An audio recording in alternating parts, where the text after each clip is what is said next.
Hi and welcome. Get comfortable, dim the lights if you can, settle into bed, and let your phone play in the background. Tonight I'm reading you the complete, unabridged text of Let Me Alone by Kavan, a 1930 psychological novel, originally published under the name Helen Ferguson, read slowly, so you can drift off effortlessly. If you'd like more of these to fall asleep to, go ahead and subscribe now before you doze off. New readings weekly. Anna Marie grows up in the cold, silent household of a father who wants no one close to him, and carries that same instinct for isolation into womanhood. Into a marriage she drifts into almost as an act of self-erasure, and years spent trying and failing to let anyone else in. This is the whole novel, start to finish, in one telling.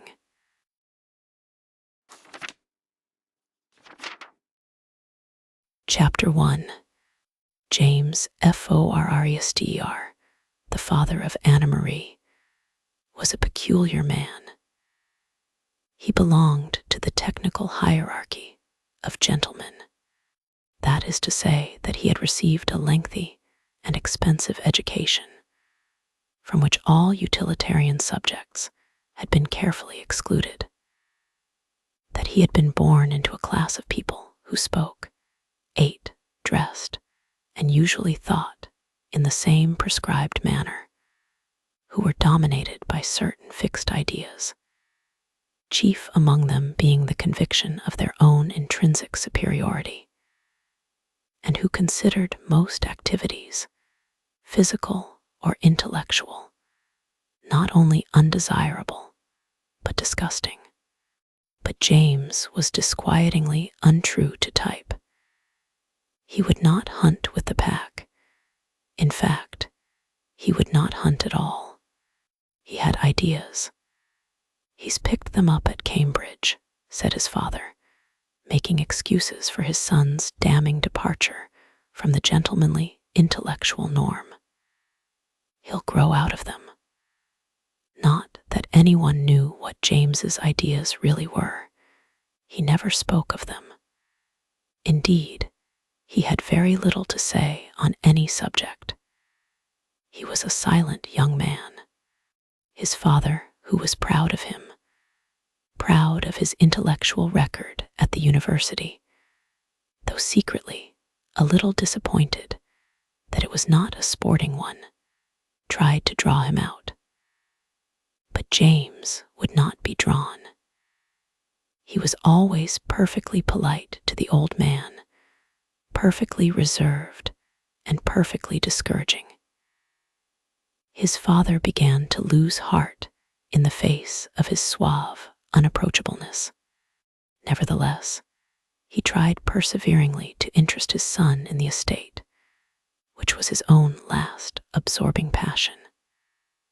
The young man courteously but firmly refused to be interested. When questioned and driven into an argumentative corner, he replied quietly that it struck him as slightly degrading that man, who after all was an independent thinking animal, should allow his whole life to be dominated by and devoted to his possessions. His father then left him alone.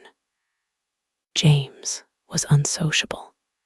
He fled from the society of his father's friends, whom he disliked, to the society of his inferiors, whom he disliked even more, and from whom in turn he fled to solitude.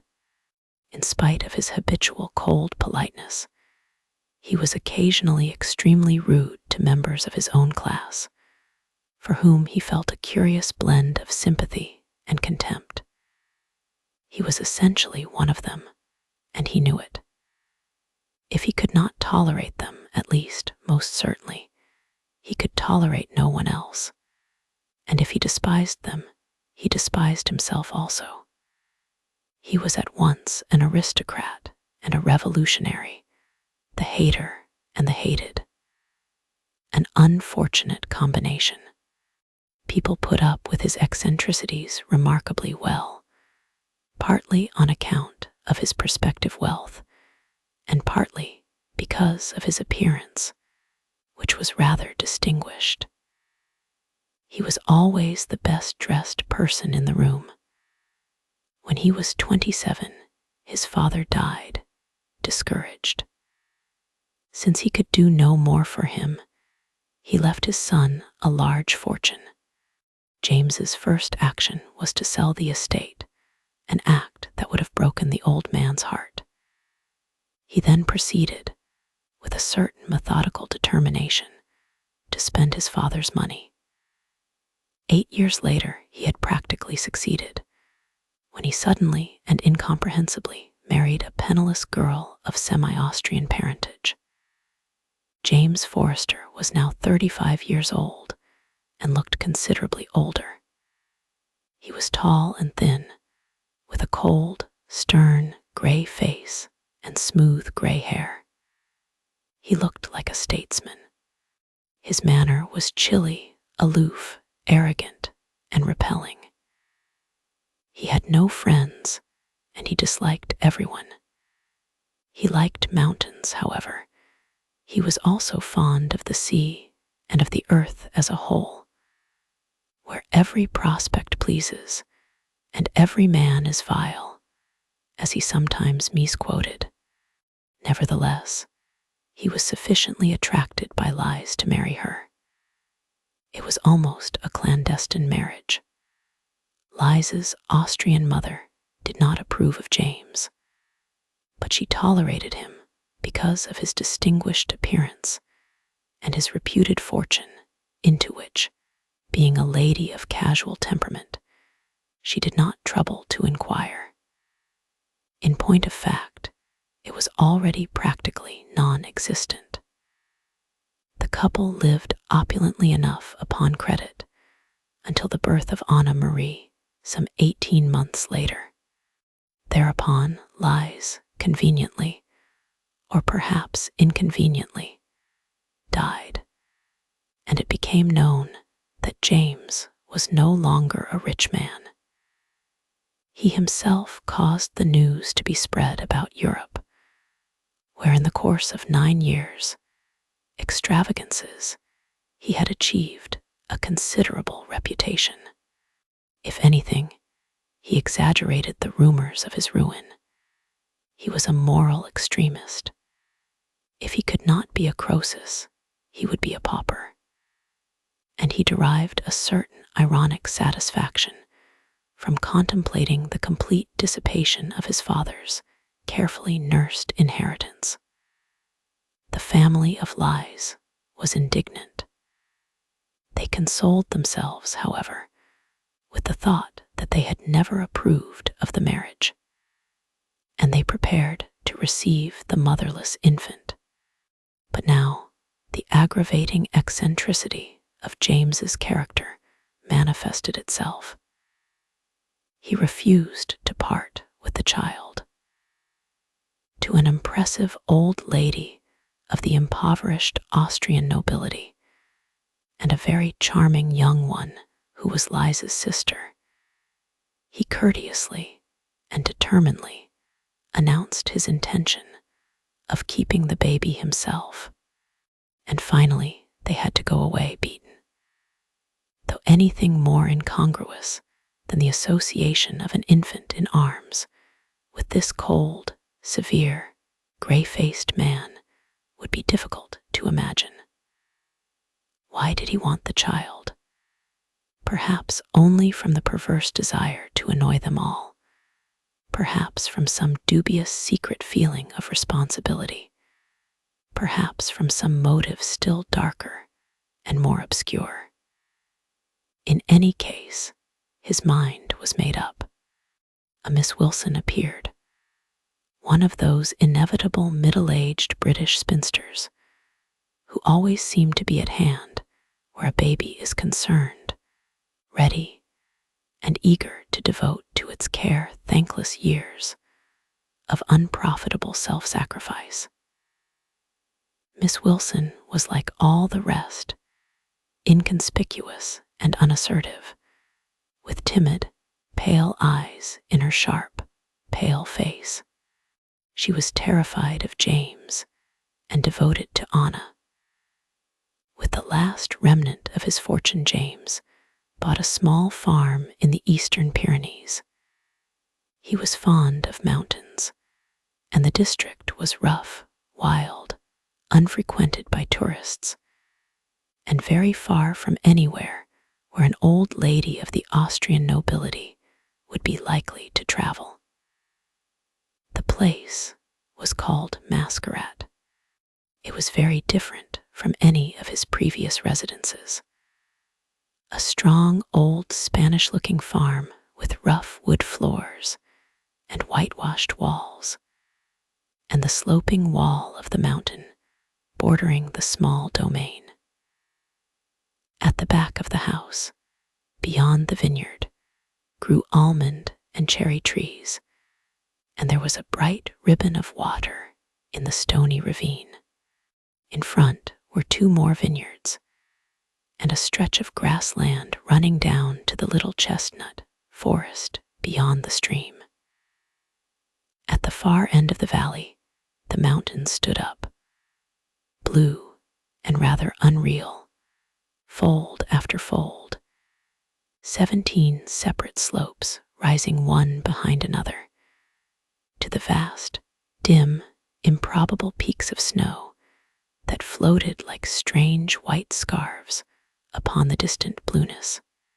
Here was Anna's home, her earliest consciousness, this rough, dark, lonely house, this great wild background of mountains pale or brilliant in the sun, or blackly threatening in the stormy weather, the noisy water and the yellow vineyards, the theatrical splendor of the shadow pale, far-off snows. And this was the home of James Forster, the man whose extravagance had almost become a legend, the man who had lived like a prince in every European capital, who had bought and tired of 6 great houses. Sometimes, as he stood on the rocky, bush-grown slope and looked at Mascarat lying like an insignificant patch on the huge tapestry of mountain and forest, he smiled to himself, a thin, inward smile of extreme ironic bitterness mingled with a semi-masochistic satisfaction. He had tried the life of the world, the life of luxury and wealth, and he had had no pleasure in it. Now, he was trying the hermit's life to see what that had to offer. But sometimes his face wore an expression that was neither good nor pleasant to see. The small Anna lived entirely under the aegis of the admirable Miss Wilson.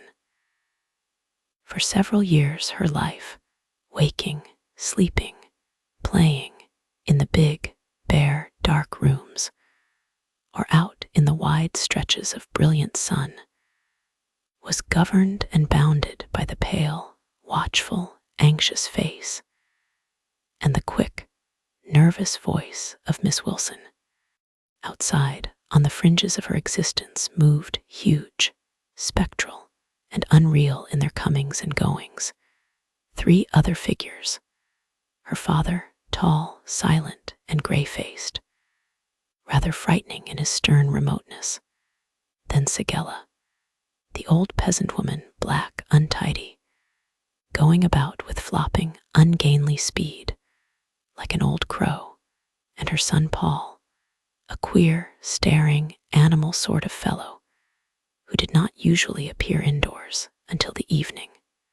But between Anna and these people, the small, flat, colorless figure of Miss Wilson was always swooping forward, swooping down with a strange, incongruous fire of maternal, protective anxiety in her pale eyes, her humble spirit roused to pugnacity Against all her instincts, Miss Wilson had become a warrior in those days. She sometimes wondered fearfully at the change which had overtaken her gentle, abject, old maid's heart. She had only one loyalty, her love for Anna, only one determination, to do battle against the powers which she obscurely felt to be ranged against Anna. Only one fear, that she might be sent away from Anna. Suddenly, one mild spring day, an incident occurred. It was one of the first of Anna's definite recollections, and it served to bring her father out of the shadows into a position of importance in her childish scheme of life. It was early March, and the rains had been heavy for several days. Now the sun shone vividly, bringing out the pristine colors of the world. The distance stood sharp on the clean, rain-washed air, distinct, clear-cut, but fragile-looking as eggshell, very far away, and the great crumpled sea of mountains, like a pile of crumpled drapery, fold behind fold, stretching away to the ultimate distance, to the unsubstantial, dim-white snows. Anna was playing beside Miss Wilson on the bright green grass of the upper valley, where it narrowed to the neck of the gorge. Some goats, soiled white and russet brown and black, were feeding near. The high walls of the gorge towered savagely, silent and rather sinister in the bright glare of the sun. The slowly passing, sunny morning was very silent, almost ghostly in stillness and silence. Then a sound came, a strange, tearing, roaring sound, far off in the sky it seemed, growing swiftly to a crashing thunder. In amazement, they looked up at the cloudless, blank blue sky. There was nothing there, but on the crest of the cliff, on the ragged summit of the mountainous wall of the gorge, where the great rocks stood up in somber heaps, with the dark bulks of greenery between, Anna saw a strange ball rolling. Like a weird, irregular ball, it came bounding, bouncing down the sheer stony slope, leaping like a mad thing down the cliff. It was funny to see it. Anna would have laughed, but before her lips had time to stretch to a smile, the bounding ball had become a lion, an elephant, a house, an immense primeval mass of solid rock bearing down with terrifying speed straight upon them. Miss Wilson's timorous heart seemed to turn over in her breast. God knew she had done her best, had striven with heroism when the limitations of her temperament are considered, against the difficulties and alarms of the past few years. But now, when actual physical danger threatened, danger so horrifyingly imminent that her elderly mind had barely time to conceive it, she did not know what to do. So she stood still, doing nothing at all, simply clasping Anna against her body in the immobility of utter unthinking panic. And at the very last moment, when the great cruel mass seemed almost upon them, ready in a blind rush of destruction to blot out forever the obscure old life of the maiden lady and the other life that had hardly begun, a strong hand dragged them away. The huge boulder crashed past with a noise like thunder, down into the green hollow below, where it seemed suddenly to fall in pieces, raising clouds of yellowish dust. The goats had moved on a little way, such a little way, only a few steps it seemed, out of the course of the falling peril, and were quietly feeding. The small, sharp tearing noises as they cropped the grass sounded clearly in the empty silence. "Lucky for you that I happened to be near," said the calm, cold, somewhat sardonic voice of James Forster. Nothing more, but in those few words, Miss Wilson, cringing abjectly in an inward agony of self-recrimination, seemed to hear the merciless trial of her case, the implacable judgment given against her. She was appalled at what seemed to her to be her own despicable cowardice. "He will send me away," she thought, almost weeping. She knew that in that one moment of supreme failure, she had forfeited all the years of self-sacrifice and laborious service. But in the secret mind of the child, a new thought was stirring. Anna saw that her father possessed something that was lacking in the familiar, oldish woman. Her imagination was touched. Something like admiration began to awaken. Her father had become real to her. When Anna was 6 years old, a visitor came to Masquerade. This was Loretta, the sister of the dead Lies. Loretta, unlike her unfortunate sister, had done pretty well for herself in the world. She had married Hayward Bland, a retired military man, oldish, didactic, very British, very camel faut, who had recently inherited a good deal of money. Their winters were spent on the Riviera. Now, suddenly, before she returned to England, an impulse of duty, or perhaps of curiosity, prompted her to visit the niece whom she had not seen for so long. She was fond of motoring, and the mountain district was picturesque. She would drive to Masquerade and see for herself that poor Liza's child was being properly cared for. Miss Wilson was thrown into an enormous flutter of excitement at the prospect of the visit.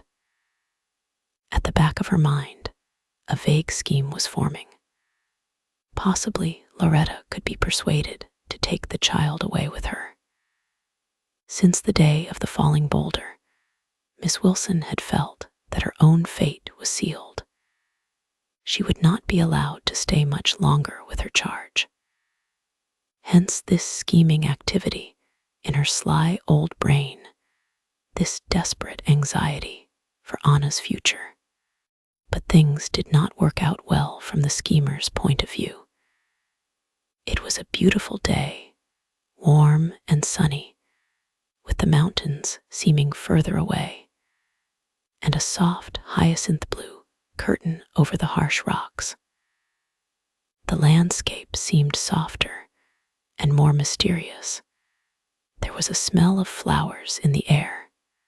The water ran clear as crystal in the ravine, making a merry noise. The almonds and the cherry trees were in blossom, dotting the foreground with puffs of delicate pink and white, like a Japanese picture. Loretta, who was inclined to sentimentalize over nature, found everything delightful. It seemed to her that one could wish no better fate than to live in that lovely valley, under the calm guardianship of the blue-gray mountains, upon whose tops the little streaks of white, impalpable snow wandered like misty ribbons. Loretta Bland was such a charming little thing. In her light, beautiful dress, with a gay silk scarf fluttering from her shoulders, she was like a butterfly floating in the sunshine. It seemed that nothing ugly or crude could ever touch her. She was talkative and lively, with a pretty, bubbling laugh that came easily to her lips. Anna stared at her in amazement, intrigued, fascinated, but somewhat suspicious. She had never seen anyone in the least like her, and with childish distrustfulness, she rather fought shy of that fluttering vivacity. So she kept still, reserving judgment, while they sat at tea under the cherry trees, and a cool breeze from the melting snows blew the white petals like a flock of tiny birds, circling and dipping about Loretta's pretty head. They made a queer little trio in that enormous setting. Loretta, elegant, charming, beautifully dressed and scented, a woman of the world for all her affectation of girlish gaiety. Miss Wilson, prim, uncompromising, nervous, and faded beside her in her ancient, unbecoming clothes. And the child, a small, grave creature in a rather ill-fitting homemade dress, with bare legs and colored espadrilles. James was not present. Loretta was not very well impressed by her niece. Anna was a serious, quiet, unobtrusive, independent child. She was rather tall for her age, and thin, with a creamy brown skin, straight brown hair, and the steady blue-gray eyes of her father. She was critical and self-possessed, and kept her head well up.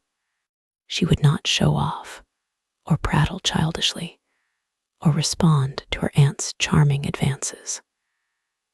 Loretta thought her curiously unchildlike and somewhat disconcerting.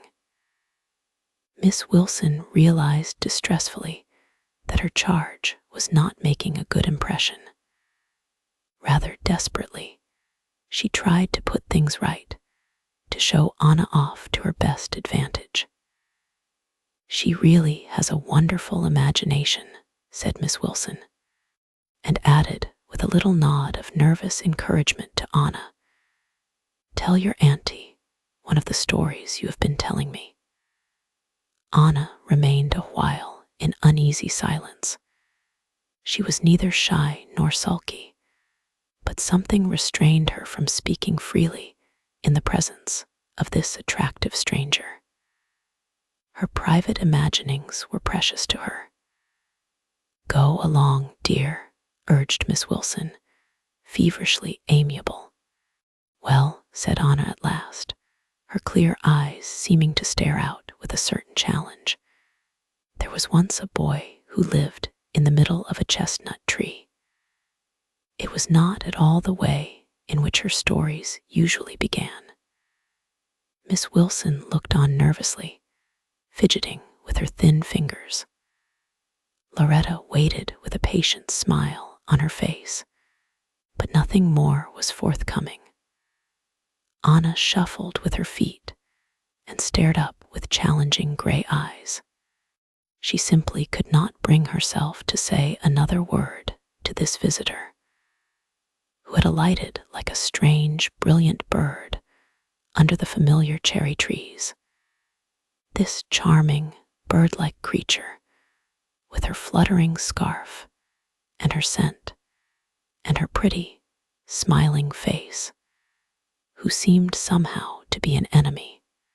Anna did not know what she thought, whether she felt any admiration for Loretta, or only just a childish, closed, reserved sort of suspicion. But she could not tell the story to her.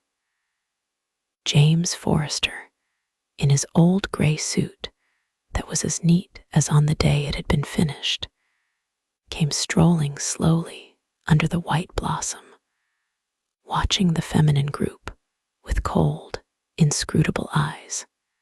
Slowly, with a heavy, cold assertiveness, he seemed to lay his dark shadow upon them, swamping them all in some way, laying a blight upon Loretta's elegant, butterfly gaiety.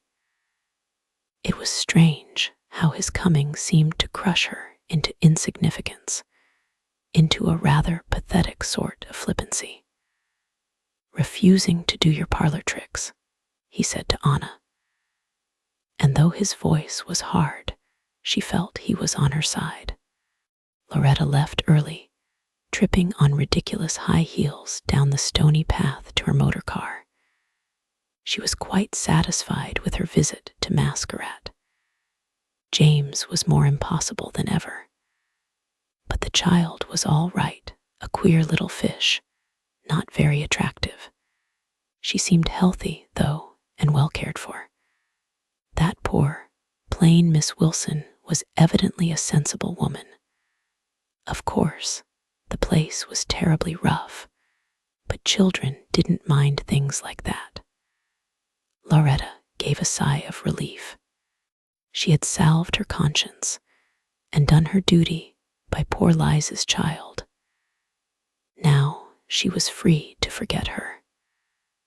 A week later, a parcel arrived at Masquerade. They stood round, Anna and Sigella, and Paul, who had carried it all the way up from Parelba, while Miss Wilson very carefully, almost too carefully, almost tenderly, lifted the tissue paper and brought out the dresses that Loretta had sent as a final conscientious sop to her niece. There were pink and white and blue and patterned frocks of organdie, of linen, and of silk. None of them, except perhaps Miss Wilson, had ever dreamed of such frocks. There they stood, a rather forlorn little gathering, staring at the flower-gay dresses. But they were standing round the table of the big, dark, cave-like kitchen, and into this cavernous darkness came the darker figure of James Forrester, a tall, black, imperturbable man, with danger in his coldly penetrating eyes. "What have you got there?" he asked in a hard, subdued voice, not very loud.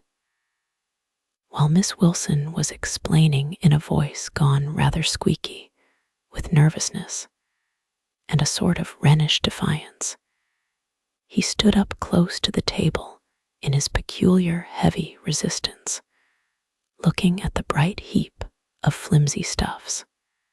When she had said all that she had to say, and her voice had trailed off pathetically into silence, he gathered up the dresses like an armful of crushed flowers and tossed them into the red-hot, angry maw of the fire. It was not in the least an act of violence. The whole rhythm of the gesture was deliberate, cold, and heavy. The flames licked up the fragile garments in a trice, a blaze, a flicker, a puff of smoke, and they were gone, as if a handful of hay had been thrown on the fire. Anna had a little puzzled frown of pain on her face. She would have liked to wear the pretty clothes. But when her father said to her, "Do you want to be dressed up like a performing monkey?" she felt that he was right in spite of her disappointment, and she bore him no grudge. Miss Wilson lamented bitterly in herself her failure to enlist Loretta Bland's sympathies on Anna's behalf.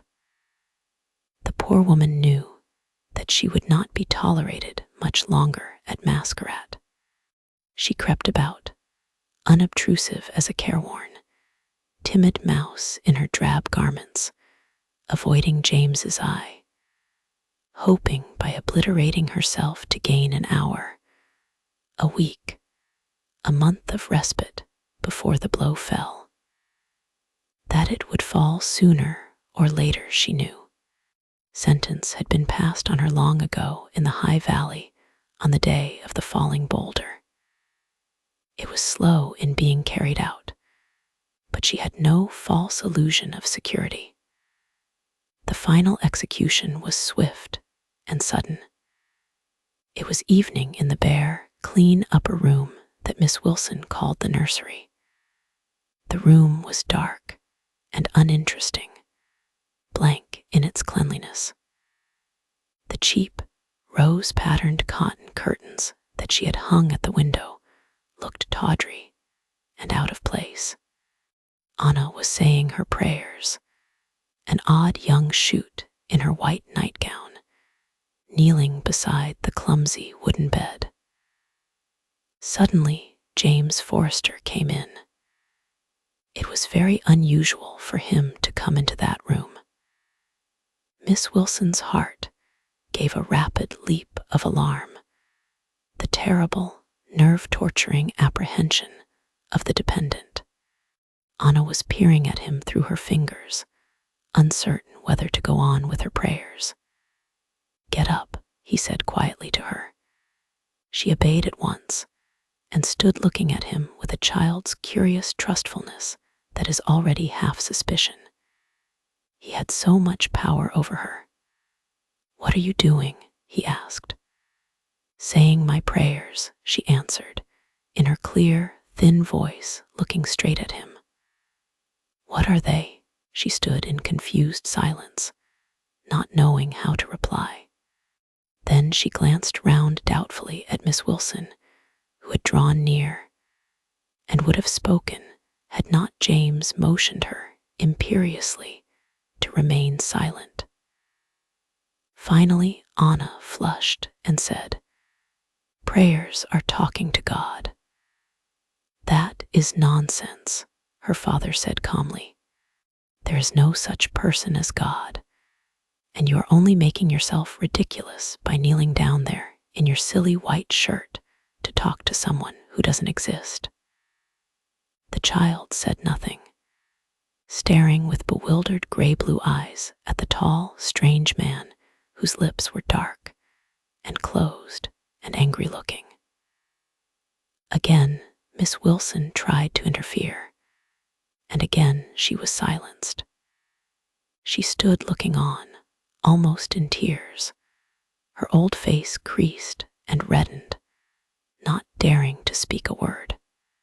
"Are you determined to be a little performing monkey then?" said James to his daughter.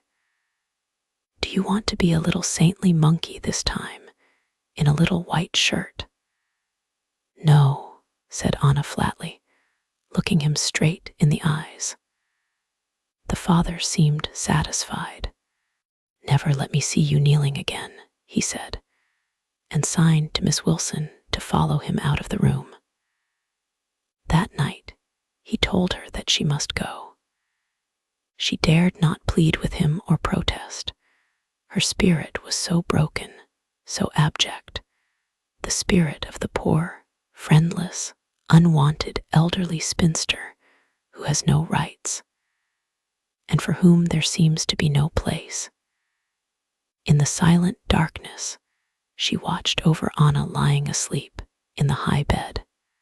Upon her bare old knees, she prayed for the child whose future seemed so sinister and so obscure, and her tired heart yearned over her.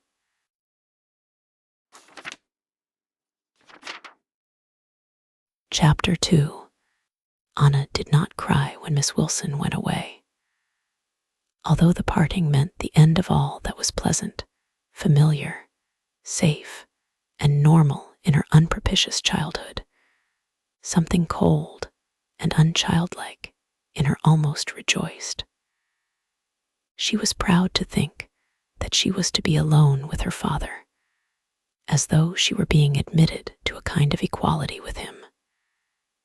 In her secret heart, she was glad to get rid of the tiresome, devoted old creature whom she almost despised.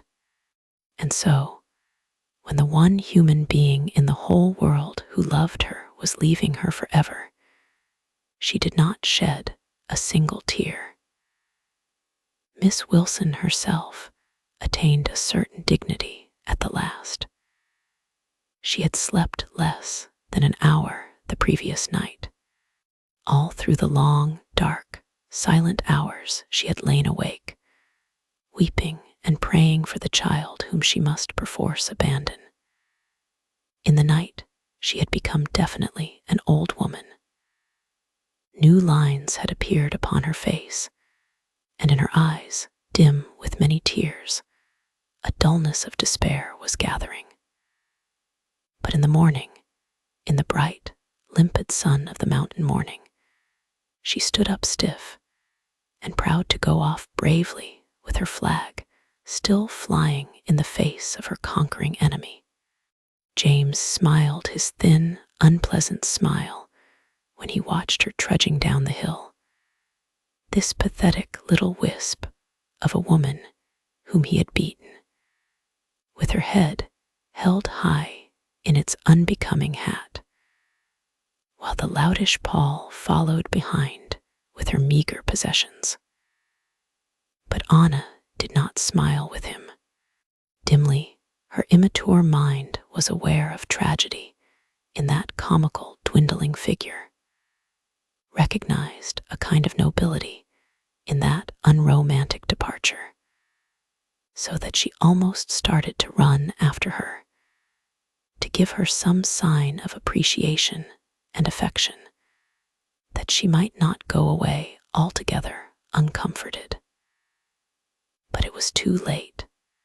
The small, dowdy figure was already disappearing in the rich, dappled green shade of the chestnut wood, and Paul, with the burdens he carried so easily, was plunging in behind, like a diver entering a sea of purplish shadow and dancing, lucent green. So the first bright infantile page of Anna's life was turned, and before her lay a new page, neither so bright nor so innocent, a page whereon the shadows were already beginning to fall. The existence of Masquerade was one of complete, almost incredible isolation.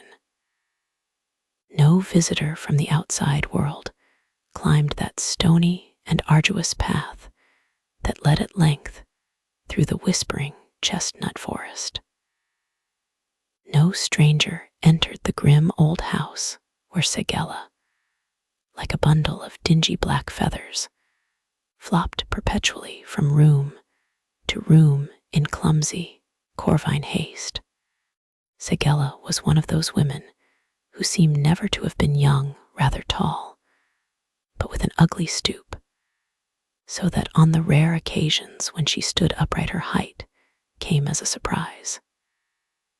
She had a strange, broken way of moving, as though she were deformed, and was always in a frustration of stumbling, purposeless haste. She lived with her son in a dark hole of a room, a sort of den, opening out of the kitchen at the back.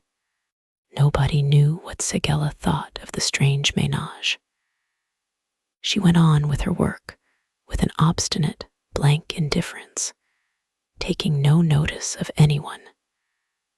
But all the time, out of the bundle of dusty black rags that was her slovenly person, her small, sharp eyes were continually peering about with a cynical gleam of malice that took note of everything. Silent and cynical, she watched what went on.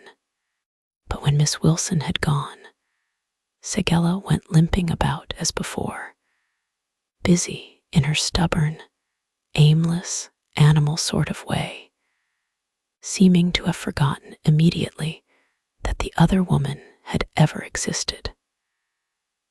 Segela was the chief link between Masquerade and the outer world.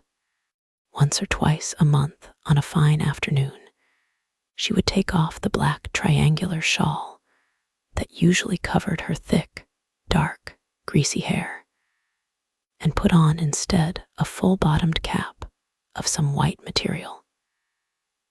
Then she would set out to visit her friends, looking like a dusty, white-headed insect as she twirled awkwardly down the rocky slope.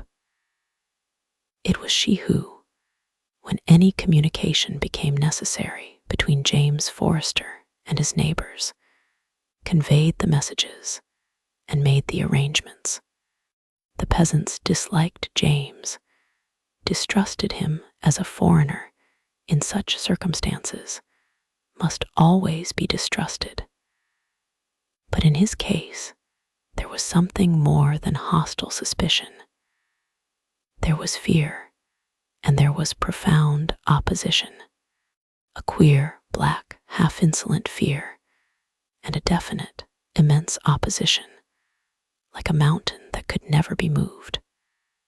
But all the same, they came every autumn in due time, and at Sigella's summons to buy the grapes from James's vineyards and carry them away. But always with the peculiar subterranean malevolence about them, keeping their heads averted. And sometimes the tawny, Spanish-seeming men would look up at James with a dark, gleaming ferocity in their eyes, as though they would have liked to destroy him, if they dared. It pleased James to see this ferocious glitter, as well as the silent, immovable opposition. It amused him. It gave him an ironic sense of power. Gray-faced and grim, he stood up there on the pedestal of his proud, innate superiority, the inevitable master, while their little slavish hates laid siege to him, trying to drag him down. Anna had almost forgotten Miss Wilson, but not quite, for Miss Wilson had left behind her a parting gift that served to keep her memory alive.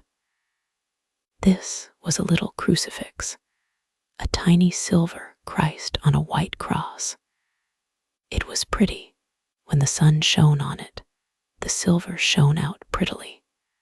It was the only thing in the nature of a trinket that Anna had ever possessed, and she wore it sometimes when she was alone, hung on a piece of tape round her neck. One day her father saw it. He came upon her suddenly when her thoughts were far away, too far to be recalled quickly, walking silently towards her over the grass. The silver Christ flashed telltale in the sun. "What is that round your neck?" he asked her. She was uncomfortable at the question, silently holding out the cross for him to see.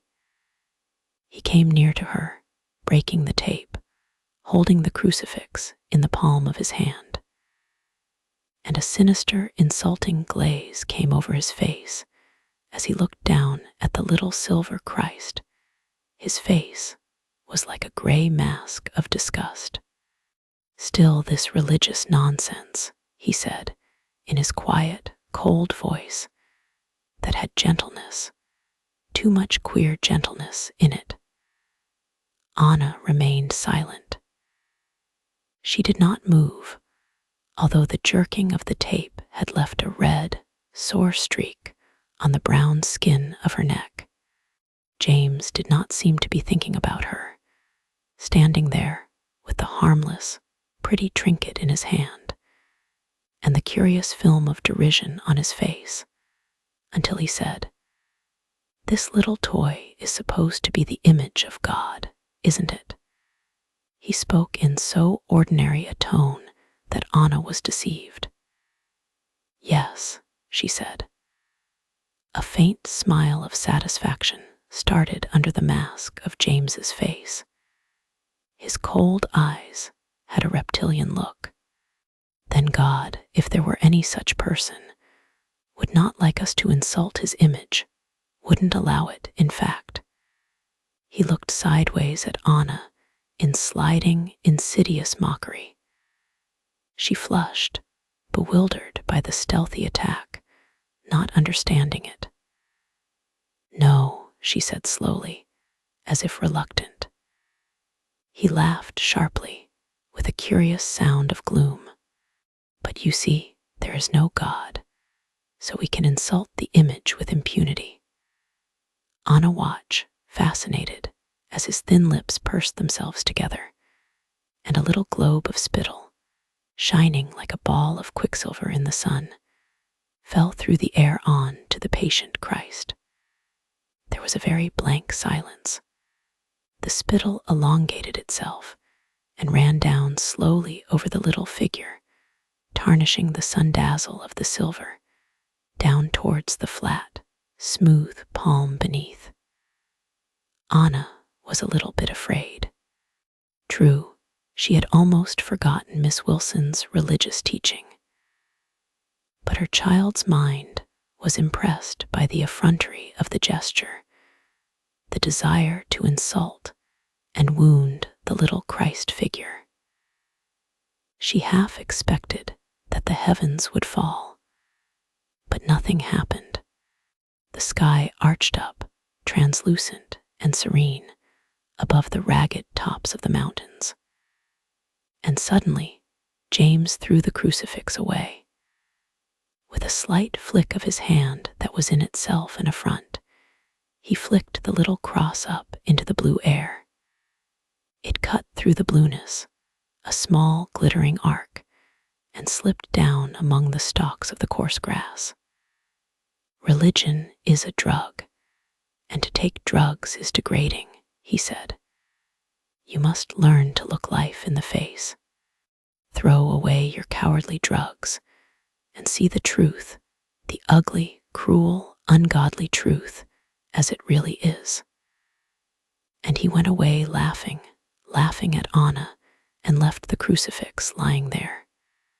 She did not pick it up, and the next day, when she came back to the place, it had gone. Perhaps Segella or Paul had found it and taken it away. She did not ask them, but all the same, her father was well disposed towards her. It was strange how Anna always felt that he wished her well. James cared for no one and for nothing, but just the one slender tie that bound him to Anna. This he could not break. There was a queer thread of subtle relationship between them, almost like a secret understanding.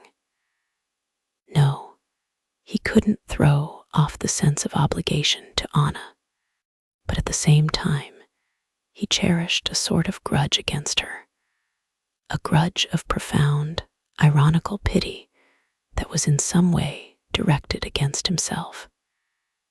He almost wanted to destroy her, to put her out of the way, as one puts a small animal out of life. She was like an animal to him, a young, useless animal that nobody wanted, and for which there was no place in the businesslike world, and the responsibility rested upon him. He saw only misery for her, and the frustrations which he himself had suffered. It was a reflection upon himself. He would have liked to put her out of the misery. Anna was pleased when he began to teach her. Miss Wilson had taught her to write, and to read from an old book in a worn black binding, reading without tears. And now James began to teach her Latin and Greek, the languages he was fond of, and which seemed to suit his personality. The books in the house were nearly all classics. He was writing his own intimate diary in Greek, a fat, faded brown leather book, full of the strange, neat little symbols in James's beautiful script. He was not a good teacher. The slightest trace of slowness on the part of his pupil was unendurable to him. At the faintest sign of wandering attention, he would break off the lesson. There were many days on which he would not teach at all, driving Anna away with sarcasm or silence. He hardly ever praised her, but his sarcastic scorn was easily and frequently aroused. Anna was intelligent and very quick. She learnt quickly because she wanted to learn, because she wanted to do as her father did, to read what he read, to imitate him.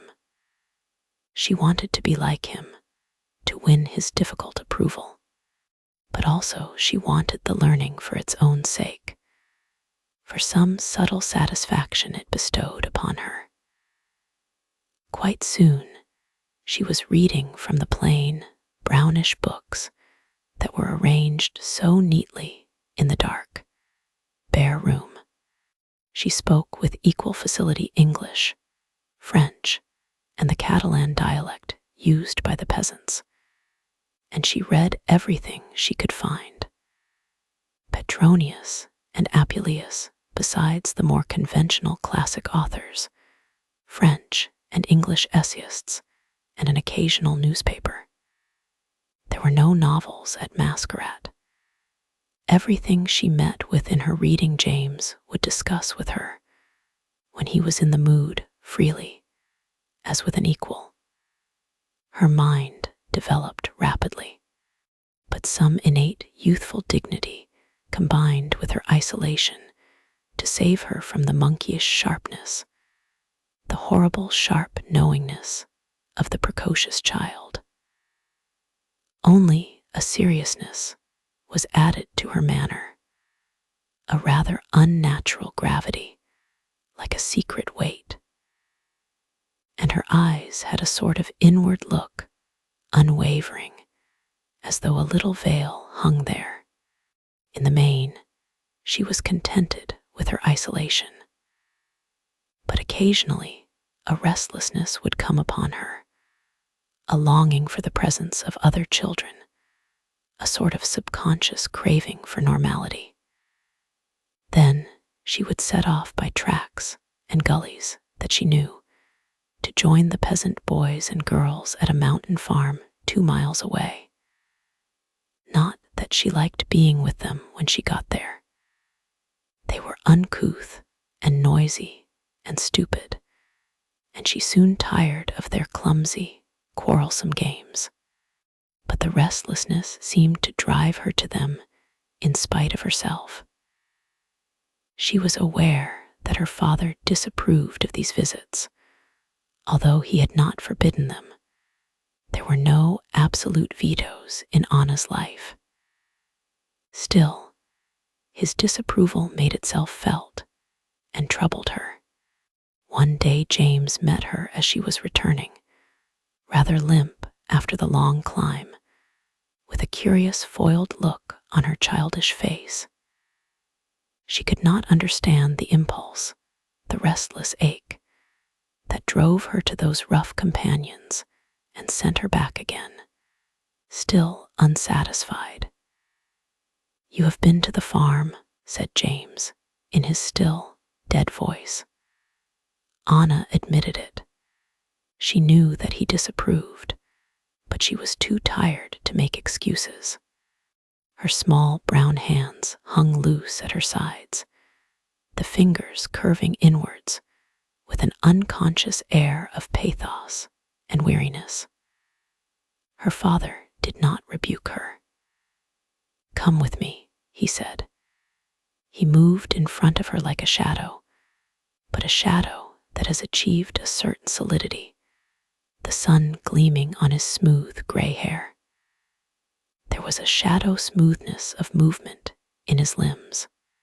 They came to an old shed, some distance from the house, where the goats were kept in winter.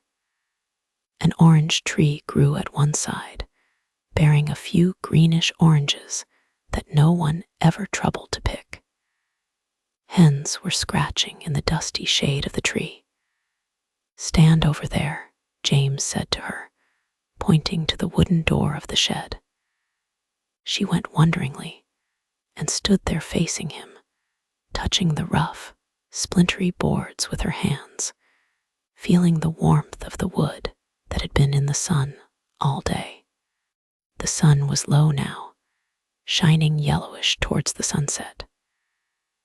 The vines were tufted with new leaves that caught the slanting light and stood out burningly, row after row, fistfuls of small, green, vivid flames against the dusky earth. The mountains showed a haze of fresh greenery among the rocks. Anna saw that her father had a revolver in his hand. His face against the light had gone dark and strange as he looked at her. "Keep very still," he said. "You will be all right as long as you keep still." Anna stood against the door of the shed, transfixed. She did not know what was going to happen. "Keep still," she heard him say again, in such quietude that it was almost a whisper from a little way off. Then, suddenly, the sharp crack of a shot. She started violently as the sharp hiss rushed past her, and she felt the wind of it on her face. Her heart leapt in terror. Unable to scream or move, she waited as if struck motionless with dread. James Forrester was standing away from her, beyond the orange tree behind him. The frightened chickens were scuttling off in noisy, ungainly haste. On his face was a strange expression, a look of concentration that seemed to cover something else, something almost superhuman, a pure, quiet, inhuman attentiveness. She could not know it, but he was thinking, if I should make a mistake now, if she should move, if I should shoot her dead, it would be an accident. With more than half his mind, he was hoping for that accident, but not wholeheartedly. He was not quite sure of himself. Again, the sharp smack of a shot, not very loud. Little splinters of wood flew up and touched her hair. Anna was almost paralyzed with terror. Yet some part of her was resigned and even proud. She didn't mind what her father did to her, as long as it was his. Well, she didn't mind what happened, fundamentally. She had such faith in him. Crack went the revolver again, deliberately, like a dog barking. James was standing quietly beyond the orange tree. Against the sun, his body looked very dark, rising from the dark pool of shadow from the tree. She watched him lift his revolver carefully, deliberately, before each shot snapped at her, sinking fangs of pure terror into her heart.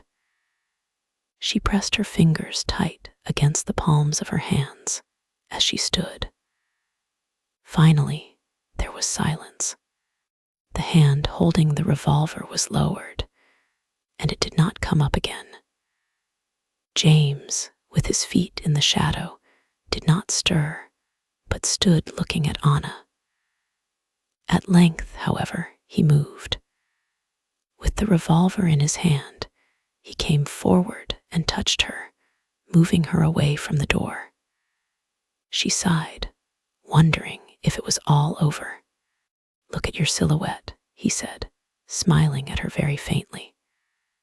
She looked round and saw on the wooden door of the shed an outline of little splintery holes, the outline of her body. She stood in the sunset, facing the outline on the door, while her father walked away. The luxurious yellow light was flooding everywhere. The mountains had a rich, uncanny gilding. She was trembling. After a time, she began to walk slowly to the house, half stunned, hearing still the frightening, sharp smack of the bullets in her ears. She did not know if the shooting had been intended as a punishment. As Anna outgrew the clothes which Miss Wilson had made for her, they had been replaced by boys' garments from Parelba. Boys' clothes were more durable than girls' and easier to obtain, and Anna herself preferred them. She wore the short trousers, in summer the cotton shirt, in winter the heavy woolen sweater of the peasant lads, her long brown legs, very thin and brown and strong, always bare, and on her feet the espadrilles, the colored canvas sandals bound above the ankles with crisscrossing tapes, that all the peasants wore. Her hair, thick and brown and straight, at some times was cropped short to her head, at others fell almost to her shoulders, like that of a medieval page. According to the length of time that had passed since her last visit to Parelba and to the barber. Her skin had the warm, rich, yellow-creamy coloring of a naturally pale skin that has been evenly sun-tanned. With her straight, strong, slender limbs, she was really handsome. And her shapely face, framed by its smooth line of brown hair, was sometimes beautiful, but closed, with a curious adult hardness mocking the childish features. She was in the first soft flush of youth, yet there was no trace of softness in her face. It was reserved. Even in her eyes, the small veils seemed to hang, like curtains drawn before the windows of a house, behind which the owner goes secretly about his private business. This was Anna Marie at 12 years old, when Loretta, moved by some tardy recrudescence of conscience or some accident of propinquity, came once more to Masquerat to visit her niece. James went up into the mountains and left Anna to receive the visitor alone. He had no patience with Loretta. Anna waited with some curiosity. She could hardly remember her aunt, but there was animosity in her mind as well. She rather resented the visit and its savor of patronage. 6 years seemed to have made Loretta daintier and younger than ever.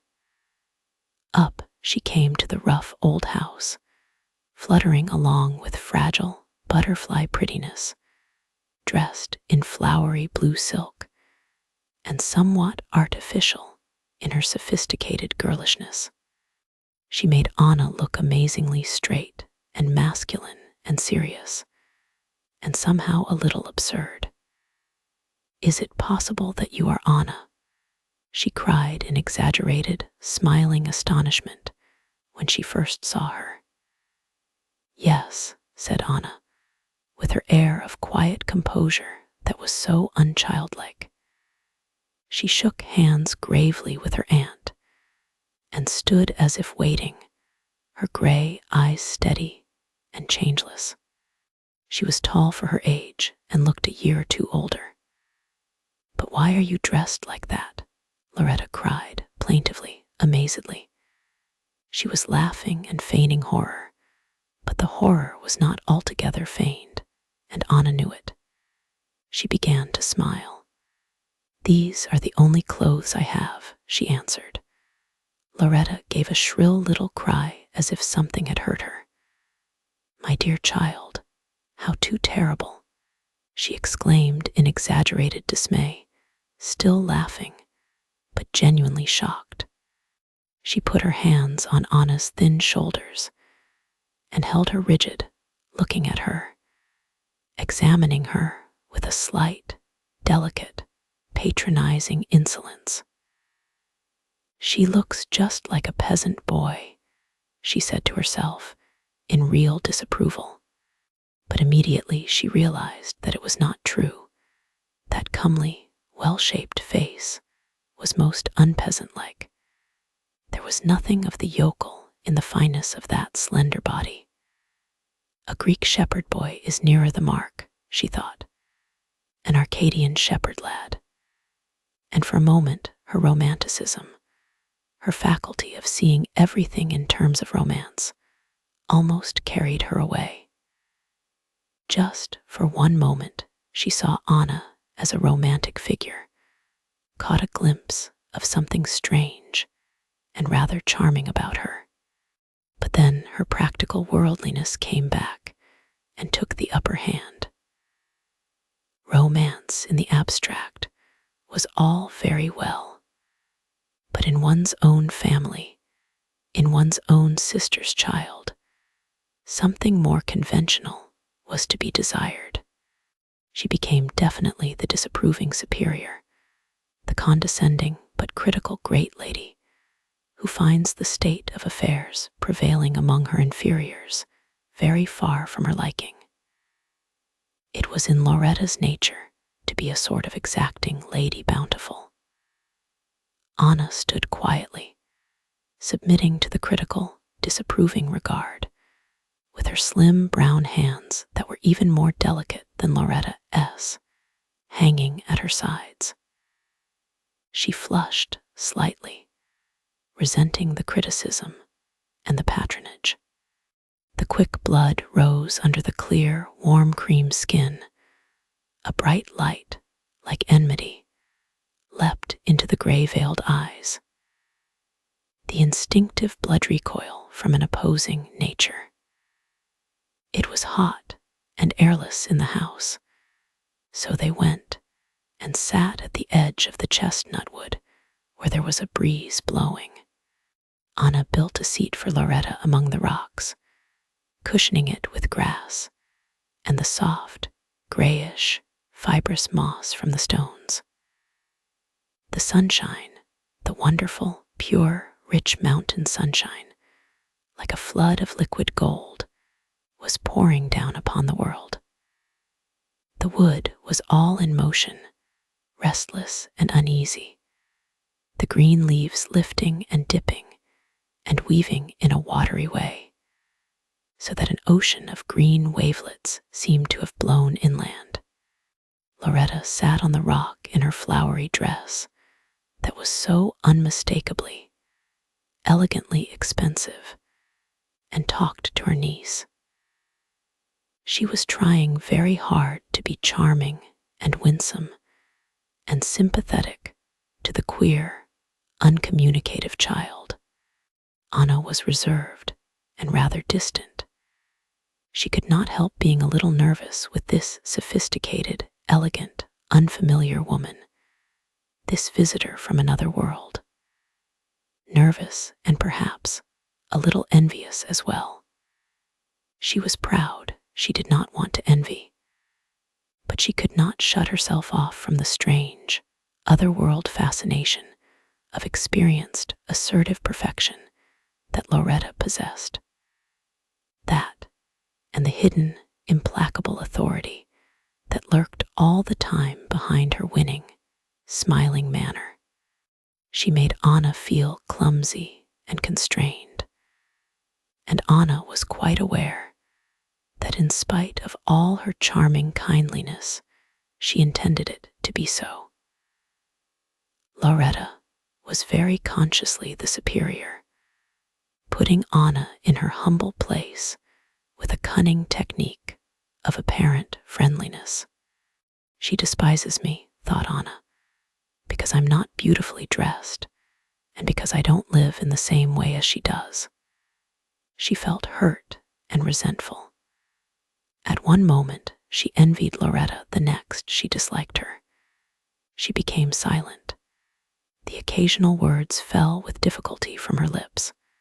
Her bright, steady, steel-cold eyes never altered. She maintained a sort of steely blankness towards Loretta, the inevitable enemy. It made Loretta angry. She was definitely repelled, this time, by her niece. The tall, quiet, boyish, unchildlike little female with her cold, impersonal gray eyes was really repulsive to her. She could not bear the temperate, almost inhuman steadiness of those gray-blue eyes, and she couldn't bear the self-contained reserve of the strange girl, resisting her own charming advances. She went away in anger. Anna's mind was troubled by the visit. Was she missing something? She asked herself. Wasn't there, perhaps, something admirable and amusing about the life of the world, the life from which she was completely cut off? And wasn't something lacking in herself? James Forrester returned at twilight, when the small wild lupins in the grass glimmered white and ghostly like miniature turrets of phosphorescence. A pleasant afternoon, he said to his daughter, smiling, and for a moment on both faces, the gray, grim, haughty face of the man and the brooding, pale dark face of the child, the same smile rested, the secret, inward smile of understanding which came from the blood, glamorous. "I don't think my aunt liked me very much," said Anna, smiling upwards, a bit cunning in the dusk. "She tried to make me feel ashamed of myself." "And did she succeed?" he asked. "No," Anna said loyally, and her eyes flashed. But the father knew that she did not speak the truth. Anna could not have told when it began. When first she was aware that something new and rather sinister had crept into her relations with her father. A new element, the element of fear. Perhaps it had started on the day of the shooting, when she had stood with her back to the goat shed in the voluptuous yellow glare of the sunset. Or perhaps it had been born long before, with its thin roots like black worms twisted into the far distant past. But somehow fear had risen, and now its ugly, flat, dangerous head was always rearing up at her out of the bland innocuousness of every day, as the venomous little vipers would suddenly poke up, hissing, from the sun-warmed rocks. It was lonely at Masquerade, and the wind came swooping down from the mountains, making wild, maritime noises in the chestnut forest, shuddering and whining through the drafty old house. Anna had never realized till now the isolation, the complete black isolation that shut her up alone with her father, absolutely, like the banging of a trapdoor, particularly at night. By 9 o'clock Sigella and Paul would have vanished into their black hole. When there was no wind, the house was silent, curiously, stonily silent, as if dead, and Anna, lying on her bed in the dark, would be acutely conscious of her father, who sat in the other room in the meager, dusky light of the lamp, reading, or filling the pages of his diary with the small, beautiful Greek letters that he formed so perfectly, till somehow his stooping form would become a nightmare to her, a terrifying menace of the night, so that she could hardly bear to feel herself shut up with him, alone in the absolute silence of the dark house. Gradually, this obscure terror, this intangible, indescribable nightmare fear, began to make itself felt by day also. Anna became nervous in her father's presence. She developed a vague, increasing dread of him. She would not acknowledge it. She fought with a kind of shame against this insidious, black, sliding intrusion. But it persisted. And somehow, the uneasiness of the child seemed to communicate itself to the man also. His attitude towards Anna became subtly modified. The old understanding between them, the blood sympathy, was lost. He withdrew himself from her, and at the same time he watched her, secretly it seemed, as one might spy upon an enemy or a victim. He was no longer harsh with her or scornfully sarcastic as before. He was always quiet and restrained, and gentle, too strangely gentle in his manner. But he was so preoccupied, he seemed to forget Anna more and more, and to become always stranger and more absorbed in his own thoughts. And sometimes he sat staring at her in a way that made her afraid. She was afraid of his secret thoughts, with which she felt that she was in some way connected. Anna was fond of bathing in the stream, where the water had been dammed back with stones to make a basin about 12 feet across. There was room to swim a few strokes, and the water was vividly clear. It was pleasant when the weather was hot to splash about in the water that came down, pure melted snow from the mountains, and then to lie in the biting glare of the sun on the dry grass. Like a young pagan creature from some long-lost era before the world became vulnerable in the consciousness of sex, Anna lay on the warm grass in the sun. Her slim, hard, brown-skinned body looked small and childish in the blazing light, very pure and impersonal, with a certain primitive unearthliness of virginity, as the first dwellers on the earth might have looked in the bright, pristine freshness of creation. Her father came to watch her. He had developed a habit lately of coming down to the stream while she was bathing. There he would sit under the cherry tree, isolated in a black ring of shadow, while all the world swam unsubstantially in a great flood of light. He did not speak to her, but his eyes, his bright gray eyes, would gleam out of the shadow, watching her with a piercing gray attention, and his shadowed, cold, distinguished face would wear a secret, sly, absorbed expression, very peculiar. It made Anna uncomfortable.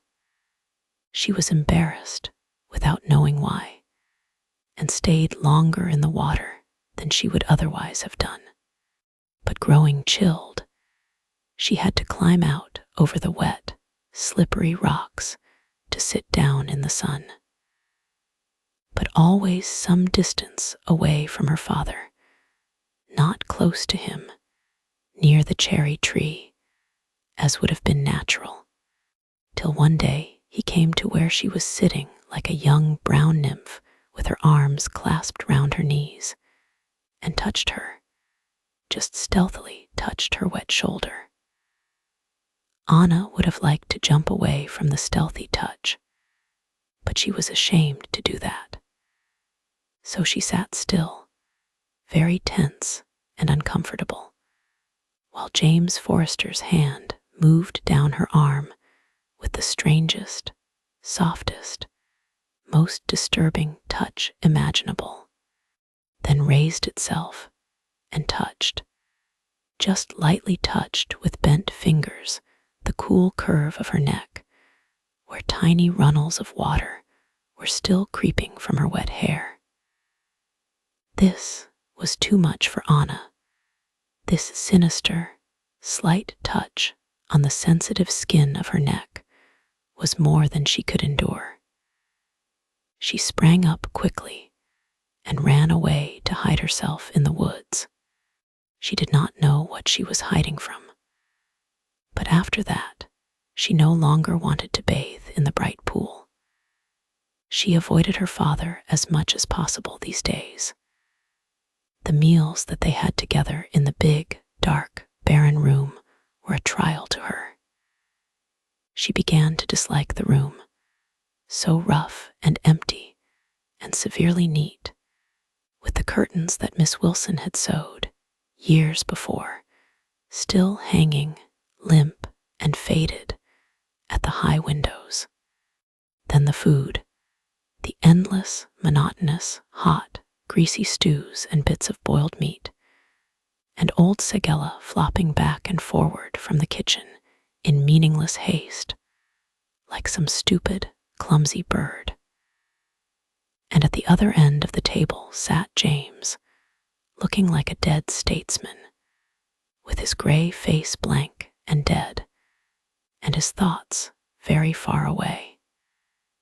He drank a good deal at times, but the alcohol did not seem to affect him.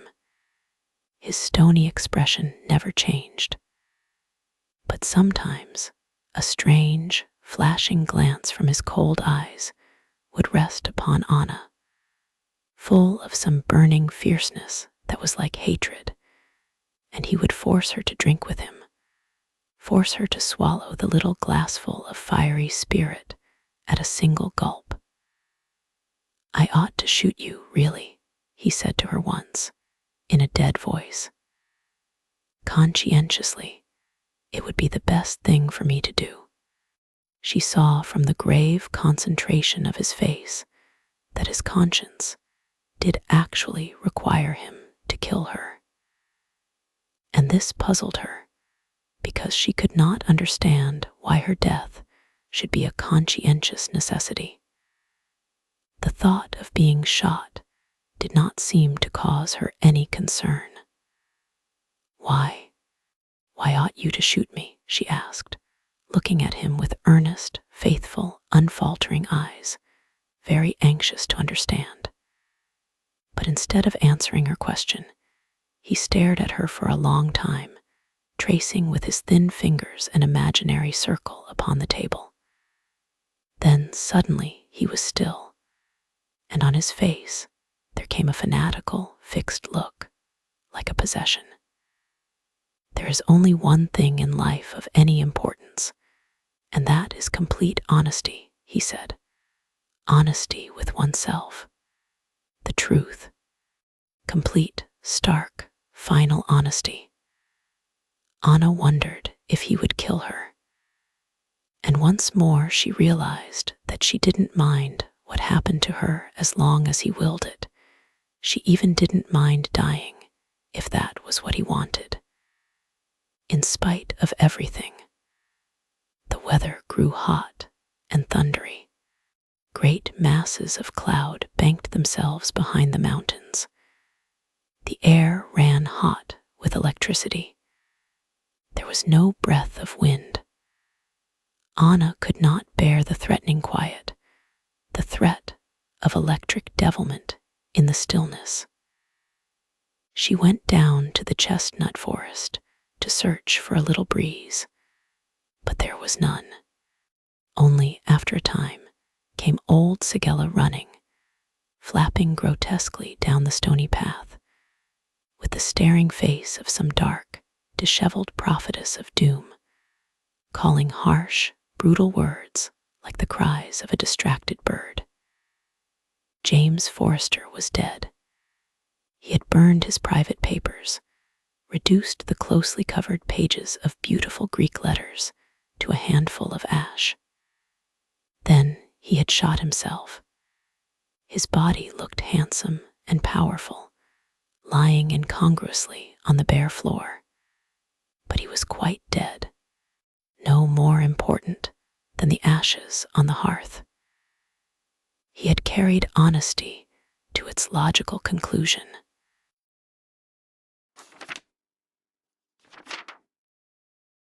Chapter 3. When Loretta heard of James Forrester's death, she made one of her generous gestures. "Of course, we must be responsible for Anna Marie," she said to Hayward Bland. Loretta was capable of sudden impulses of rather spectacular generosity. It was part of her lady bountiful attitude towards life. But on this occasion, there was real virtue in the decision, for the unfavorable impression which Anna had made upon her was still fairly fresh in her mind. And moreover, she was very preoccupied. She had other fish to fry just then. For the war was starting, and Loretta, carried on the crest of a wave of hysterio-mystical patriotic excitement, was feverishly converting her house into an amateur nursing home. It was really laudable that she should find time at such a moment to consider an insignificant and unprepossessing waif hidden away in the mountains half across Europe. The difficulty was to know what to do with her. Obviously, an officer's convalescent home in wartime was no place for a girl child of 13. She would only be in the way here, thought Loretta, who, besides, was very averse to the actual presence of her disconcerting niece. Her generosity did not extend to having Anna to live in the house with her. Not just then, at any rate. Boarding school seemed to be the only solution, and if at first Loretta felt any qualms at plunging this child, so unprepared and so unusual, into the rigidly disciplined scholastic world, which makes no allowance for individual peculiarities, she soon stifled them with the vague and comfortable reflection that it would be all for the best.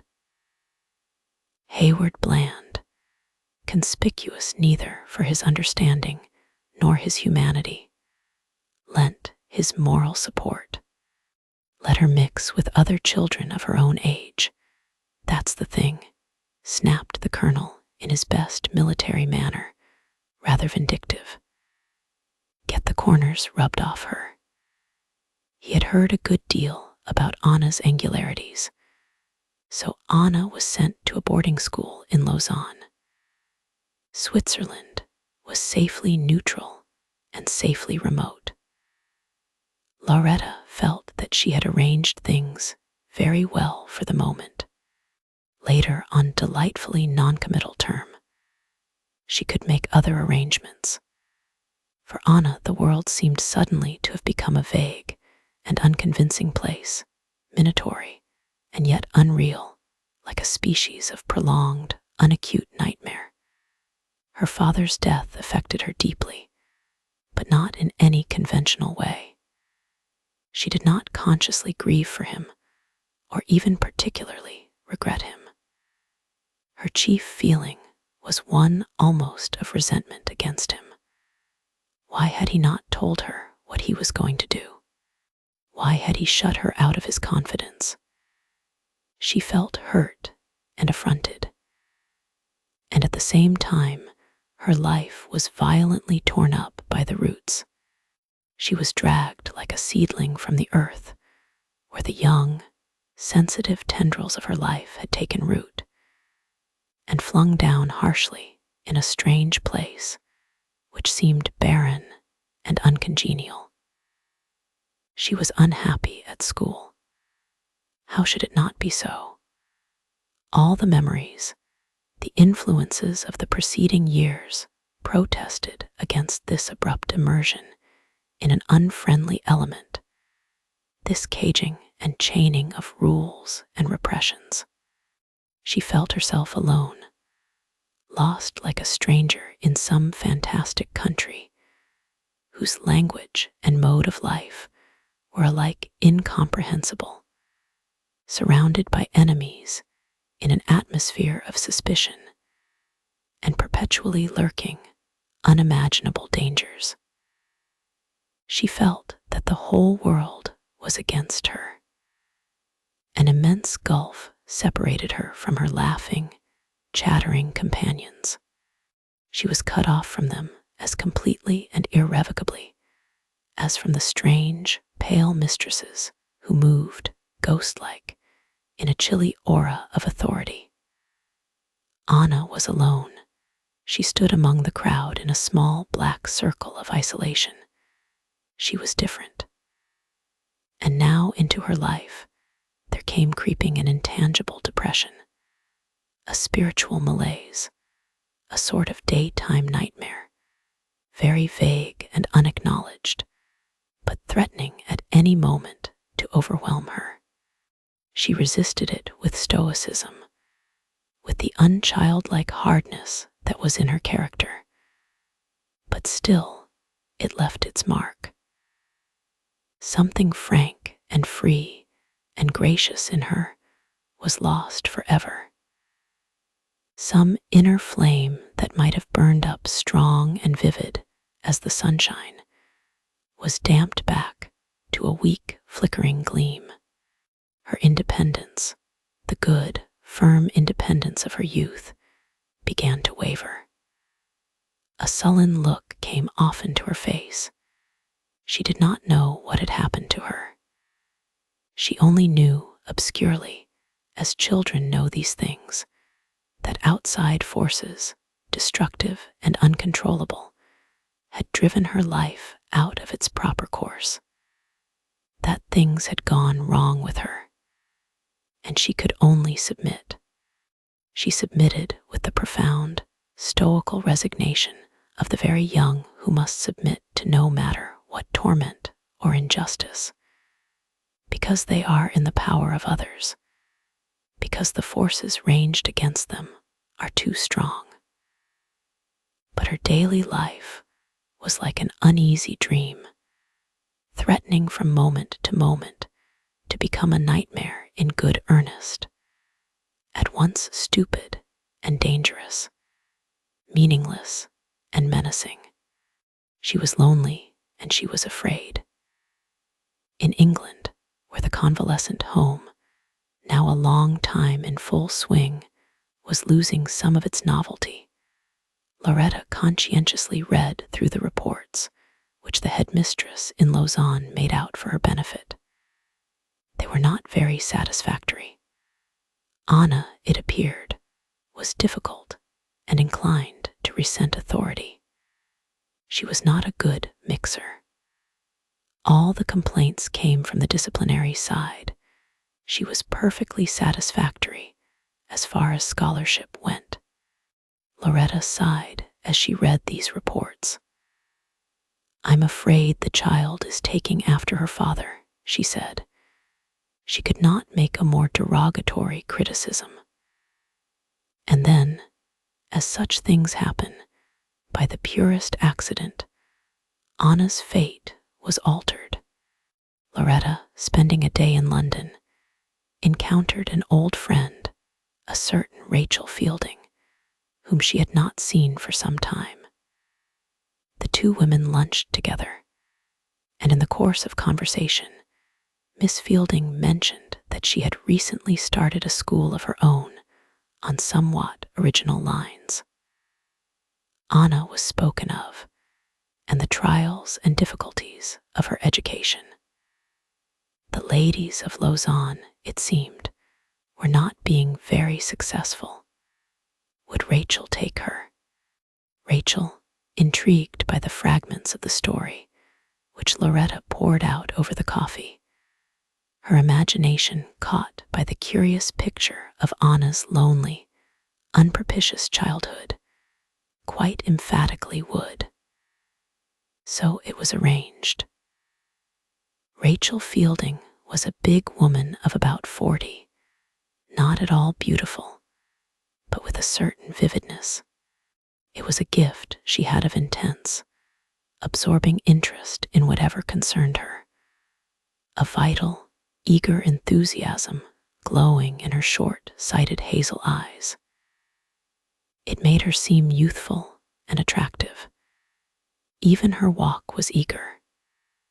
She walked quickly, with her head thrust forward a little, and her big, bright, hazel eyes gleaming and questing, and she kept moving her head very slightly from side to side as she walked, as if questing for something. When Anna Marie first saw her, she thought that she was like a friendly, Homeric goddess. That was another gift of Rachel's, of looking like a minor deity in some benevolent pantheon. She dressed richly and with good taste in an unconventional, highly colored way, very far from smartness. An amiable, interested goddess, with a quick intelligence and a vivid intuition. She came forward and took Anna by the hand. "You're going to be happy here, very happy," she said, in her clear, quick, musical voice that beat an eager rhythm of its own, rather assertive. There was a strong personal will lurking behind the deistic benevolence. From the first moment, when her bright, questing eyes had leapt upon Anna as upon a quarry, Rachel's abounding interest had centered in her. She saw at once that here was a worthy object upon which to pour out the ever-brimming vials of her enthusiastic spirit. An object of unusual interest. This tall, grave, slender girl, who stood unsmiling in her curious aura of isolation. She saw that Anna was not only aware of her isolation, but proud of it in a slightly defiant way. And she admired her for her dauntlessness. But at the same time, her large, short-sighted eyes that were so discerning had taken note of something else in the face of the silent girl. A hard look that covered up a certain blankness, a bitter, hopeless blankness underneath, a blankness of the spirit. "There's something wrong here," she said to herself. And indeed it would have been surprising had there not been. Rachel thought of Loretta, whom she knew fairly well, and looking at the strange, aloof young figure before her, she sighed a little despairingly. "I must do what I can for her," she thought. It did not seem easy to do anything for Anna. She was so unapproachable, so shyly arrogant.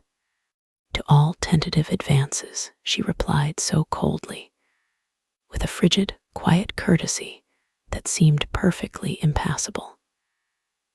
And all the time she carried about with her an aura of isolation that was like something tangible, like a black cloak that covered her entirely, and which she never took off.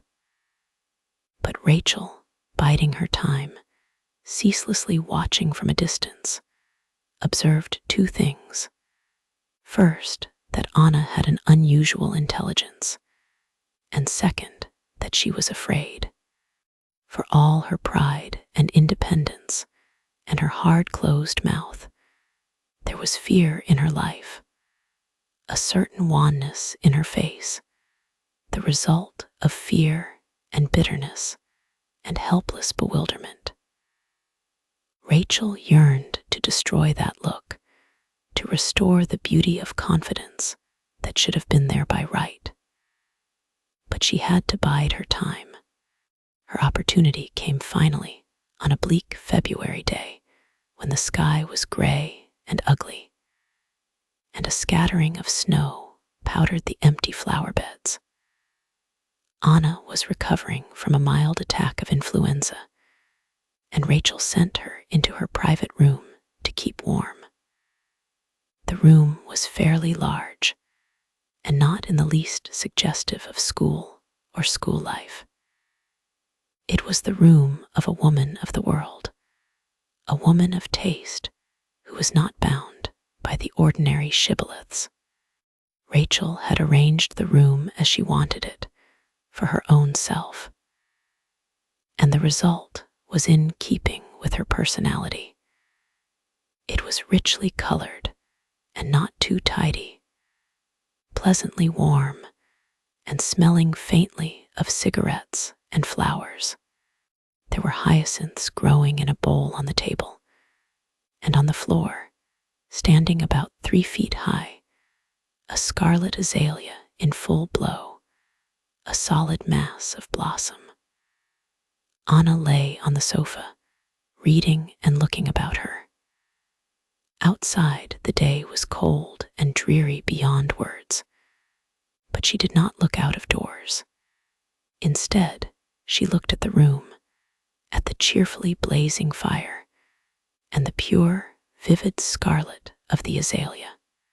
She saw the shelves of inviting books, the scattered cushions, the soft-toned Persian rugs, the handsome tapestry hung behind the door, the huge twisted candlestick of white and vermilion lacquer, standing on the floor and holding a candle as thick as a man's arm, the delicate, sophisticated grace of the Queen Anne bureau, the barbaric-looking gold embroidery flung over a chair, the haphazard sprinkling of semi-precious objects, bowls and ornaments and carvings of carnelian and agate and onyx and ivory and jade.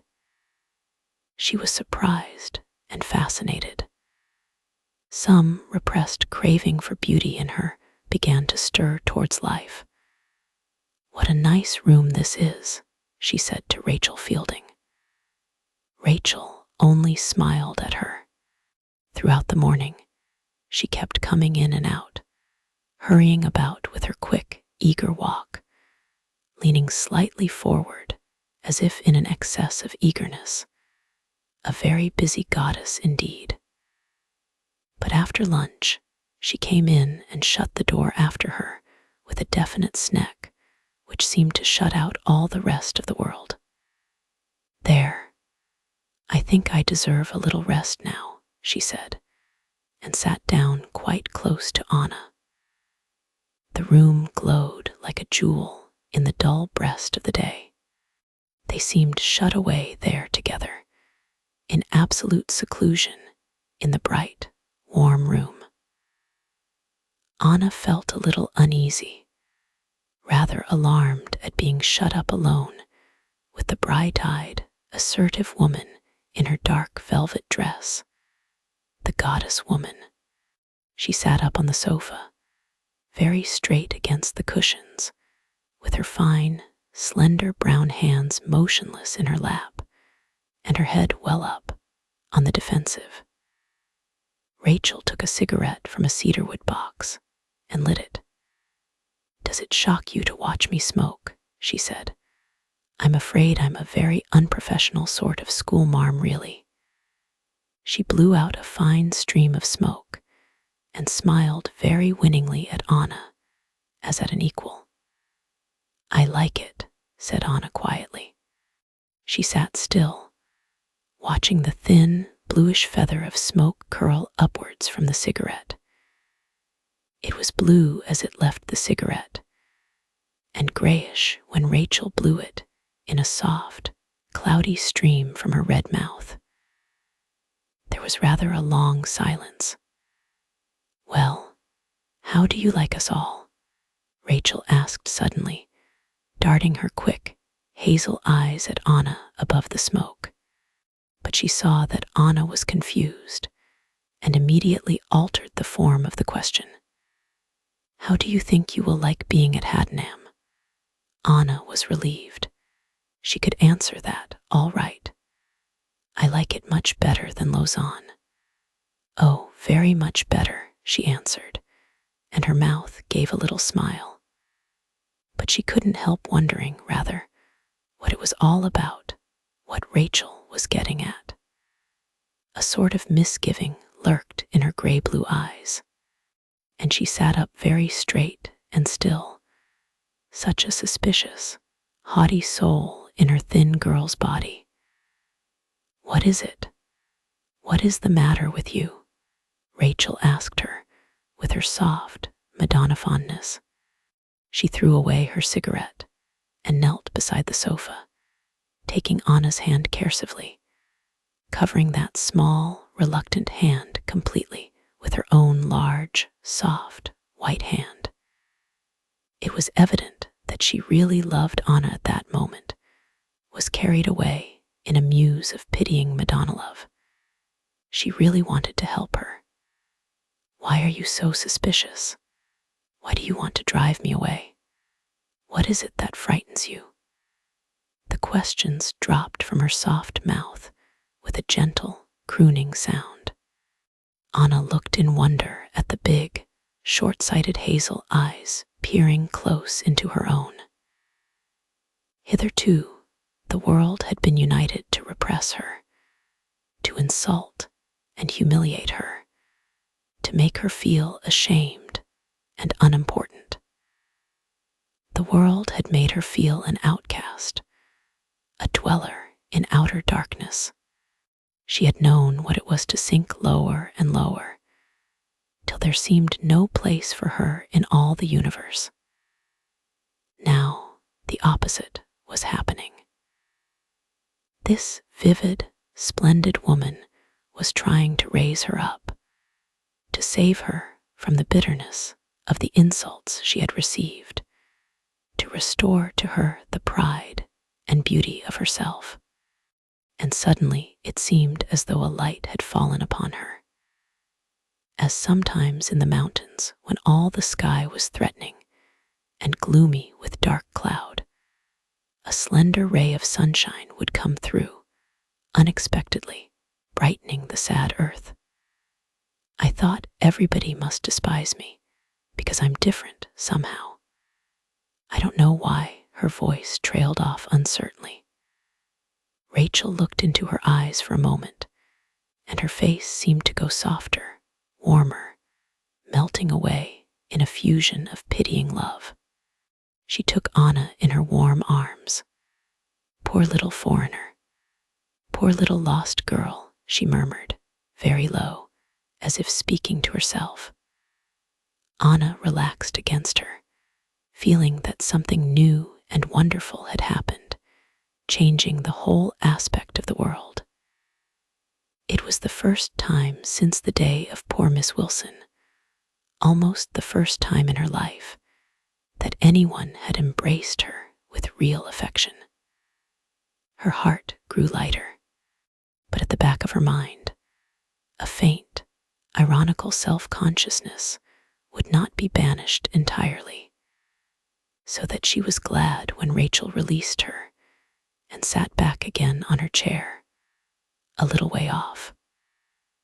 But what a dominant will the full, queenly woman had. She had an almost uncanny power to make Anna feel confident and strong. The smooth head of the girl poised more surely. She was coming back to herself. Then Rachel began to talk, not emotionally now, but very kindly, with a subtle flattery of intimacy, and a certain matter-of-factness that banished all alarms. "Things have gone wrong with you," she said. "You've lost yourself a bit, but it doesn't really matter very much. There's nothing fundamentally wrong, nothing that we shan't be able to put right. The great thing is not to be afraid." Anna sat still, listening, and at the sound of those confident and consoling words, the nightmare, the threatening nightmare that had crept into her daily life, began to slink away. She looked out of the window and saw the trees, rank upon bare rank, naked and motionless against the naked winter sky. Only by some freak of the wind, a single tree, a young chestnut, a tall sapling on which the dark buds were already distinguishable, blew strongly to and fro with a slow, even motion, like the rolling of a boat at sea. And ever after, through her stormy life, the recollection of those comforting words must be associated with the stormily swaying tree, swinging and rolling against the motionless background of the other trees, which the wind left untouched. "You must never be afraid of anything," said Rachel Fielding. "Always remember that with your intelligence, you can do anything you like. There is no such thing as an insurmountable obstacle. The world is there for you to do as you like with, not the other way round. But why is it that I feel so much alone, so cut off from everybody, as though I can never come near?" Anna asked after a pause. The eager, penetrating, sensitive eyes of the other woman looked at her, looked into her soul, it seemed, and smiled their reassurance. "You've got to put up with that, Anna Marie. You've got to get used to it, because it's inevitable. You might even be a little proud of it, perhaps. All brilliant minds, all exceptional minds, have to stand alone. You see, they've outgrown the herd mind, the ordinary intelligence of their fellows. And you are brilliant, my dear, though you don't realize it yet. You've got to pay the penalty of brilliance, and after all, it has its compensations too." She stopped and looked out into the distance, absently, as if seeking something far away. Then the smile came, the vivid, loving, protective, goddess smile on her face, the understanding glisten in her hazel eyes, as she said, "And there's usually someone who understands, more or less. You won't be absolutely isolated like a skylight on your little pillar of superiority. Now, for instance, while you're here, you can always talk to me." So the friendship was started between them. The friendship between the clever, intense woman with her feminine strength and softness, and her rather beautiful, lavish maturity, her goddesship.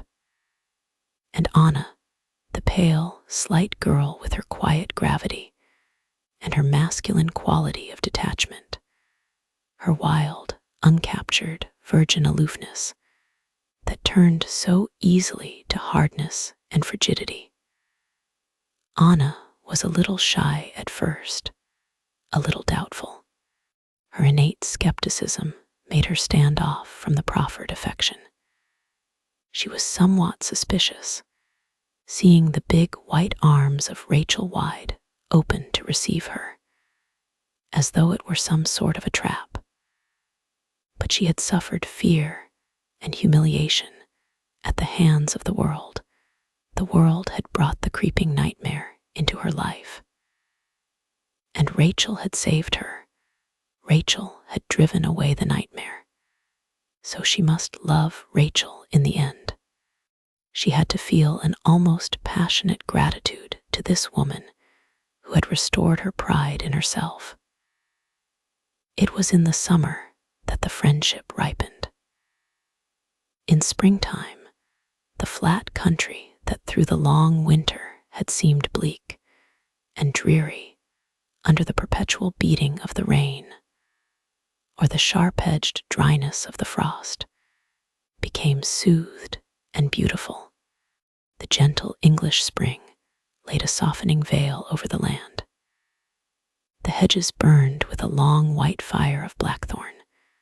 The fruit trees flowered in a light-hearted way, like girls standing in full-skirted dresses, pink and white.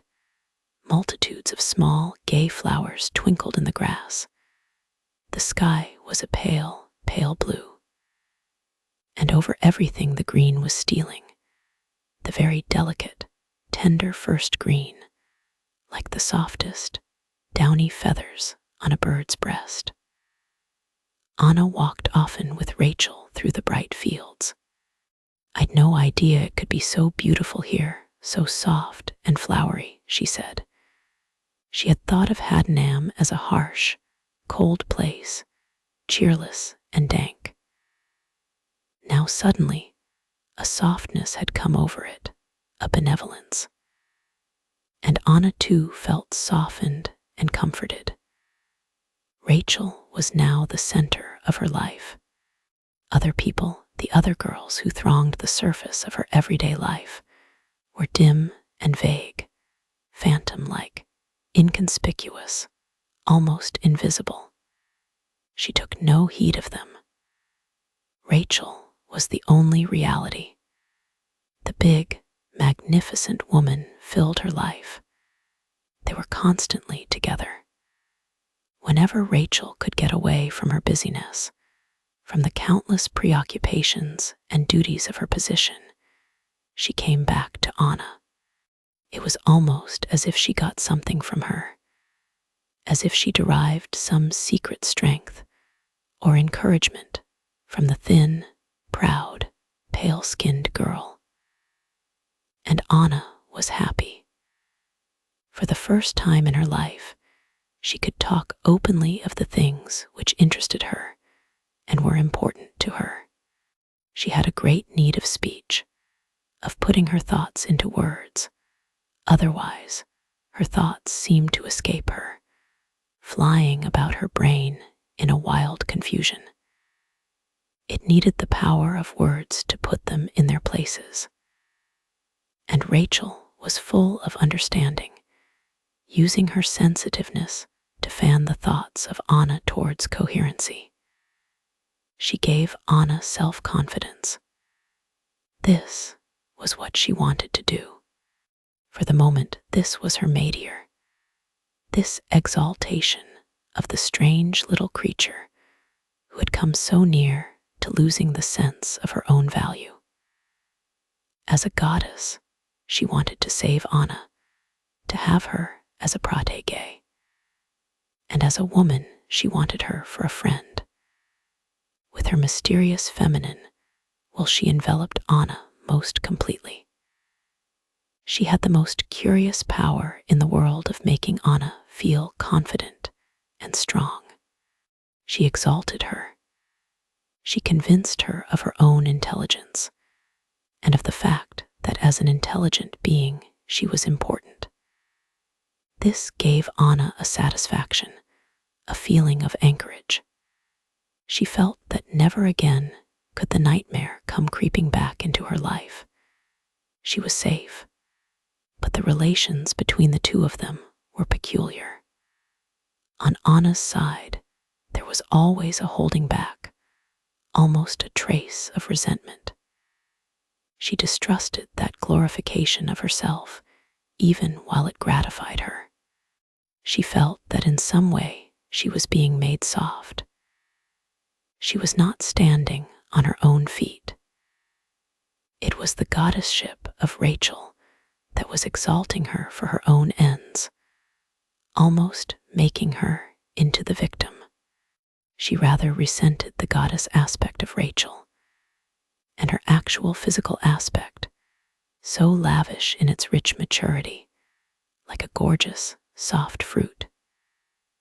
Rachel would touch her, would take her arm, or her small, cool hand, or stroke caressively her sleek, well-shaped head.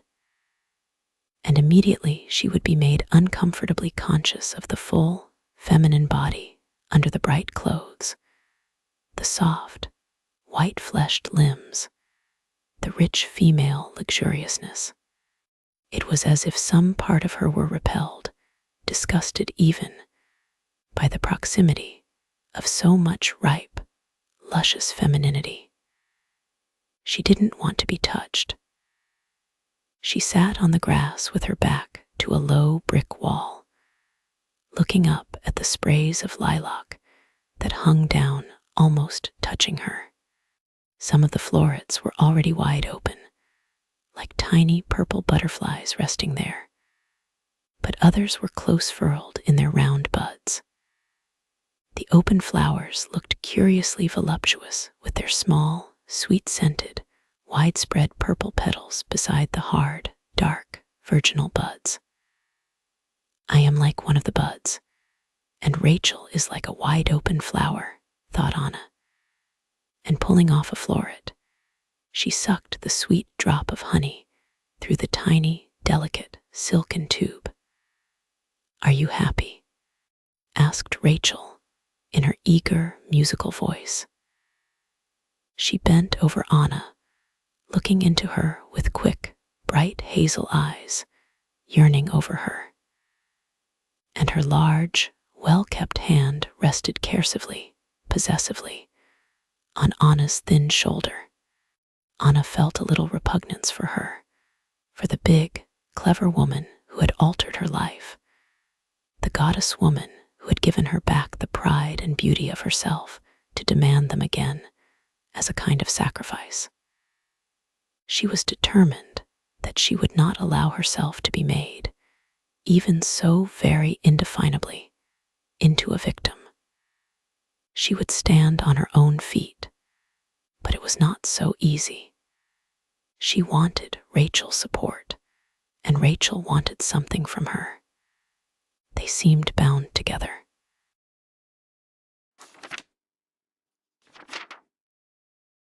Chapter 4. Anna took very little part in the collective life of Haddenham. The sports and team games, all that elaborate system of struggling and competing and pseudo-manly activity that the other girls found so important, rather disgusted her.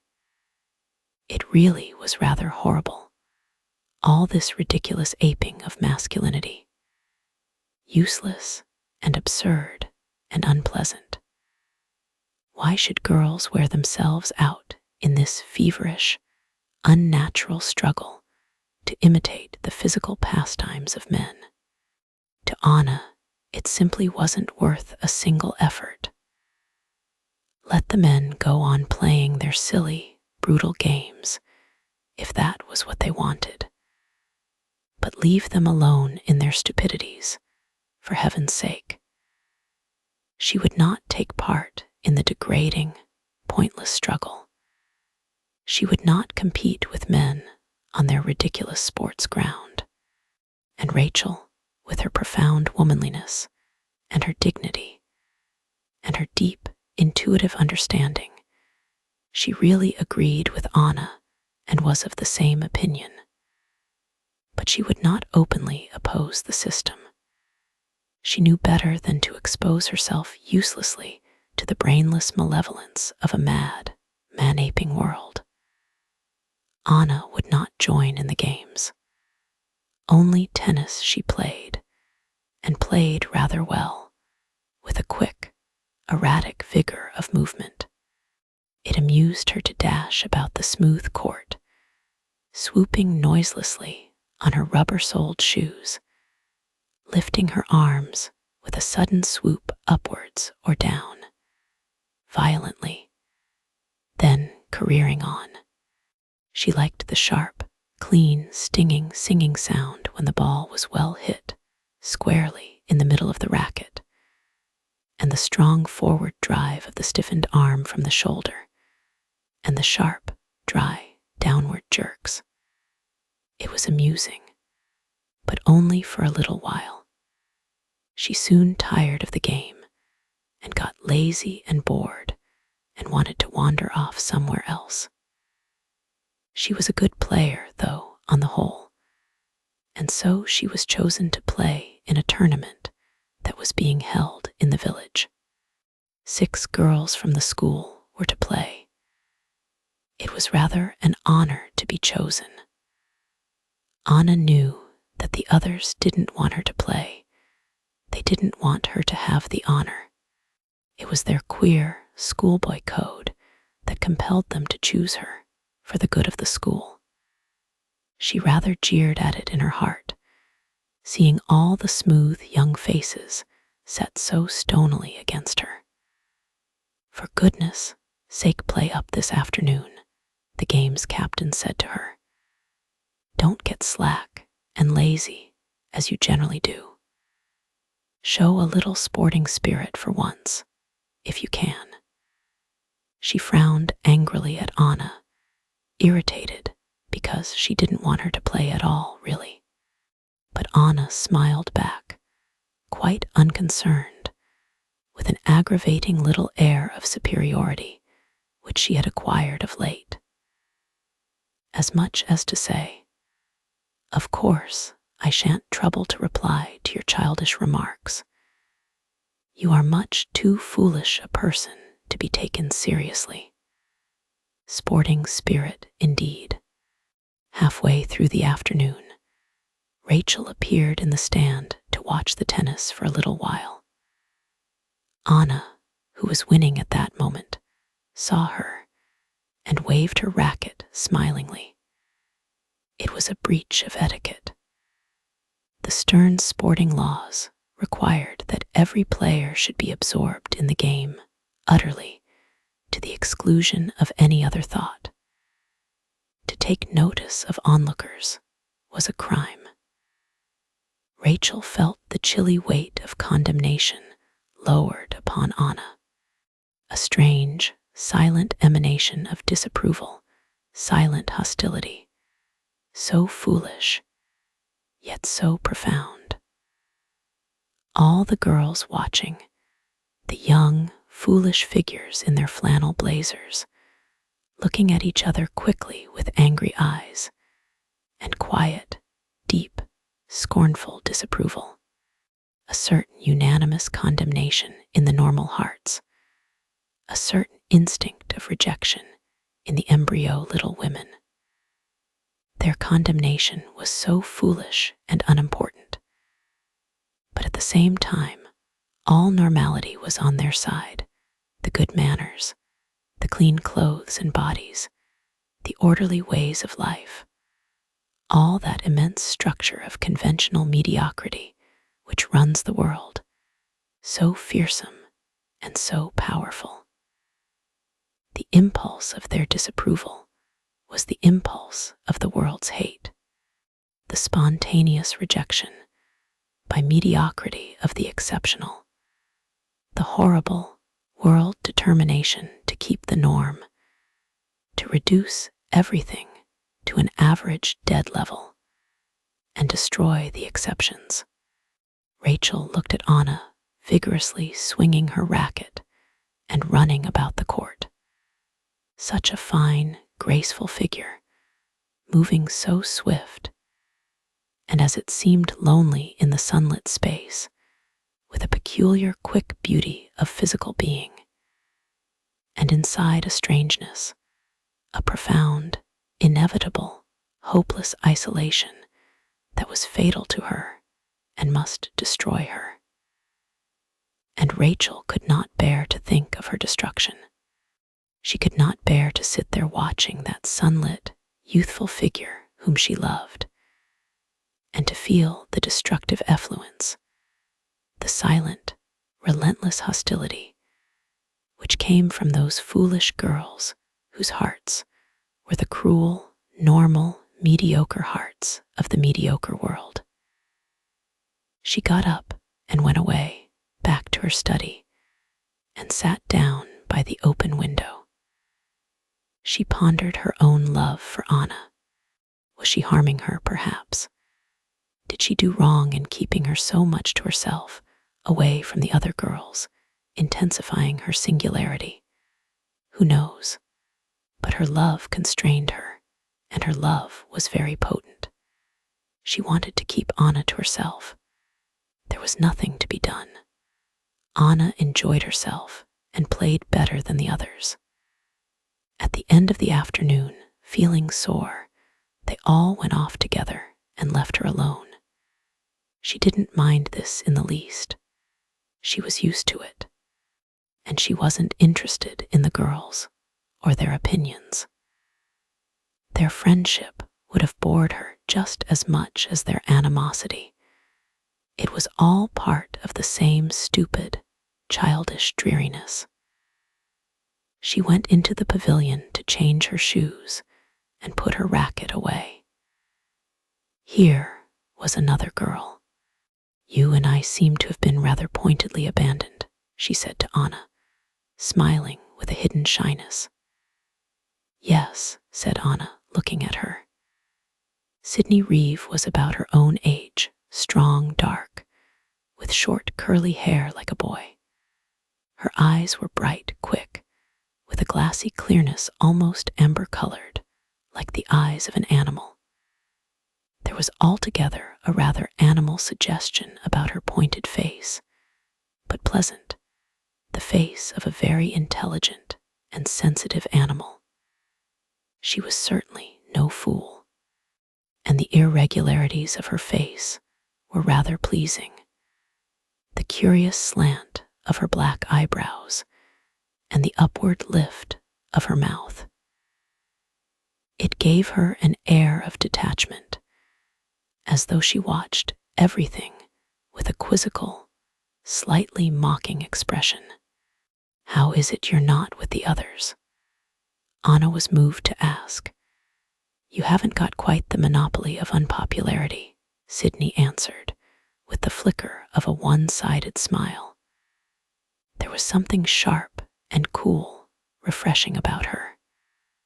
Anna was interested. Sydney could smile with keen young real amusement and a spice of cynicism. "Come up to the village and have tea with me," Sydney suggested, suddenly, almost as if giving an order. Her manner was perfectly assured, assertive even, but underneath was a sensitive shyness, a hint of deprecation. "Very well," Anna agreed. They walked up the road together. Anna was slightly taller, more graceful altogether, more delicate. Sydney, with her cropped curly head and her short white tunic swinging over her sturdy knees, was like some foreign soldier youth. She moved with a steady buoyancy, but with just a trace of swagger, of conscious challenge. She was bold too. She led the way into the room where the other girls who had played in the tournament were sitting at tea with their friends, celebrating the occasion. The girls disliked her. A self-conscious movement of distaste passed over the youthful faces, a sneering look, an instinctive withdrawal. There were whispered comments. Sydney Reeve, Anna Marie. Sydney strode on into the room, making for a corner table, taking no notice of anyone. She might have been miles away from any criticism, but all the time, Anna could tell that she was extremely, even painfully aware of the hostile faces, and yet somehow glorying in the situation. They sat down and ordered their tea. "Did you enjoy the tennis?" Sydney asked. "Yes, it was fun," said Anna. "But you're not very interested in games, are you?" "No, I think they're a waste of time, pointless and boring. More boring than other things." "Well, yes," said Anna, smiling. Sydney too smiled. She spoke in a low, deep, rather gruff, rather stiff voice, but very intent, and her intelligent eyes rested upon Anna with a certain intensity. She was somewhat repressed by her surroundings, by the consciousness of the inimical faces in the background, and her determination to be unaware of them. But there was a sort of urgency in her behavior. She was trying to make some contact with Anna. Anna liked her. She was interested and stimulated. "Why haven't we known each other before?" she asked. Again, the other girl smiled her sharp, one-sided smile, rather vinegary. "Well, it's not exactly easy to know you. You're usually so very obviously otherwise engaged." She spoke with sarcasm, not really bitter, but mocking, subtly, definitely derisive. "You mean with Rachel?" "Yes, with Rachel," she said, jeering a little and accenting the name. There was an uneasy pause. Anna was trembling on the verge of resentment, but for some reason she couldn't really feel angry with Sydney and her peculiar mingling of effrontery and diffidence, her assurance and her naive, hidden wistfulness. "Hadn't you better go to her now?" said Sydney ironically, her thin cheeks flushing. "She'll be expecting you." "Yes," said Anna, and instantly stood up. "I think I will go." Sydney watched her with a bold and mocking stare. Then she smiled rather irresistibly, and Anna smiled back reluctant. "Goodbye for the moment," Anna said. "For the moment," repeated Sydney, still smiling. She watched her across the room and until the door closed behind her. Anna went off with a feeling of pleasure. Pleasure to be going back to Rachel. Pleasure to have got away from Sydney, and yet pleasure at having talked to her. Sydney was intriguing, but she made Anna feel uncomfortable. She had that bright, mocking cynicism that challenged her in some way. Sydney was irritating, almost aggressive, but also there was that curious farouche sort of nervousness about her, and her attractive, one-sided smile that you couldn't quite trust in, and which promised so much, which, perhaps, was the token of a rare inward warmth. There was nothing easy about her. She was sharp and stinging and stimulating and would need living up to. She would keep you on your mettle. Anna felt again, as she had already felt, that Rachel was making her soft, almost victimizing her. She was not standing on her own feet, and it seemed to her that Sydney, with her very quick amber eyes, had discerned this and was mocking her. Anna wanted to be friends with Sydney, but Rachel monopolized all her attention. She felt herself in a quandary. It was not easy to break away from Rachel.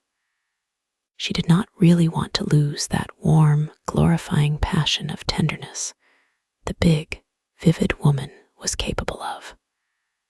For her, Rachel was still the goddess, powerful, benevolent, full-limbed, mysterious, with a strange power of exaltation and a luxuriant physical magic. Rachel was the goddess woman to whom she owed her passionate loyalty and gratitude and devotion. But then she had to reckon with the influence of Sydney, pulling her in another direction, pulling her away. That was what Sydney was doing all the time, under cover of her ironical indifference, pulling her away from Rachel, trying to force a new liberty upon her, to take away from her the deistic protection of Rachel's benevolence. I admire Rachel enormously. She heard the deep, quiet, humorous voice of Sydney asserting, "I'm fond of her too, but only in homeopathic doses. I can't stand much of her at a time. She's too rich for me, too rich for my blood." Anna felt that she was laughing at her and her relations with Rachel. Hard, clean-cut, sharp-tongued, bracing, mocking Sydney, without gentleness or mercy. Sydney with her gruff voice and her curious wild charm. How strange a rival for the goddess. But a formidable rival the sturdy, dark girl was. She had a poisoned dart of power against Rachel in her boyish body. The power to make the ripe, glorious woman a little ridiculous. Like a goddess, Rachel appeared beside her, a rich, golden goddess in all the glory of maturity, with a gorgeous, almost voluptuous fullness. Sydney brought out the goddesship, the strange physical goddesship of Rachel, by contrast with her own youthful, sharp outlined simplicity, her own hardness. This was what she tried to do, and it made Anna uncomfortable. The overflowing, soft femininity had always been a little repulsive to her. Now it became also a little absurd, a little embarrassing. She could not bear the warm glisten of tenderness in the big, hazel eyes, or the large, soft, white hands that touched her yearningly with a mysterious, soft urgency, possessive. The whole semi-physical spell of the goddesship of Rachel had become abhorrent to her. She gave more and more of her time to Sydney. Rachel said nothing. She would not compete or complain. She had very much her dignified pride, but she looked at Anna with darkened eyes, as much as to say that though she would not reproach her, the default was bitter. She watched Anna at first with a kind of hopefulness, on her soft, warm face, and in her hazel eyes was an expression of tender, rather pathetic expectation. She could not believe that she had lost her battle. She was the goddess, the mystery. How should she fail to conquer? Yes, Rachel was used to looking upon herself as a goddess. But suddenly, her divine right was questioned, and by this young limb of a Sydney. Sydney to win a victory over the goddess, to steal away an adorer. What a humiliation! Rachel did not like it at all. And presently a flame of indignation was lighted in her large eyes. The tenderness, The melancholy softness died out, and indignation took its place. She left Anna alone. Anna was glad to get out of the temple, to get away from the spell of the fascination and the mystery, out into the fresh air. But she went out with something added to her by the mysteries, a strong conceit in herself. The nightmare pushed well away into the background. She very quickly became intimate with Sydney. The intimacy which had budded between them at their first conversation blossomed rapidly into a sort of romantic friendship. There was nothing emotional about their relationship, but a frankness, a freshness, an almost man-to-man breeziness, very free and easy. They teased one another and sharpened their wits upon each other. But there was a good deal of romance in their friendship. The mockery, the intellectual strife between them did not diminish it.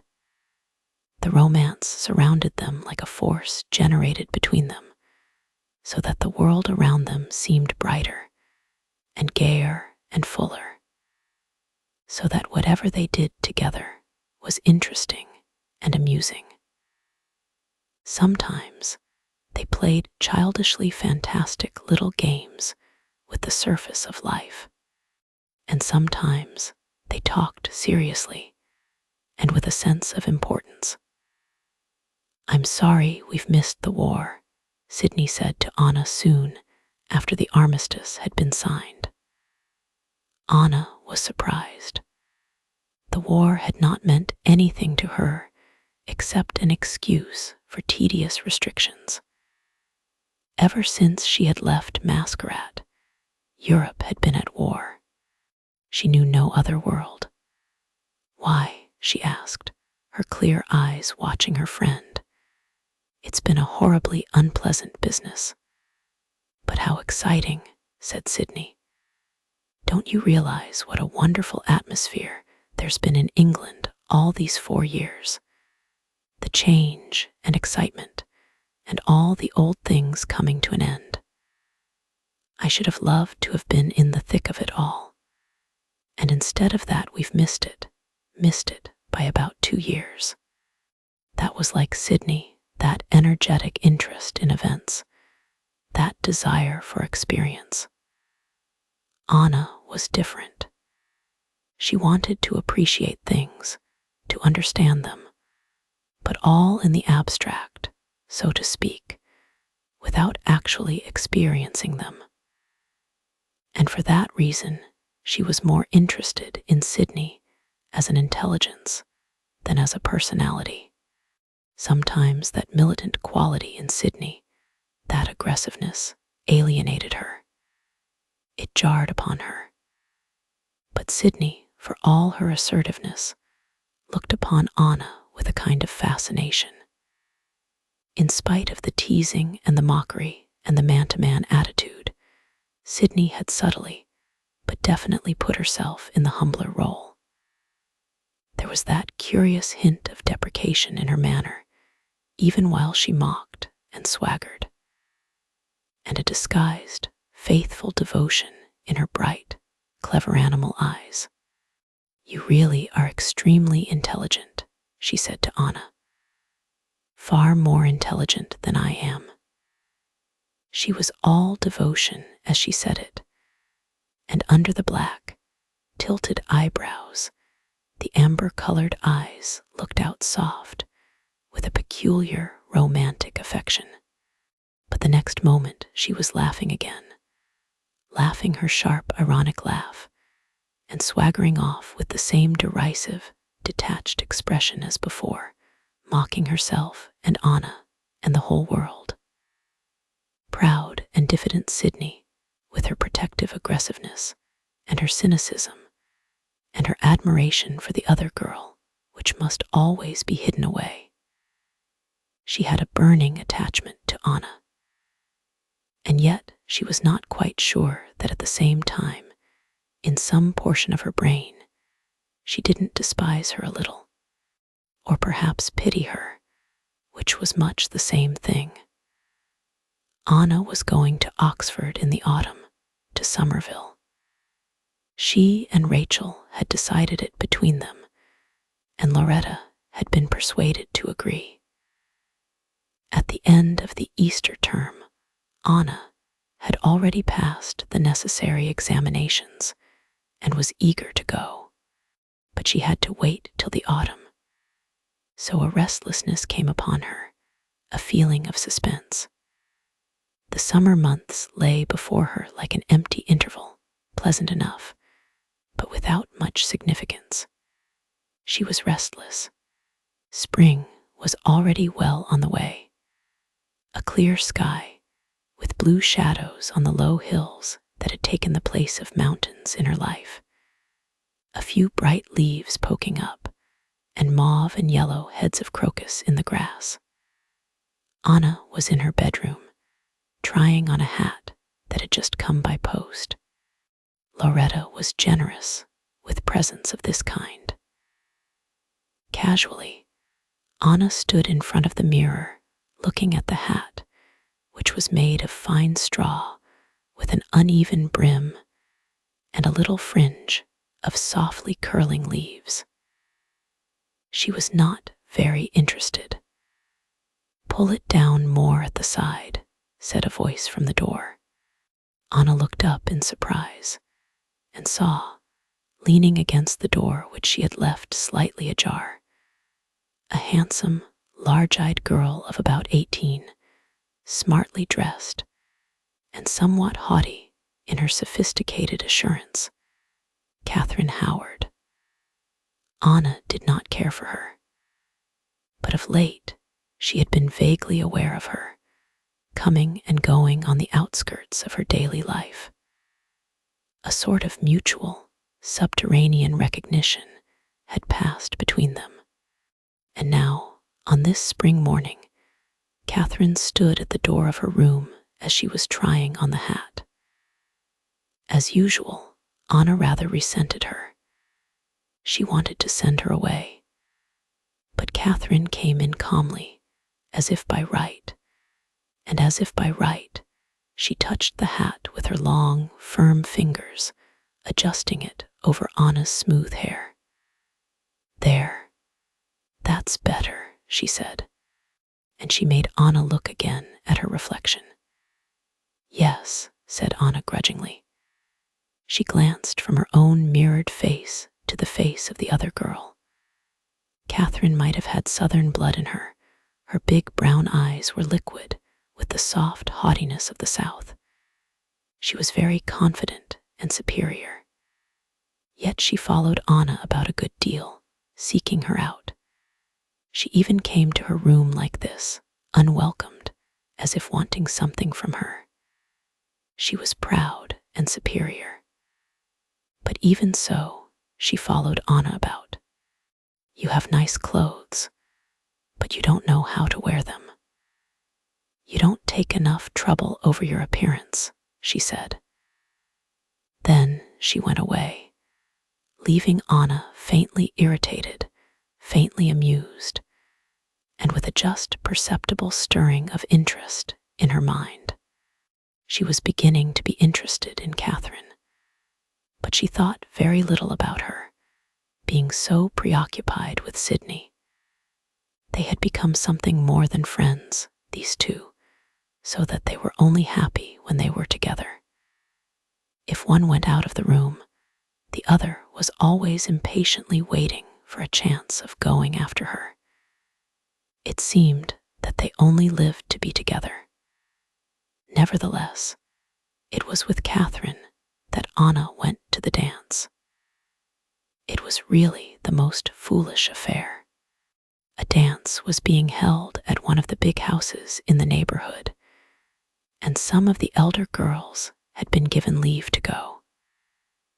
Then, suddenly, there was a suspected case of infectious illness, and permission was withdrawn. Nobody from the school would attend. Anna was lounging over a book when she heard the news. Her face darkened. The outing, which had not interested her before, now became attractive. "Ridiculous, treating us like babies," she muttered. "I've a good mind to go all the same." She looked up and met the large, brilliant eyes of Catherine fixed upon her. For some reason, that bright regard filled her with a febrile irritation. "Yes, I will go," she exclaimed petulantly, as if in protest against authority. But really, it was Catherine's wide brown stare against which she was protesting. "Why not?" "I'll go with you," said Catherine, in a matter-of-fact tone. She smiled a curious, secretive smile, lifting the corner of her lip in secret triumph or scorn. Anna knew that she was behaving foolishly, that it was only her restlessness that had moved her to the irritable impulse. She did not want to go to the dance at all, but she had to see the thing through. If only to assert herself against Catherine's large-eyed haughtiness, she had to go. The other girl roused her to such a pitch of unreasonable irritability. Anna spent the evening wondering why she had come and what Rachel would have to say when she heard of the matter, for they could not hope to conceal it. She was rather rude to Catherine, but Catherine smiled her secretive smile and seemed quite content. "Why on earth did you want to come on this mad expedition?" Anna asked her, with a good deal of antagonism in her voice and expression, a hint of offensiveness. "For the same reason as you did, I suppose," replied Catherine smoothly. Anna watched her in her handsome, rather tense, rather aggravating self-confidence, with suspicion and bewilderment. She could not understand what it was about Catherine that acted upon her as such an irritant. Whether it was the way she moved about the lighted room in bold, challenging triumph, enjoying the illicit occasion, or the peculiar mock meekness in her large brown eyes when she looked at Anna as at a superior. "It's really rather absurd at our age to be treated like children in the nursery," Catherine said. "We ought both of us to be up at Oxford." And she went on to talk about some verses that Anna had written, and which Rachel had sent to a friend of hers, a publisher at Oxford. It was possible that he might decide to publish them. Anna looked at her more amicably. Was it possible that this proud, accomplished, independent creature admired her? Yes, there was admiration in Catherine's eyes, an incongruous, almost servile admiration behind the insolence. And Anna could feel, under the haughty, indifferent manner, the will of the other girl reaching out towards her. She was flattered. It gratified her, in spite of her irritation, that she could make Catherine admire her. But the next day, she was all irritation again. She simply couldn't conceive why she had gone to the dance. She hadn't enjoyed herself in the least. The whole incident seemed inexplicable and stupid. In the middle of the morning, Rachel sent for her. Anna went into the study where she had once spent so much of her time. It seemed quite natural to be there again. Rachel was sitting at the bureau. As usual, she was dressed in bright colors, a loose tunic of vivid blue over her skirt, with long, very full sleeves heavily embroidered, something like an elaborate priestly vestment. "You sent for me?" Anna asked quietly. "Yes," replied Rachel, turning towards her. Anna came closer and glanced round at the attractive, familiar room as if in recognition. The glance of familiarity was distasteful to Rachel, seeming to imply Anna's natural right to the freedom of the room. She gave the girl a strange look from her hazel eyes. "You went to the dance last night," she said. "Yes. Although you knew I had forbidden it. Yes. I suppose you thought I should say nothing." Anna looked at her in surprise. "You relied on being able to persuade me to overlook it, didn't you?" said Rachel slowly. Her large white hands, like two pale animals escaping from the gorgeous sleeves, sprang together and clasped one another upon her lap. "You thought you could do what you liked with me." Anna stirred uncomfortably, saying nothing. She had caught a glimpse of something coldly vindictive in the short-sighted eyes that had once glowed with benevolent, maternal fondness when they looked at her, a chilly glitter of revenge. And this took away her assurance.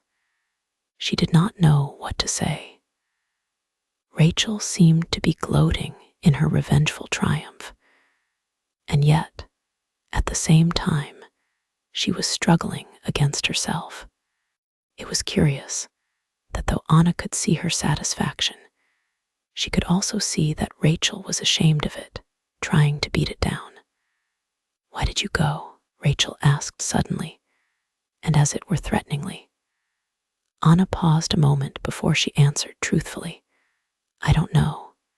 In her mind she thought, "You will never believe me, of course, but actually, I have no more idea than you have what induced me to go." "So you won't even trouble to explain," said Rachel bitterly. "I'm not even worth an explanation to you." Suddenly, her bitterness had got the better of her. All the gentleness, the warmth, went out of her face. She was the avenging goddess now, emanating a cold, merciless passion of revenge. And as if carried away in a deistic transport, she was just a little hysterical, a little bit out of control. Her quick, strong, eager voice struck now, and then a vibrating high note of hysteria. "I let you go off with Sydney. I didn't complain at you leaving me. I gave you up to her because I thought it would be good for you to have a friend of your own age. But do you think it was easy for me to let you go? Do you think it was pleasant for me to stand aside? I who was so fond of you, who understood you so well, who would have done anything for you." Her voice added accusation to bitterness till it rang out, angry and shrill, with its sinister undertone of exultancy in revenge. Anna looked at her in amazement and a certain horror, because Rachel had made her realize the actual existence of vengeance as a motive force. She was silent and uneasy. "But this is too much," the elder woman went on. "This open rebellion against my authority is too much even for me. You have gone too far this time." She gazed at Anna in complete bitterness, the deadly bitterness of her wounded pride. "You will have to go," she said. "I can't have you here after this." "Do you mean that I am to be expelled?" asked Anna in astonishment. She was dismayed at this sudden menace, which had flourished at her from the familiar face of the woman who had been her closest friend. "Yes," Rachel said. "I shall tell your aunt not to send you back next term." She sat watching Anna with shining hazel eyes, and the strange, vindictive coldness hardening her face. Her anger and her vindictiveness seemed implacable and profound, and so, in a way, they were. But all the time, just out of sight, her love for Anna was lurking, a poor tormented ghost, banished, unacknowledged, but still creeping back even now to peer through the black fog of anger. But her wounded pride was stronger than her love. She could not bear to be slighted by this cool waif of a girl. Rachel was the goddess woman, mysterious and powerful. She was accustomed to be adored, and perhaps feared a little as well. Most people stood a little in awe of her, for she was majestic and potent in her handsome maturity. But Anna was quite unimpressed. She refused to feel any awe at all. Isolated in her arrogant young aloofness, she had come to look upon Rachel's lavish female power as a sort of trick. And Rachel knew this. She even knew that Anna felt a certain repugnance for her beautiful, florid fullness, for her goddessship, bred of humiliation for Rachel. Anna shivered slightly as she went out of the study. She had really been repelled by Rachel. Really, Rachel, in her slight abandonment, in her zest for revenge, seemed sinister to her, almost disgusting. A chilly breath of far distant alarm had blown upon Anna's spirit, a distant threat of nightmare menace from the world. She went to find Sydney, feeling somewhat dismayed. But Sydney, when she heard of the affair, had no consolation to offer. "You fool," she cried in a harsh voice of extreme, intolerant provocation. "You utter fool to go and get yourself expelled and throw away our last term together." And she marched off with an expression of cold, disgusted exasperation on her face, and her thin nose piercing the air protestingly. It was hard for Sydney to forgive Anna for cutting short their time together. But perhaps, more than anything, it was difficult for her to get over the fact that Anna had gone to the dance with Catherine. But why with her? Why with Catherine of all people? She growled irritably in her gruff, young man's voice. She did not like Catherine. There was a slow, undying fire of hostility between the two of them. The hostility of the assured, handsome, well-dressed, worldly experienced person for the equally assured, but less conventional type, whose standards of values are quite different. All this in embryo, but none the less potent for that. And Anna could not explain in the least her sudden association with the bold, sophisticated girl, which only made matters worse. "I believe you were just showing off in front of her," Sydney accused. The more or less random shot seemed to come fairly near hitting the mark. But in the end, of course, Sydney had to allow herself to be reconciled. She couldn't go on very long treating Anna to her disapproval. During the last few days of the term, her affection flamed up with a new intensity, fanned by the poignancy of approaching separation.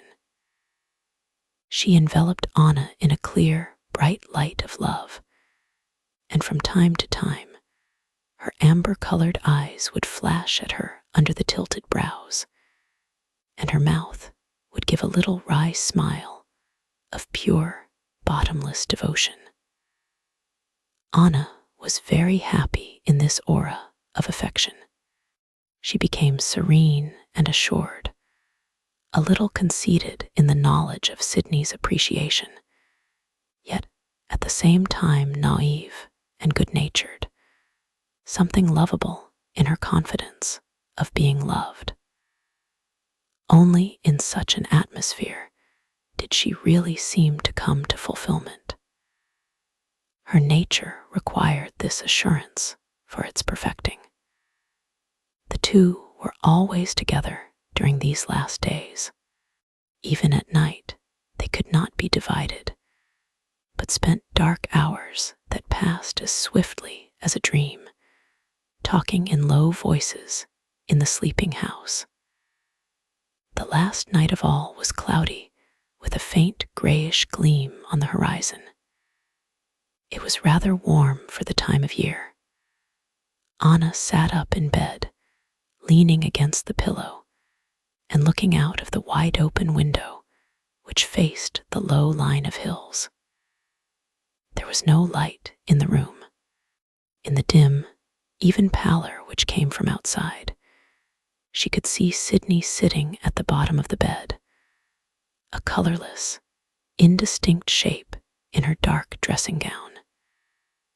They had been talking for a long while, but now were silent, subdued, and melancholy under the shadow of imminent parting. Far away in the silent darkness, a goods train rumbled off into the distance. It was the nightly signal for Sydney to go back to her own room. She moved and stretched herself, running her fingers through her thick hair. Then she got up. Anna's heart stood still at the sudden thought. She is going away now, and tomorrow I am leaving Haddam for good. It is as if she were going away from me altogether. She seemed to realize their parting for the first time. "Don't go," she said impulsively, stretching out her hand. Like a materialization, the hand of Sydney moved out of the darkness and took Anna S. in a firm, cool grip. Feeling sentimental, the low, masculine voice was rough with tenderness and a heavy sadness under the mockery. Anna gave an unhappy murmur and said, "It's rather beastly, isn't it? Having to go away like this." "Damnable," said Sydney, her hard fingers tightening about Anna's hand. Anna felt tired and unreal. A deep, indefinable uneasiness stirred in her like a foreboding.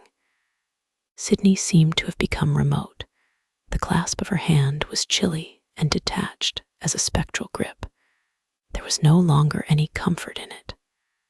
"I feel worried," she said. "I don't know why.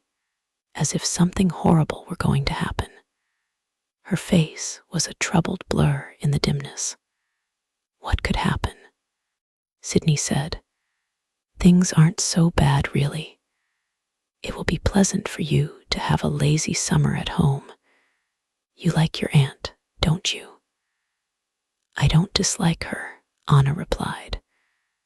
"But somehow she's not quite a real person. One can't talk to her at all. She paused a moment, searching her mind for the descriptive word, "too papilionaceous," she ended with a faint smile. A slow answering smile of complete understanding glimmered on Sydney's face. "I know what you mean exactly," she said. There was silence for a moment. Then she began to draw away. "We will meet again soon, won't we?" said Anna urgently. She still felt uneasy and exhausted, very anxious for some reassurance. "Yes, of course," came Sydney's voice, like a ghost out of the darkness. The amber eyes looked down at Anna with a passionate flame of devotion hidden in the dark, and an intuitive, courageous, unfailing sympathy. Anna lay in bed sadly after Sydney had gone, seeing in imagination the clear, bright eyes of her friend, full of love and encouragement, like the faithful eyes of a very intelligent, very sensitive dog. But it was not quite the encouragement that she wanted, really. She felt uneasy, apprehensive. The next day, Sydney appeared at the station to see her off, very calm, very breezy, hiding her emotion in her odd, brusque, sardonic way. "Goodbye," she said casually, putting her cool, sunburned hand in Anna S. through the open window of the carriage. "Goodbye," Anna replied. She felt curiously unreal, indifferent almost. she had slept badly. In the night, a breath of fear had blown upon her from the inimical dark. The striking quarters of the hours had beaten in her ears with a vague clash of menace, so that now she scarcely realized what was going on. Sydney looked her full in the eyes. "Right often," she said, in her aggressive, domineering voice that covered a note of wistfulness. "Yes," said Anna. "Well," Sydney checked herself with a queer impatience and walked stiffly away. As the train moved out of the station, Anna caught sight of Catherine, smiling goodbye, and looking at her very definitely with a peculiar forced significance in her big, dark, handsome eyes, as though she intended to convey some message. Anna did not know what she meant by the look. Only a significant intensity seemed centered in her, compelling attention. Rachel did not say goodbye to Anna at all.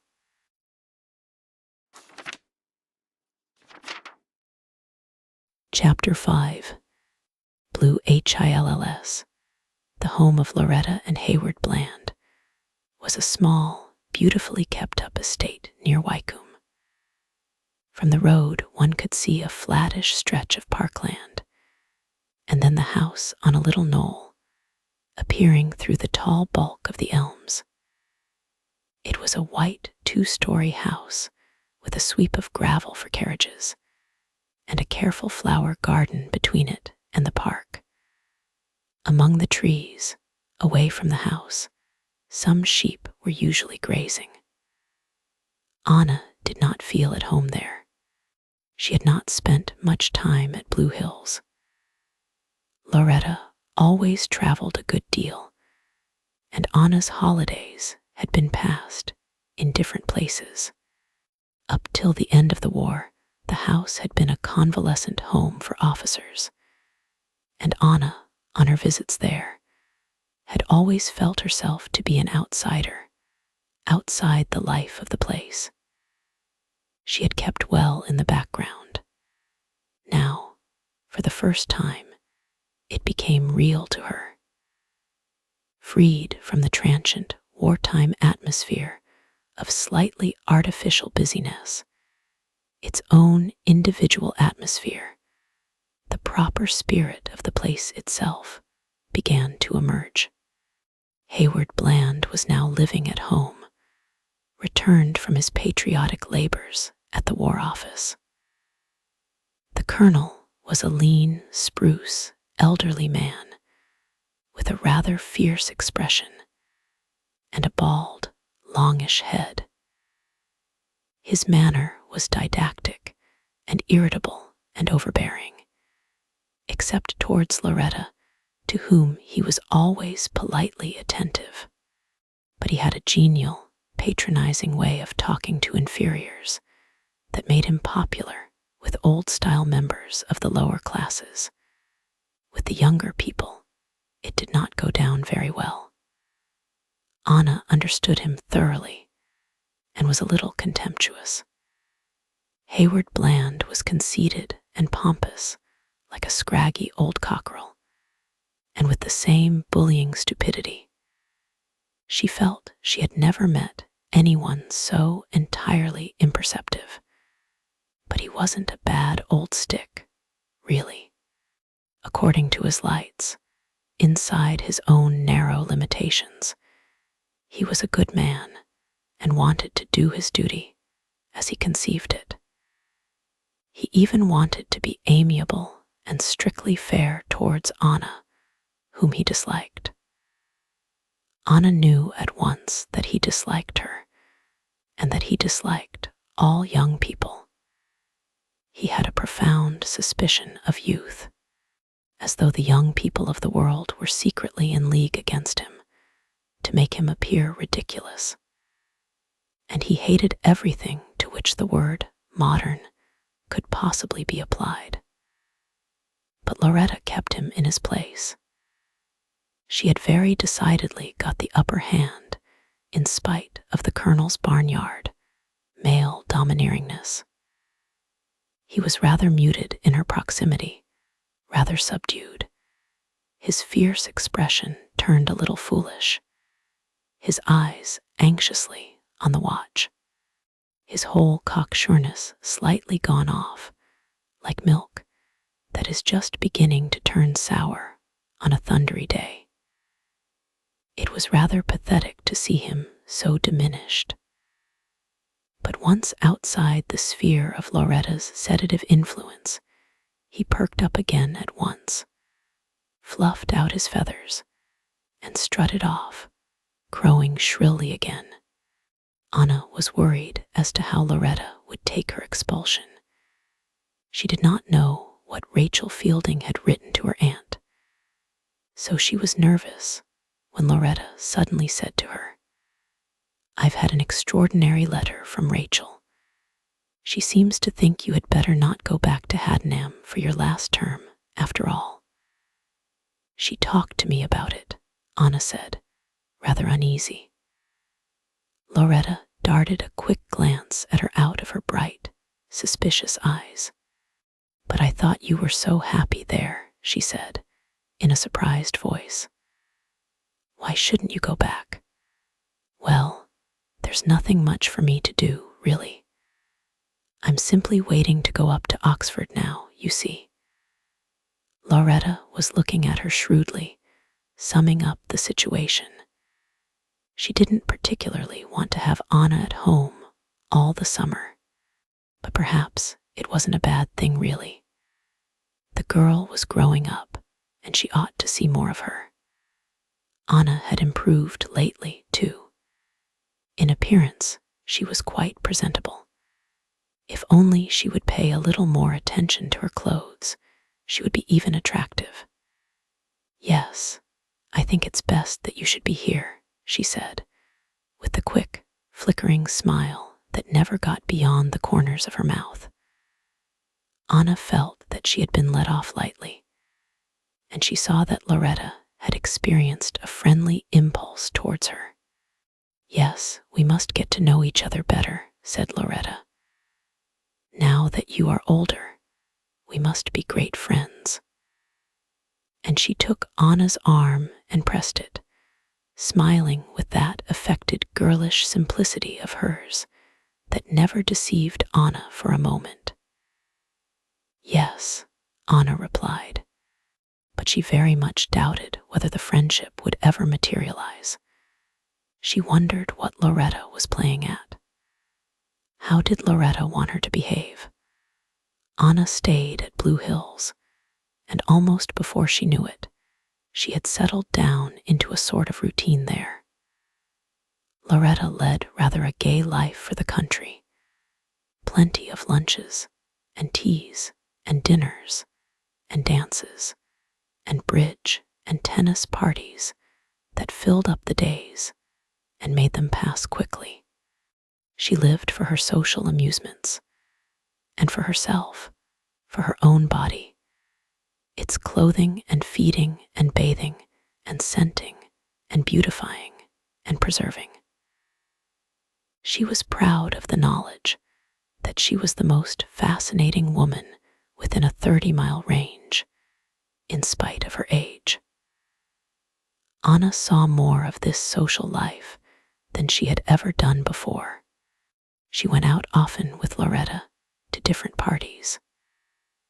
The various houses round about followed Loretta's hospitable lead, and a good deal of fairly lavish entertaining went on, especially among the older people. There was a rather noticeable scarcity of young people. Elderly, successful people, youngish married couples, and their children, but no really young people. Anna sometimes wondered what had become of everyone between school age and the later 30s. Their absence left a blank, a curious gap in the structure of the community.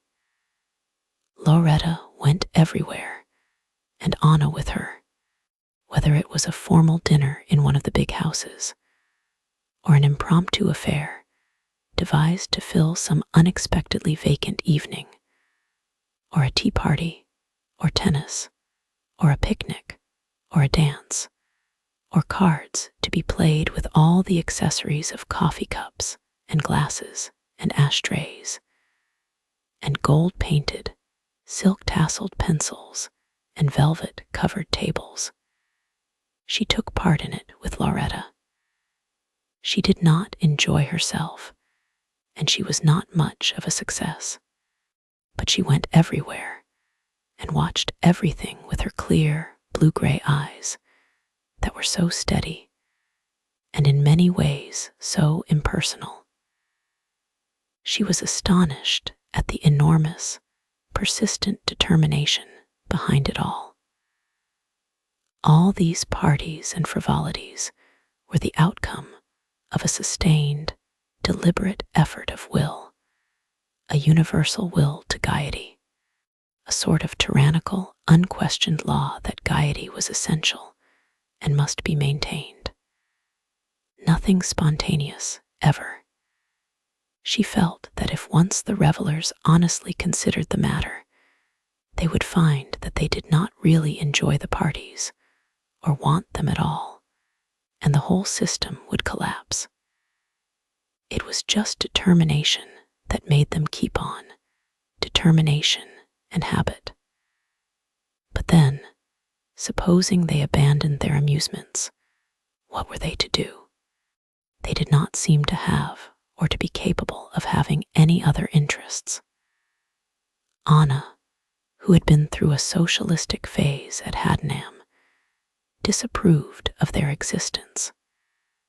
With her socialistic tendencies, she disapproved of their pleasure-greedy, butterfly life. But she had to admit that there seemed to be no alternative. Loretta told everyone that Anna was clever. A most talented young lady, she said coyly, smiling at the girl with a sort of glancing, fictitious roguishness.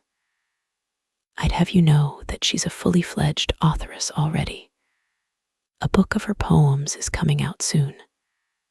Anna was made extremely uncomfortable by these remarks. Why did you say that? She asked Loretta afterwards. It's not at all certain yet that Drummond will publish my verses. Of course he will publish them, Loretta said. And from her quick, impatient manner, it was obvious that she was determined that it should be so, or else there would be trouble. Of course, she repeated, looking at Anna with a smiling mouth, but a hard, bright gleam in her eyes that was like a threat. Anna was very uneasy. Towards the end of May, the weather became hot suddenly, and Anna needed some new summer dresses. She went into Loretta's bedroom to try them on. The big, lemon and silver room always fascinated her. With its silver walls and ceiling, its lemon silk curtains, its soft, soft carpet of slightly darker lemon, like lemon curd, its sleek, silvery furniture. It seemed to exhale an actual perfume of femininity, an anima of female luxuriousness. The bathroom next door was like a laboratory, with its pale, gleaming purity, and its rows of glistening bottles and appliances, a workroom of feminine beauty. Anna was uneasy and fascinated. This refinement of female elegance, this insistence on the actual mechanism of producing female beauty, was rather too much for her. It made her uncomfortable, but at the same time, she was attracted by it in a way. She looked with a show of interest at the dresses, particularly at a dull green one, very simply made. Don't you like this blue frock? Said Loretta, holding up a frilled garment the color of forget-me-nots, and watching the thin, straight figure in front of the mirror. A thin body with sloping shoulders underneath a pale, grave face, and straight brown hair, rather untidy, over a too-high forehead. An uncomfortable, unfeminine sort of creature, Loretta thought to herself. But she knew that Anna was not unattractive. In that pale face, in those severely graceful limbs, was a strange potency that might draw a man, even draw him away from Loretta herself. Over the back of a chair lay the dull green dress that Loretta did not care much about. It was a bluish, arsenical green, beautiful, but rather unusual. Anna was fingering the smooth, fresh-feeling material. "I like this one," she said, "but you could never wear that. Green isn't a young girl's color. It wouldn't suit you at all." Loretta came forward and stretched out her hand with its flashing rings as if to take the dress away. But Anna held the cold, soft green against her neck, watching herself in the mirror, and a new light came into her eyes, greenish, as if reflected from the green stuff. "Yes," she said softly, "I like it immensely." "Then I'm afraid your taste isn't very good. Green is the last color you should wear.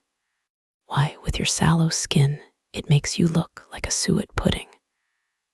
Loretta could be swiftly roused to irritation if she was opposed in any way. She seemed to take the disagreement as a personal affront. Anna had almost forgotten her aunt, enthralled by the contrast of the lovely greenish stuff with the yellow pale flesh. Now, the angry, impatient voice brought her quickly back to earth. She put down the dress, smiling gravely at Loretta. "I'm sorry you don't like me in green," she said, with a hint of propitiatory gentleness. "I'm so fond of it. I think it suits my personality." "Suits your personality? What an expression." Loretta laughed a hard, tinkling, malicious laugh, as at some stupid absurdity. "What a mass of affectations you are. When I was your age, girls didn't use words like that." "Would you rather I spoke always in words of one syllable?" asked Anna, in her calm, involuntarily supercilious voice. "There's no need to be insolent," said Loretta, turning away. "I'm sorry. I didn't mean to be rude," Anna said, rather confused. "Please don't be angry." She looked shyly at her aunt, not knowing how to behave. "Why am I not more careful what I say? I must think before I speak," she thought unhappily. Loretta was really offended. Her eyes rested upon Anna with disapproval. "I put up with a lot from you," she said, with her cold, almost cruel brightness, like a beautiful, cruel bird darting and flashing with vivid, brilliant plumage and vicious, stiletto-sharp beak. "I put up with a lot because Rachel says you are clever. I believe in what she tells me. Otherwise, I should not be so lenient with you." Anna felt that she was being threatened. Loretta's words contained a warning and a threat, something definite, almost some one specific thing. She thought she knew what it was. To herself, she said, "She is thinking about my verses. If my book of verse is published, she will be nice to me. Otherwise, she will not. Everything depends upon that." The book of poems was being made an issue between them.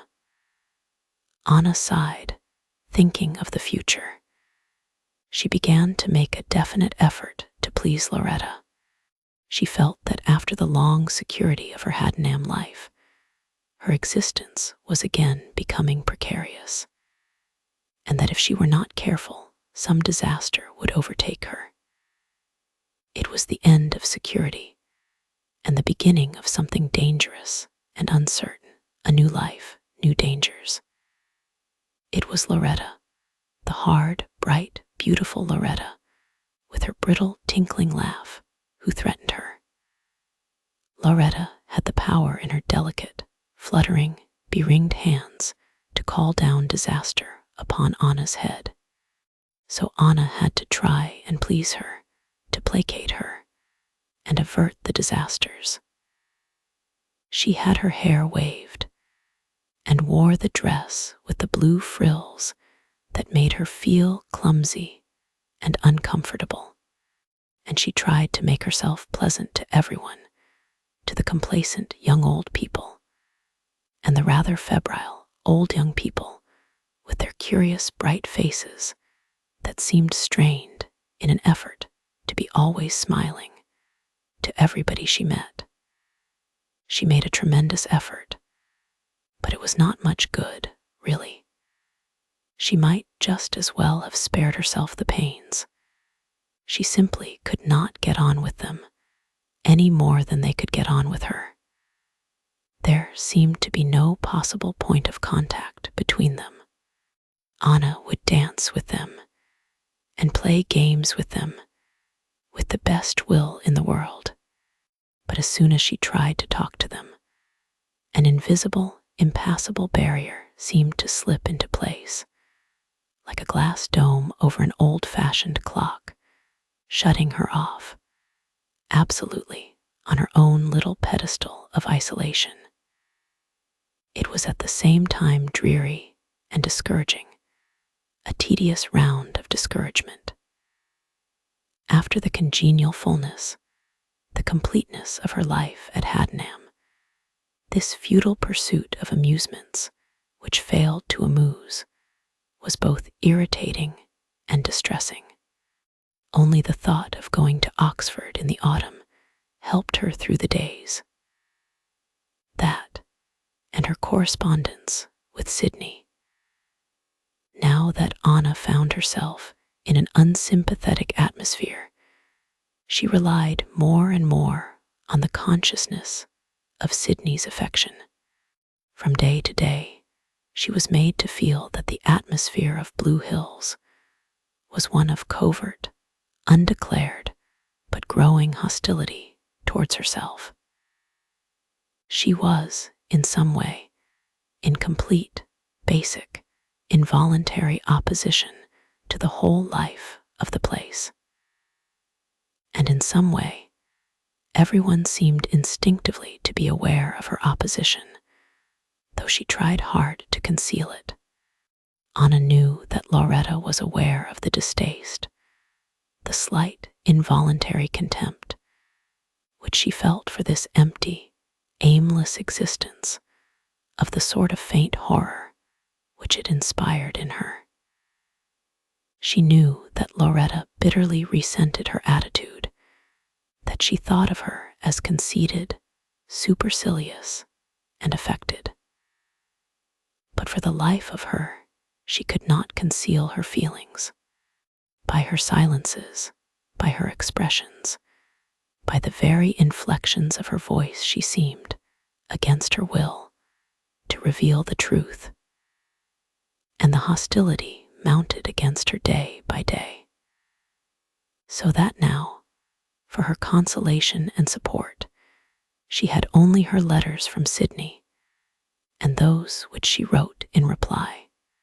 Sydney wrote almost every day short, disjointed sentences that were like her conversation, but full of encouragement for Anna, full of Sydney's own wild, proud charm, reckless and half savage, faithful in a shy intensity of love.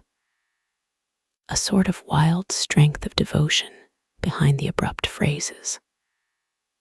Anna wrote back daily, long, carefully worded, rather consciously clever letters, analytical and introspective, a certain pathos in the well-selected phrases, and also a soullessness, a hardness, rather repulsive, but nevertheless a vast sincerity.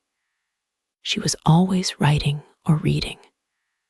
Whenever she could snatch a few minutes from the exacting, boring social round, she would slip away into some corner or other with a book or a block of writing paper, a habit which annoyed Hayward Bland.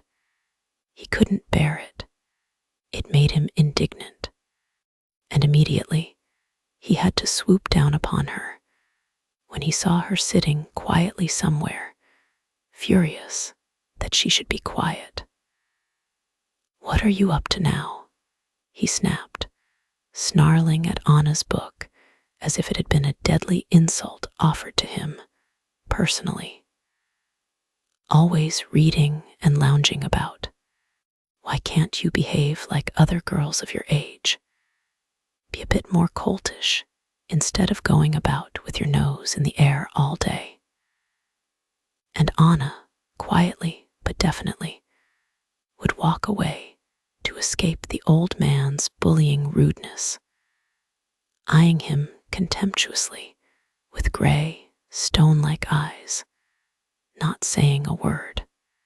One morning, the expected letter from Sydney failed to appear, and Anna went about the house disconsolate and wondering, till in Loretta's room she saw the familiar square white envelope addressed in Sydney's small writing, lying on the silver quilt with its incrustations of pale flowers, and Loretta sitting up in bed in her lacy wrapper with a kind of pointed, bird-like ferocity on her pretty face, where the slackness of middle age was just beginning to show itself.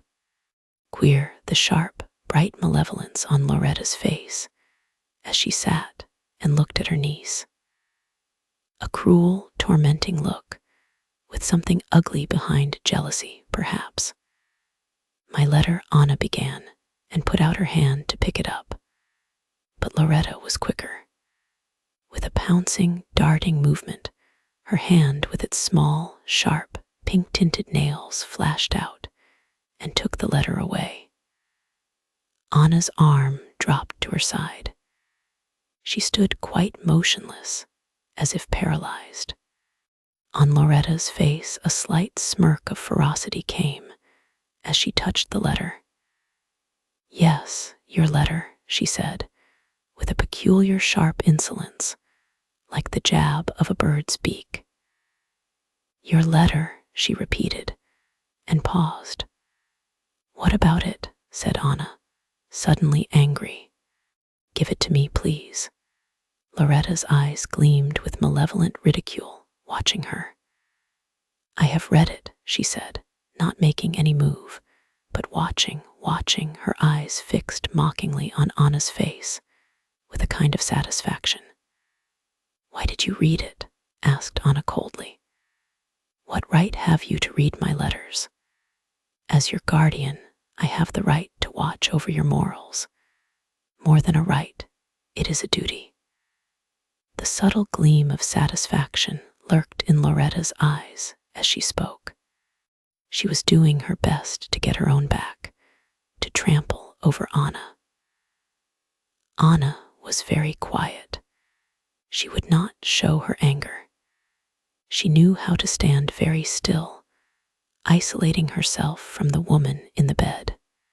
"I don't approve of your friendship with this girl, Sydney, or whatever she calls herself." The strange, vicious insolence of the tone. "Sydney is her name." Anna's voice dropped, cold as a stone, into the silence. Loretta made a faint, insulting grimace. It would be something like that, of course. There was a little blank pause, heavy with anger. Then, "Perhaps you think that because I don't say very much, I don't notice what is going on in my own house, under my very nose. Perhaps you imagine that I haven't seen you creeping off day after day to write your secret letters. And this girl's letters that come for you every day." Anna did not want to speak. she would rather have kept silent. But since the mocking, insulting voice had paused, as if for a reply from her, she said, "Well, why shouldn't we write to one another? We were friends at Haddenham for a long time, and no one there objected to our friendship." A peculiar light flashed in Loretta's eyes.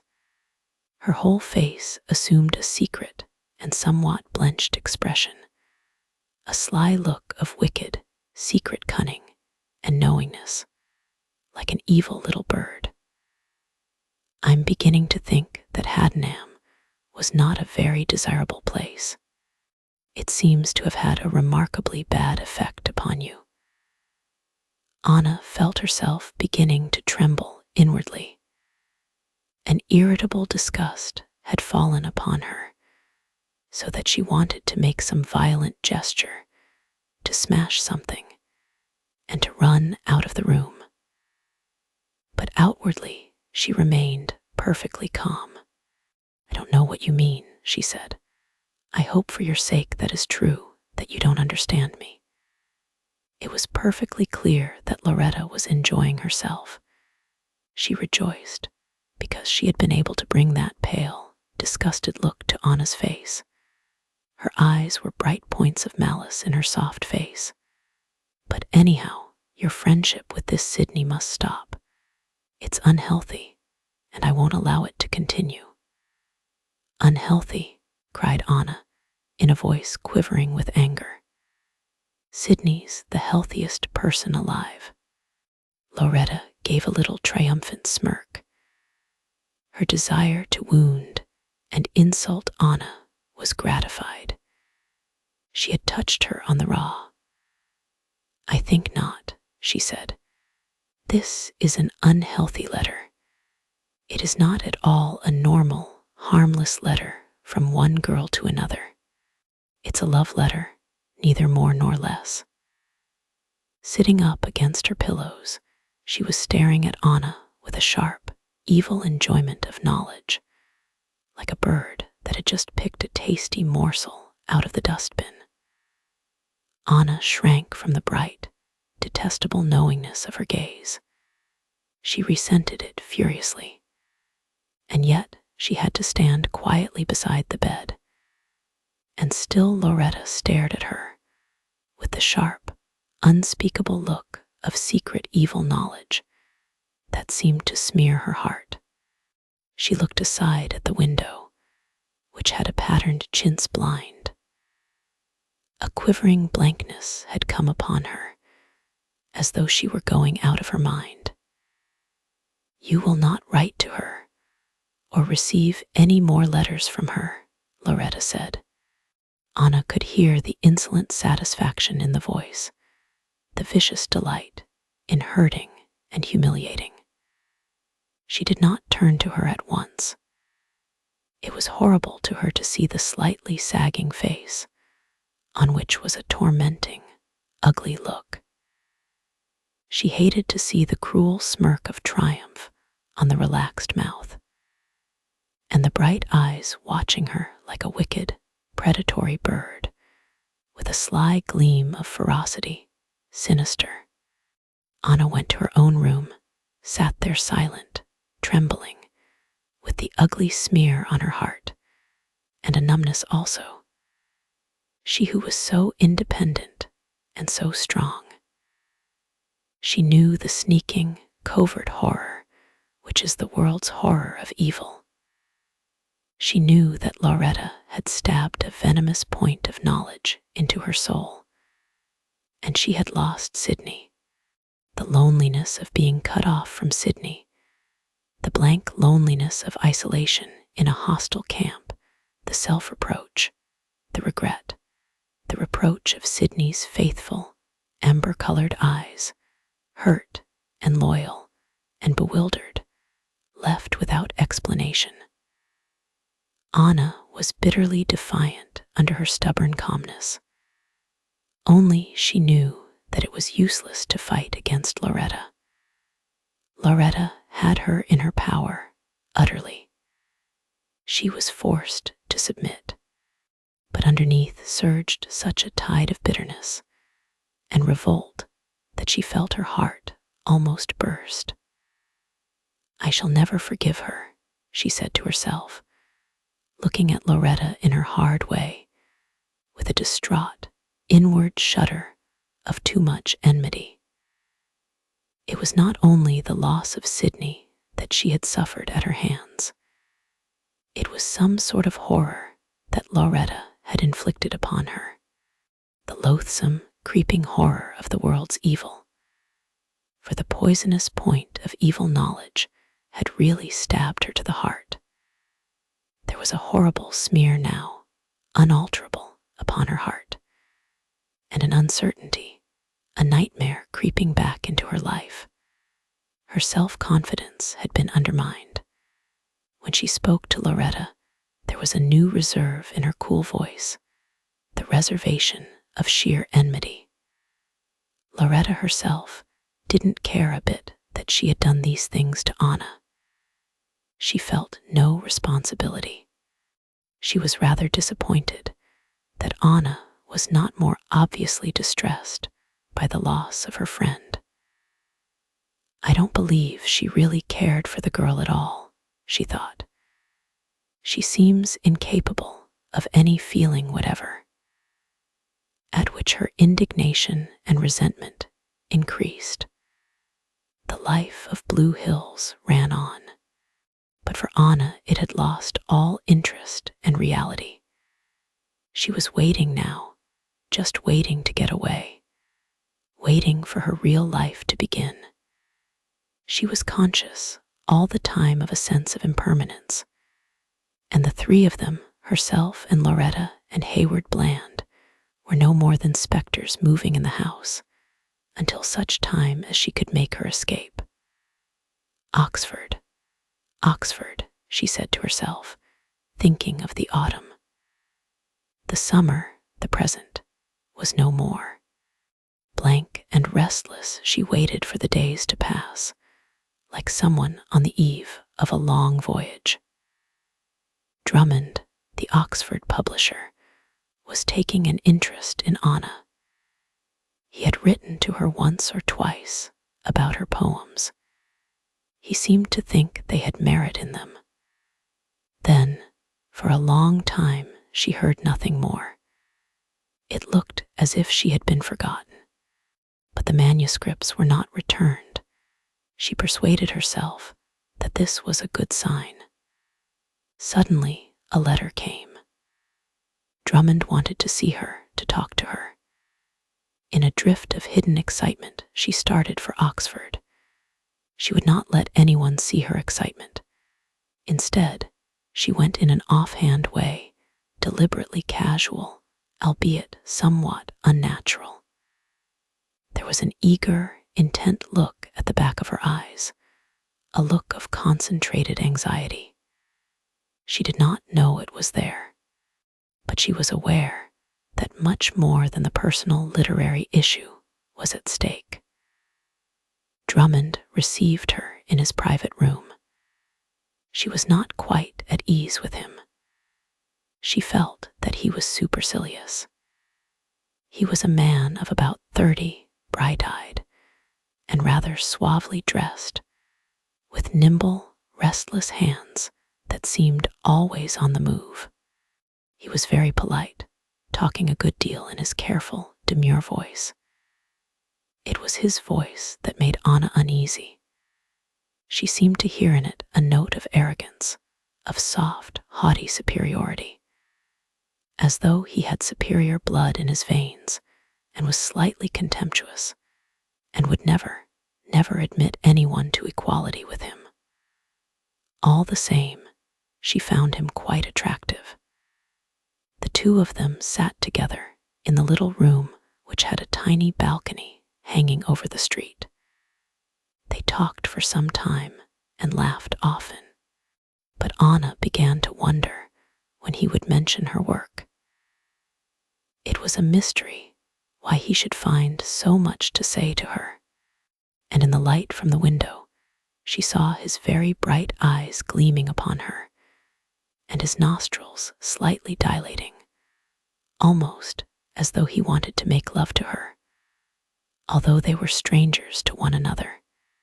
His hands were never still. "Why do you want to write poetry?" he asked. He also seemed suddenly to realize that they were strangers. "I don't know," she said, somehow disappointed. Drummond seemed to be looking at her with a certain faint derision. She didn't like the thin line of his mouth, with its hint of inevitable superciliousness. "I want to write. To earn my own living," she said, feeling empty and astray, as if she had received a rebuff. "You won't need to do that," he answered, with a smile that might have meant she was making a fool of herself, and the faint suggestion of arrogance, which embarrassed her slightly. She knew then that he would not publish the verses. There was no definite shock of disappointment. To tell the truth, Anna herself had never quite expected him to do so. But she was deeply, emotionally distressed, nevertheless. "They are very good," young Drummond told her with suave politeness. "Very good, but not quite good enough. A little immature, perhaps. It would not really be fair to you to publish them. You are so very young." His voice had the curious, slightly affected intonation that touched some irritable nerve in her. She went out into the street feeling numb. She was not at all sure what had happened to her. But dimly, remotely, she realized that a crisis of some sort was imminent, precipitated by the result of the interview. And then, most confusingly, the personality of the young man himself loomed large, blotting out distant but more important issues. She could not get out of her mind his superior and supercilious muzzle. She heard the soft, insidious contemptuousness of Drummond's voice drowning all other voices in her brain, even those of surpassing urgency. She felt herself bewildered, completely at sea.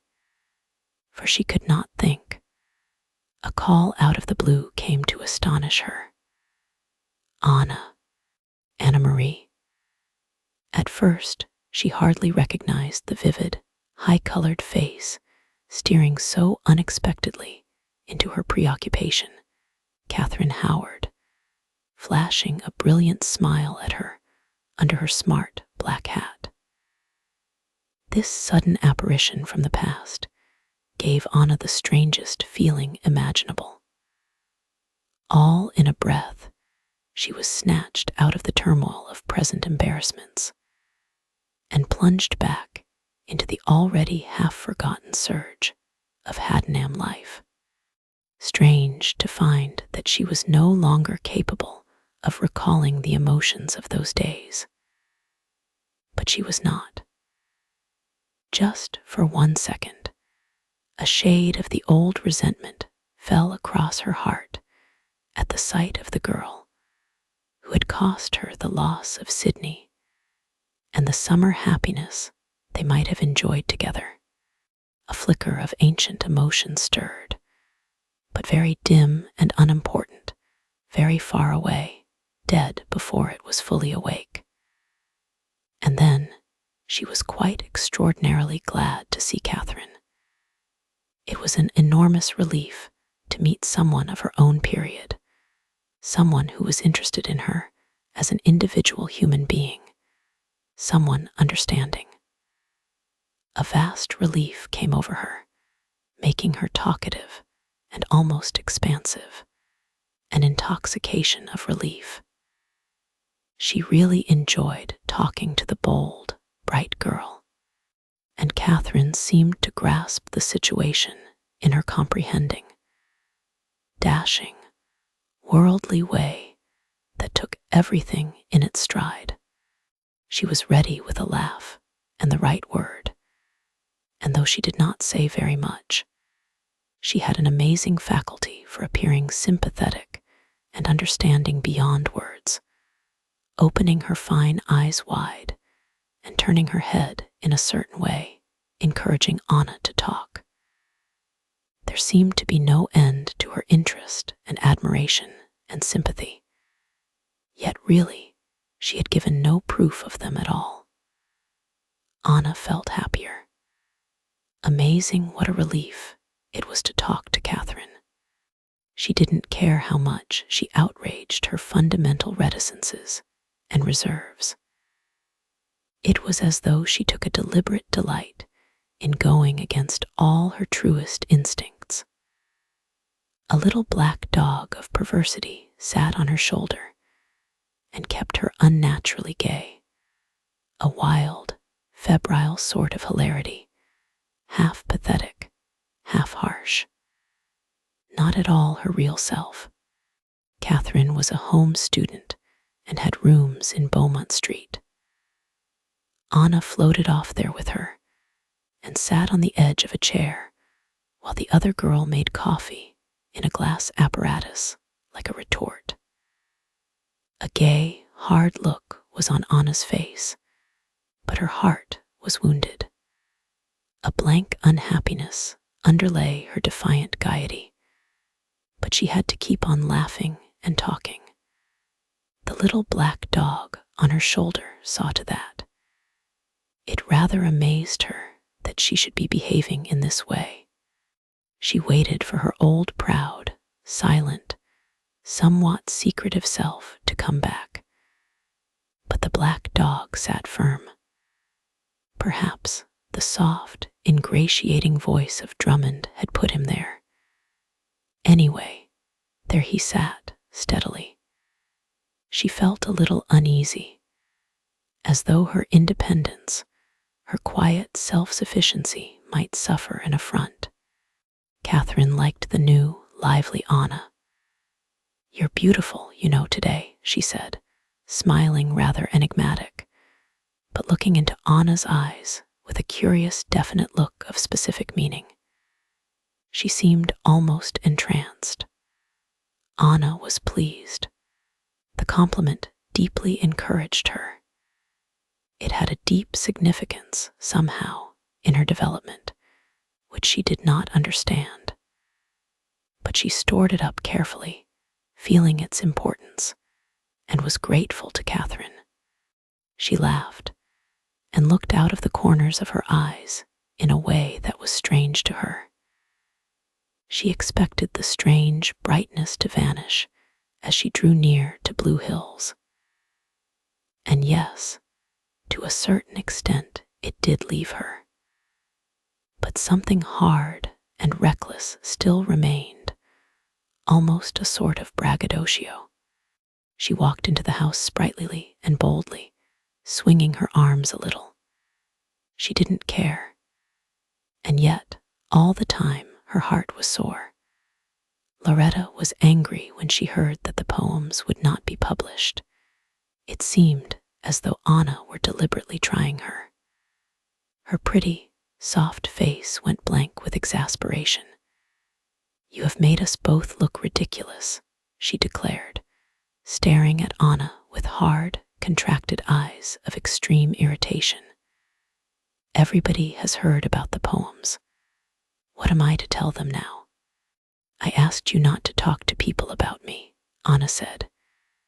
There was a cold note, like disgust, in her voice. She was defying Loretta.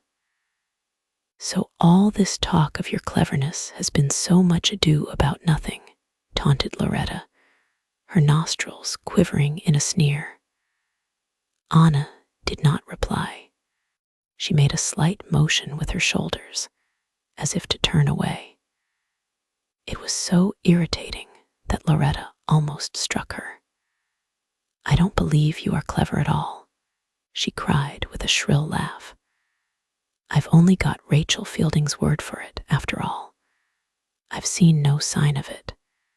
You've behaved like a little fool ever since you've been here, a conceited, opinionated, ill-natured little fool."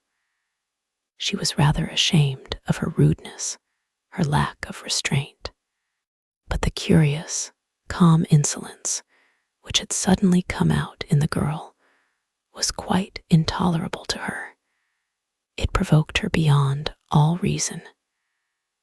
"You'd better take care," she went on, agitated. "If you want me to send you to Oxford, you'd better be careful. Why should I keep on paying for you to do as you want? Paying and getting no return, while you take it all for granted as your right, and don't give me the least consideration. And now I haven't even the satisfaction of thinking you clever." Loretta stood rigid, with the tenseness of an aging, angry woman who feels her power slipping away. She believed that Anna was defying her, and yet she could not control her or even punish her. Anna was indeed in a state of pure defiance, but at this last threat she felt some of her confidence ebbing. The rather fictitious recklessness began to leave her. She trembled a little, but still the hard, bright look stayed like a glaze on her face. "Don't you mean to pay for me to go to Oxford, then?" she asked. She looked queerly, even impudently, at her aunt, as if deriding her. "That remains to be seen," said Loretta coldly. "It depends entirely on your behavior." And she went away in frozen, outraged dignity. Anna smiled to herself, brightly and contemptuously, but her heart trembled in fear and distress, trembling on the edge of nightmare. In the days that followed her interview with Drummond, she went on unobtrusively, subdued. She was quiet, tractable, reserved. The strange mood of sardonic gaiety had quite departed, but underneath her compliant exterior, she was coldly hostile and remote, set cold in resentment and enmity. There was no possible rapprochement between her and Loretta. It was a complete deadlock. Each knew the resistance, the opposition that ran under the surface of their relations. Yet each remained cautiously amicable, treating the other with a semblance of consideration. Anna was becoming tired, fear-ridden. A harassed look was coming into her face. The fear of not getting away, the fear that Loretta would refuse to send her to Oxford, was really growing upon her. There was a dreadful, timeless futility in the life of Blue Hills. It was like a great, aimless machine that went on forever and ever, swinging round and round in a terrible, clattering swoop of nothingness. Well might one be caught up in it, almost unawares, and swung on helplessly, hopelessly, in the vacant orbit. A panic was beginning to overcome her, the panic fear that she might not be able to get away. She longed sometimes to go to Loretta and rap out a point-blank question at her. "Do you or do you not intend to send me to Oxford?"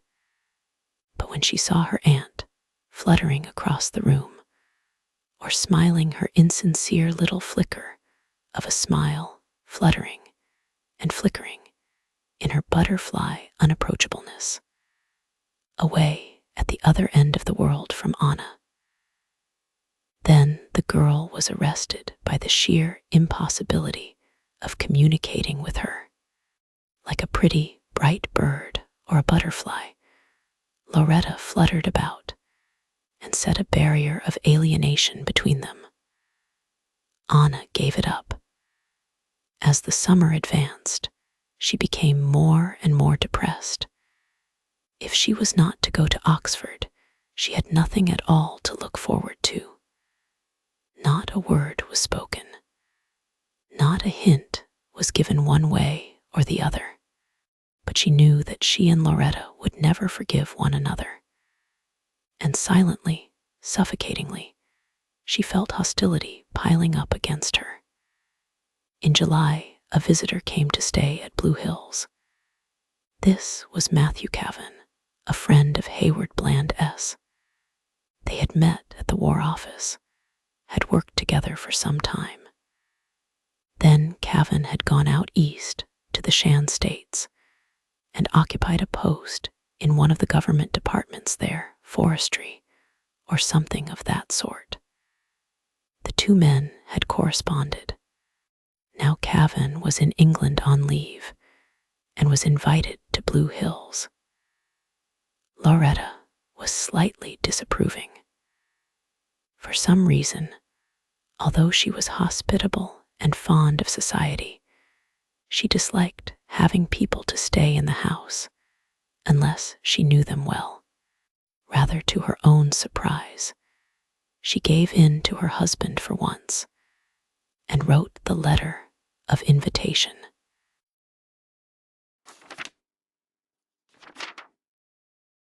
Chapter 6. It was full summer when Matthew Kavan came to Blue Hills. Anna was not very interested. She was too entangled in her dismal preoccupations to give anticipatory thought to the visitor. In the interminable, rather vapid social round, she was becoming numbed and indifferent, not really indifferent, but superficially so. She was always socially occupied. There was always a party of some sort which she must attend, although socially she was not a success. Kavan arrived in the afternoon and was given tea on the lawn. He turned out to be quite presentable. He was thin and neat and youngish, with a brown, dry, regular face that looked curiously buttoned up. His general impression was one of brown, closed neatness, something like a carefully made parcel. Strangely neat and compact he was. One felt that he ought to be wearing a uniform. Not a dashing, spectacular martial uniform, but something quiet and tidy and inconspicuous, in brown or drab. His eyes were clear, but rather prominent and bluish and opaque. A singular person. He spoke in a slightly deprecatory way to his host and hostess, almost deferential. It was clear that he was anxious to keep on the right side of them, particularly on the right side of Loretta, in whom he had immediately divined the center of importance. Yet he was quite sure of himself, really self-satisfied, even domineering when you got to the bottom of him. But just now, with his peculiar shrewdness, which in some odd way seemed to be a purely external attribute, nothing at all to do with his intelligence, just now, he had decided that it was expedient to behave deferentially. So deferentially he behaved. It was as if some devilkin, some little familiar sprite, perched all the time quite near, but quite outside him, directing his behavior with consistent cunning and an unwavering eye to the main chance. For although Matthew Kavan talked to Loretta with a certain empressement, the sycophantic trend of which was clearly visible to Anna, still he, the man himself, seemed quite innocent of it all, almost as if unaware. He really didn't seem to know what was going on, what line of conduct the familiar spirit was dictating to him behind his back. Anna was rather amazed at this unawareness in him. It was really most odd, the way he had of seeming to dissociate himself, but quite unconsciously, from his own behavior. Another odd thing was that he seemed immediately to be drawn towards Anna. although he did not pay much attention to her. In conversation, he practically ignored her, concentrating his energies upon the older people. But every now and then, he gave her a look or a little neat smile, and then there would be such a curious moment. A sort of meaning, complacent goodwill seemed to ooze out of him towards her, the strangest, silent, invisible exudation of something benevolent and yet vaguely threatening, as if the wrappings of the parcel had been loosened a little and this mysterious something came oozing out. But the next second, the brown paper would be folded up tight again, hiding it all away inside the packet once more. Anna looked at her surprise packet. Matthew was smiling and well-mannered and dark-haired. He had a set of rather small, rather sharp-looking teeth, rather pointed, which showed when he smiled. But there was something rather nice about him. She felt that she might like him if once she could get inside the wrappings. There was a strange, unobtrusive determination about him, too. "Won't you show me the garden?" he said to her, smiling neatly over his sharp white teeth. "I'm afraid there isn't time now," she answered, standing back from him. He repelled her a little with his extraordinary division from himself. Was it the man speaking now, or the little devil behind his back? The smile seemed human and rather winsome, but she couldn't be quite sure. "Do just walk round once with me," he was saying. "It will only take a few minutes." He stood beaming at her with his strange blue eyes, fixed in patient, timeless persistency, humble, and yet overbearing, bearing down her resistance. Anna felt somewhat bewildered. His gentle, obstinate, unconscious way was something quite new to her. He seemed hardly to understand what was said to him, or at any rate, he took no notice of it. The words simply rolled off his attention like drops of water on a greasy spoon. It made Anna a little dazed. She moved off to walk round the garden with him. Matthew strolled beside her, smiling still, but quiet. He didn't have much to say. Occasionally, he asked the name of a flower. The calceolarias in particular appeared to interest him. He stood quite still opposite the bed of angry-looking, pouch-shaped flowers, inclining his head and smiling at the fierce mottlings. Anna was not very comfortable. He seemed so complacent, so pleased with the calceolarias and with her and with himself, so sure of everything. And yet, with it all, he was not in the least a real person. Inside his wrappings, as in a comfortable parcel, he moved complacently along. But who or what was walking beside her, a man or an imp or a void, centerless, ambulatory packet, Anna hadn't the least idea. As they went into the house, he said to her, "I can see you are very fond of flowers. I must show you my photographs." "Photographs," she repeated, rather vague, for she saw Loretta coming downstairs and wondered if she would be accused of monopolizing the guest. "Photographs of flowers that I took in the East.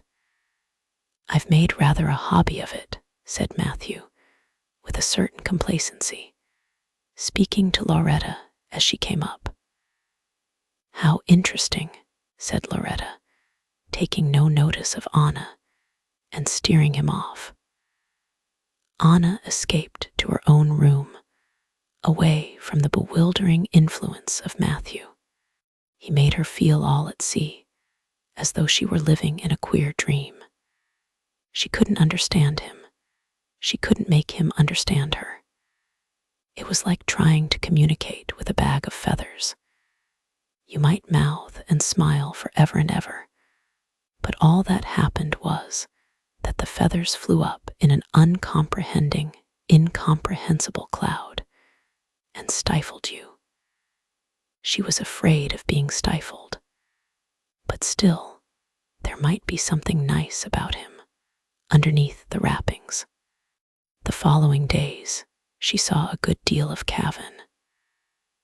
Wherever she went about the house, he seemed always to be in the room with her, with his neat, round, dark head and his neat flannel suit, looking at her with an odd, friendly, complacent look. She got used to the sight of his head, a curiously inexpressive head, very round and smooth, almost ball-like, with the short, dark, stiff, rather dead-looking hair clinging so close, like a dark felt covering. It got in her eye, somehow, his head, so that wherever she looked she seemed to see it, the smooth, round, meaningless ball. It made her feel a trifle hysterical. They played tennis together, and she was agreeably surprised. He really was a very good player, dashing about, somewhat lithe and monkeyish, in spite of the stiff set of his shoulders. His long, brown, thin arms seemed to possess an enormous, monkeyish strength as they swung up and down, and in his blue eyes an infallible judgment lurked, also somewhat simian. He wore his shirt decorously a little open, showing his neck brown right down to the chest, not with a sudden, hard, high-water mark of white, like the other men. And he kept his attention fixed upon Anna during the game, so that, although he did not speak, she could feel the peculiar, indescribable exudation of his regard. Moreover, he picked up the balls for her when she was serving, and as he handed them to her, he looked, not at the balls on his outstretched racket, but right into her eyes, with a very faint smile, as it were intimate, on his face. Anna did not know what to make of this. The man seemed to think that some private understanding had been established between them. She felt irritated and also a little nervous, as though she would never be able to escape him. Right enough, as she walked towards the house after the game, there was Matthew coming after her across the grass, quick march, with brisk, military steps, like a conscientious escort. She let him overtake her. "You played awfully well," he said, smiling and looking self-satisfied, as though he took the credit for her proficiency. Anna wanted to say something rude, but what, after all, was she to say? He smiled so innocently, as though he really did not know how irritating he was, and there was something rather winning about him, about his very unawareness. They strolled on, through the pinkish tunnel of the rose pergola, and out into the sun again. Anna looked at his brown, sinewy arms swinging in the sunshine, very smooth and hairless, but tough-looking like leather, with a strange movement of muscles and tendons creeping and sliding inside the tough skin. "What strong arms you have," she exclaimed, almost involuntarily, looking down at them. "Yes, look here." He laughed with self-satisfaction, clenching his fist and swinging up his forearm with a sharp jerk. The muscles swelled and knotted, creeping strips and bundles of contorted energy under the brown, leathery hide. He was childishly proud. "I can crack a hazelnut in there, easily," he said, fingering the bulging curve where the upper arm pressed the forearm. He laughed again and came a little nearer to Anna, walking with a slight swagger. "Hadn't you better pull your sleeves down?" she asked, irritated and malicious. "Yes, I suppose I had." The rebuff slipped off him completely. He was quite unaware, rolling down his sleeves and walking prancingly along.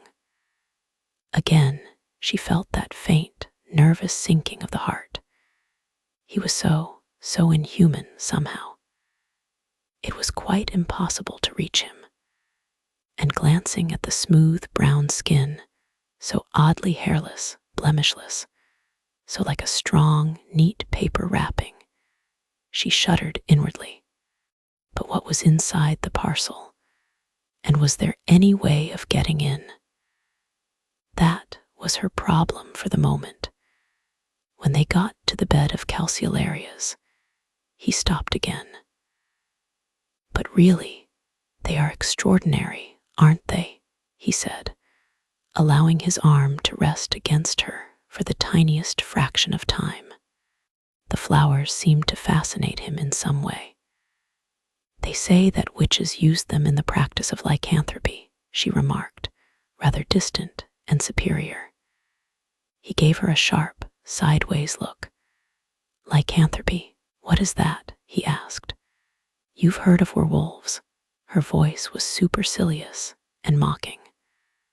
Rather to her surprise, she felt a distinct desire to deride him, to make him feel small. "Werewolves, yes, I've heard of them," he admitted slowly. He gazed down at the evil-looking flowers that crowded the bed. Like lips, they looked in the sunshine, angry, swollen, distorted lips mouthing at them in malevolent fashion. "You must be very clever. You know such a lot," he said, oddly humble and sincere. He was not in the least offended by her sneering tone. Perhaps he had not noticed. "Oh, not so very," said Anna airily. She laughed, feeling a little compunction, and walked on to the house beside him. He was beginning to occupy her mind considerably. But what she felt about him was principally a dazed bewilderment, with the faint, creeping nervousness behind. "Who was talking to you out on the grass?" Loretta asked her when she got indoors. "Matthew Kavan," Anna replied. "Oh," said Loretta, eyeing her, and standing quite motionless. Then suddenly, on a new note, "What do you think of him? He seems all right." Anna's tone was noncommittal. She was rather astonished at her aunt's interest and amiability. It was long since there had been any friendly talk between them in private. "You seem to get on well with him," said Loretta, watching her with her very quick eyes. "Yes, I suppose so," said Anna. "But you do, don't you?" insisted Loretta. She stared at the girl as if considering. "Yes," agreed Anna to finish the conversation. The subject made her feel uneasy. "Well, I think he is a very pleasant young man," pronounced Loretta. Kavan continued to stop at Blue Hills. He had originally been invited for a week, but the invitation was extended. He clearly did not want to go away. But then, he did not seem to have any special desire to remain either. At any rate, he didn't seem to have any object in view. A slightly unnatural situation was created by his continued presence. Hayward Bland had had enough of him. Anna was perplexed, but apparently unconcerned. The young man himself continued amiable and obliging in his somewhat unreal fashion. It was now Loretta who rather pressed him to stay. Meanwhile, Matthew hung about the house. He was always ready to do anything or go anywhere, but Anna felt that he was always just behind her. She could not shake him off. With his peculiar, soft determination, he seemed to follow her about, from room to room, upstairs or downstairs, indoors or out. His round, dark, dry-looking head would come gently bouncing along into her line of vision, and his thin, neat body, narrow like a grandfather clock with its rather stiff shoulders, would be everlastingly looming up at her, or moving along beside her with its slight, aggravating, self-satisfied prance. As the time went on, it began to get on her nerves. Suddenly, one evening, he came into the drawing room with a bunch of pale mauve violas in his hand.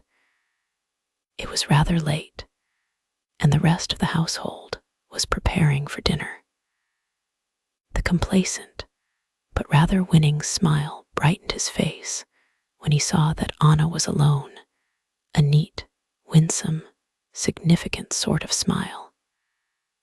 "I've just picked these flowers in the garden," he said at once, looking at her with the strange opaqueness in his blue eyes, as if he really did not see her at all. He was holding out the flowers for her to take. "But what are they for?" asked Anna. "What do you want me to do with them?" "I want you to wear them," he said, coming nearer and forcing the bunch upon her.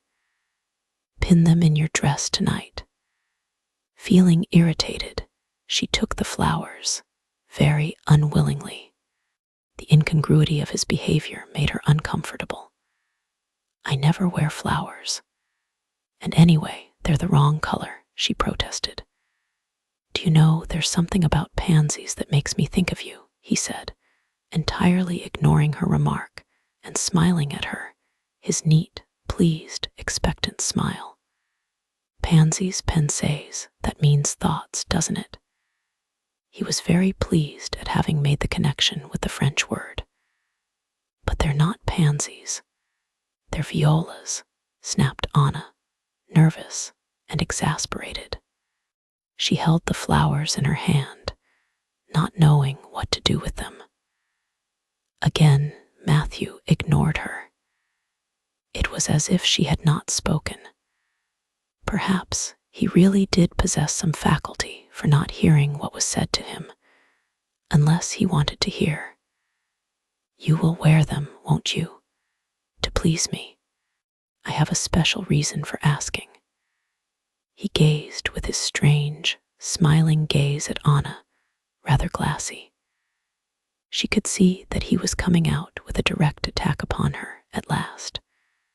Subconsciously, she must have known all along what was going to happen. With his blue, prominent, queer eyes, he continued to stare at Anna, who faced him somewhat haggardly in her dismay. The rather glassy smile stayed on his lips. It was as though he watched her without seeing her at all, as she really was. He looked in her direction, but what he saw was some phantom Anna of his own imagination, quite useless for the real Anna to try and attract his attention. "I want to ask you something important. I want you to marry me," he was saying. There. It was out now. Anna almost cried aloud her astonishment. "What?" she cried, really astonished.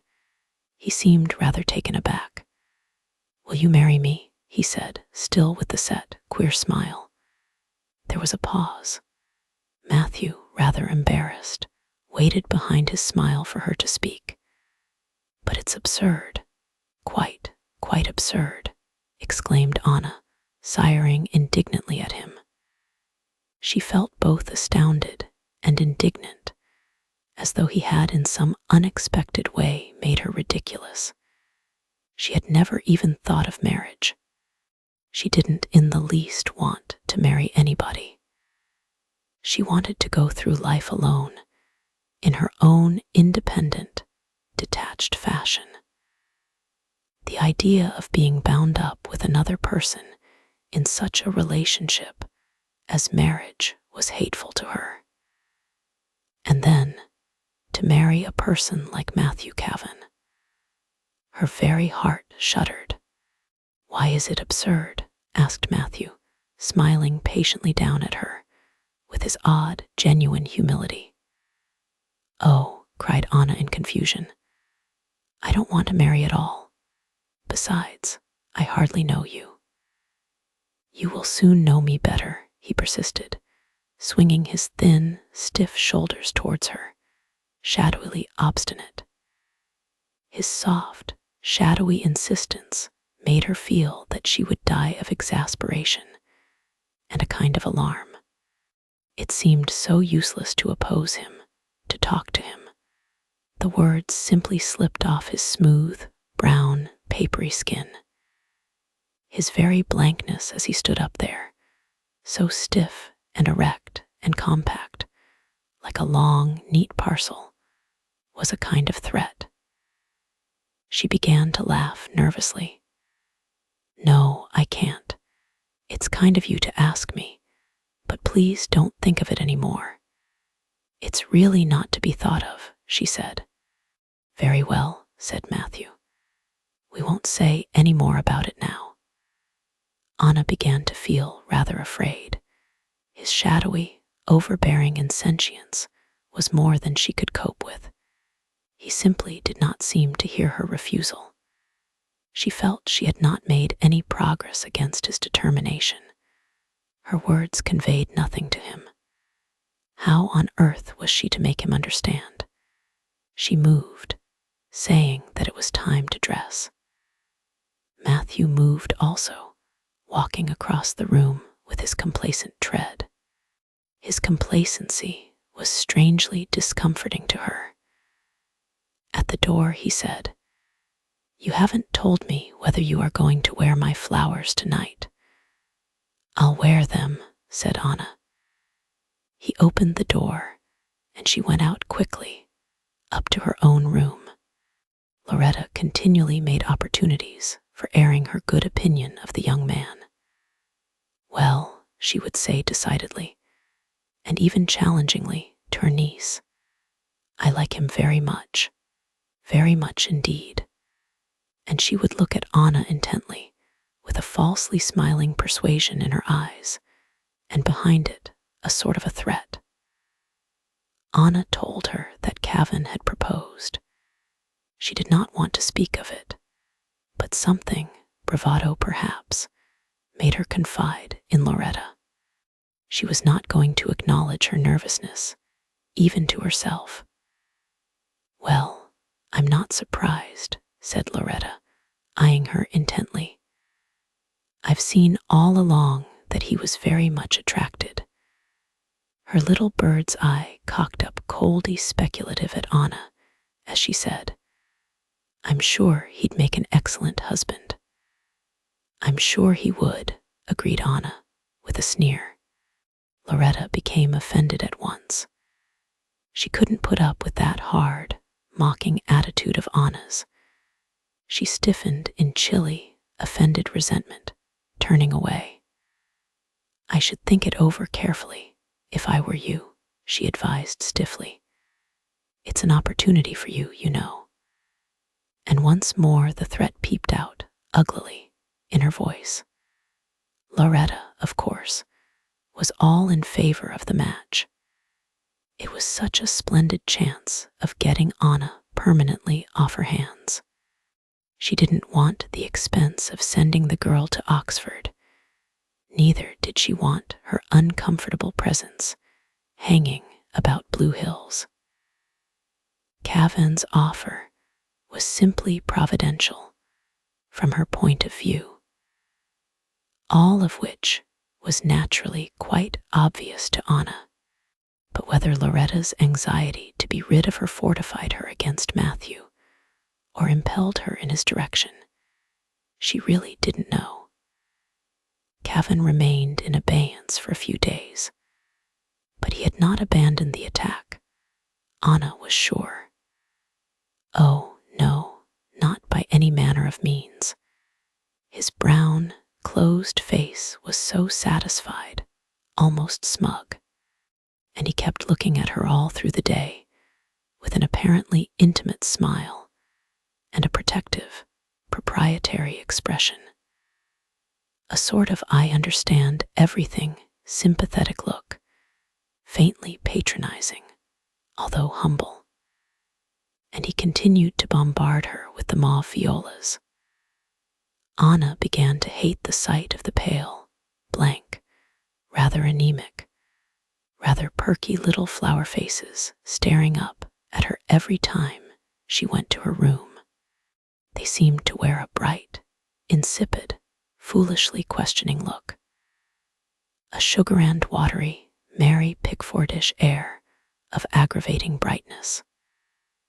One afternoon at the races, Anna found that she and Kavan were separated from the rest of the party. Sure enough, in the midst of the noisy, crowding, vulgar people, he proposed to her again. Anna felt as if she were going mad. It really was maddening the way he kept on quietly along his own road, as if she simply didn't exist. He was the most obtuse and insentient creature, and quite unreal. She wanted desperately to make some impression on him, to make him understand her, to make him understand that it was quite hopeless for him to have his eye on her. But how was she to do it? Words had no effect whatever. There seemed to be no way of communicating with him. He simply wasn't human. It made her feel helpless and slightly hysterical, the impossibility of communicating with him. She wanted to hurt him, to get her own back on him. But at the same time, she wanted to laugh. It was so ridiculous, such an absurd situation. She felt her throat and chest begin to heave with deep tremors of submerged laughter. The extraordinary creature, thinking that he might get hold of her. Actually, seriously, he thought that she might marry him. No, no, no, she laughed, rather wildly. Never, never. I don't want to marry you, and nothing will ever induce me to marry you. I never will, not if you ask me 100 times. So you may as well get the idea out of your head. There. Is that plain? And she hurried off breathlessly into the crowd to look for the others. After this, Matthew was a bit subdued, but she had not choked him off, she could see. He went about quietly, a little bit blenched, and evidently contemplating something. Heaven only knew what was in his mind. Anna could not bear to look at him. She began to detest the look of his head as it bobbed up in front of her. Such a senseless, inhuman ball of a head. How had she ever endured it? It had a foolish, hard roundness. Yet she still believed there might be something nice about the man. But his continued presence was becoming nightmarish. It almost seemed that he would wear her down by sheer staying power. She knew that she had not even started to convince him yet, not au fond, that is. She began to lie awake at night devising schemes for finishing him off entirely. Then suddenly he went away. Anna nearly fell backwards with astonishment. She couldn't believe, at first, that he had really gone. But he had. Loretta was very much displeased. I think you've made a great mistake, she said pettishly, frowning at Anna. The girl knew that she was referring to Matthew. But I didn't like him, she replied. I'm sure he seemed very nice, said Loretta, irritated.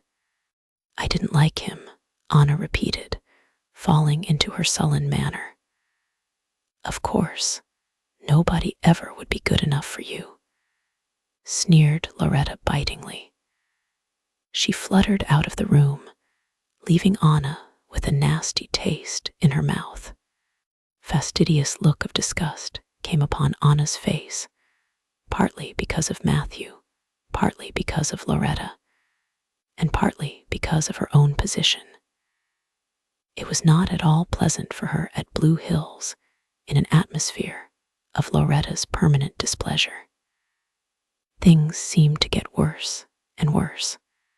Between her and her uncle and aunt, there was now a decided coldness.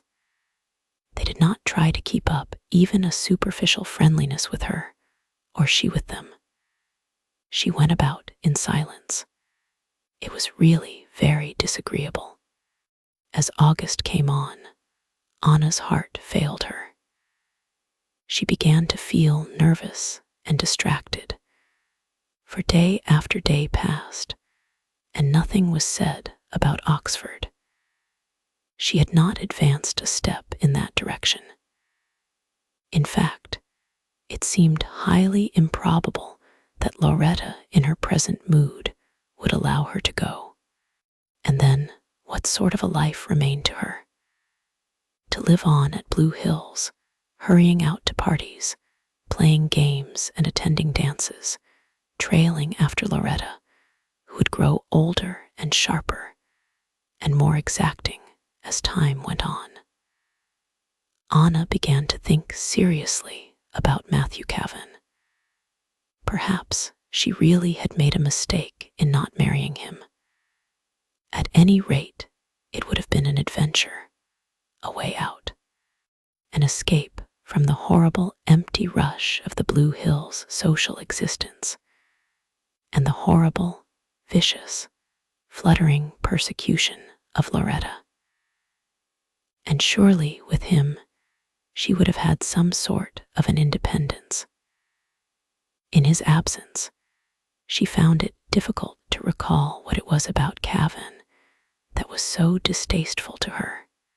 It was hard to bring back to mind that feeling she had had of vainly shouting at him through deadening wads of incomprehension, the feeling of his unreality, his strangely inhuman side. It was chiefly his shadowy insentience which had repelled her. And now she could not quite believe in it.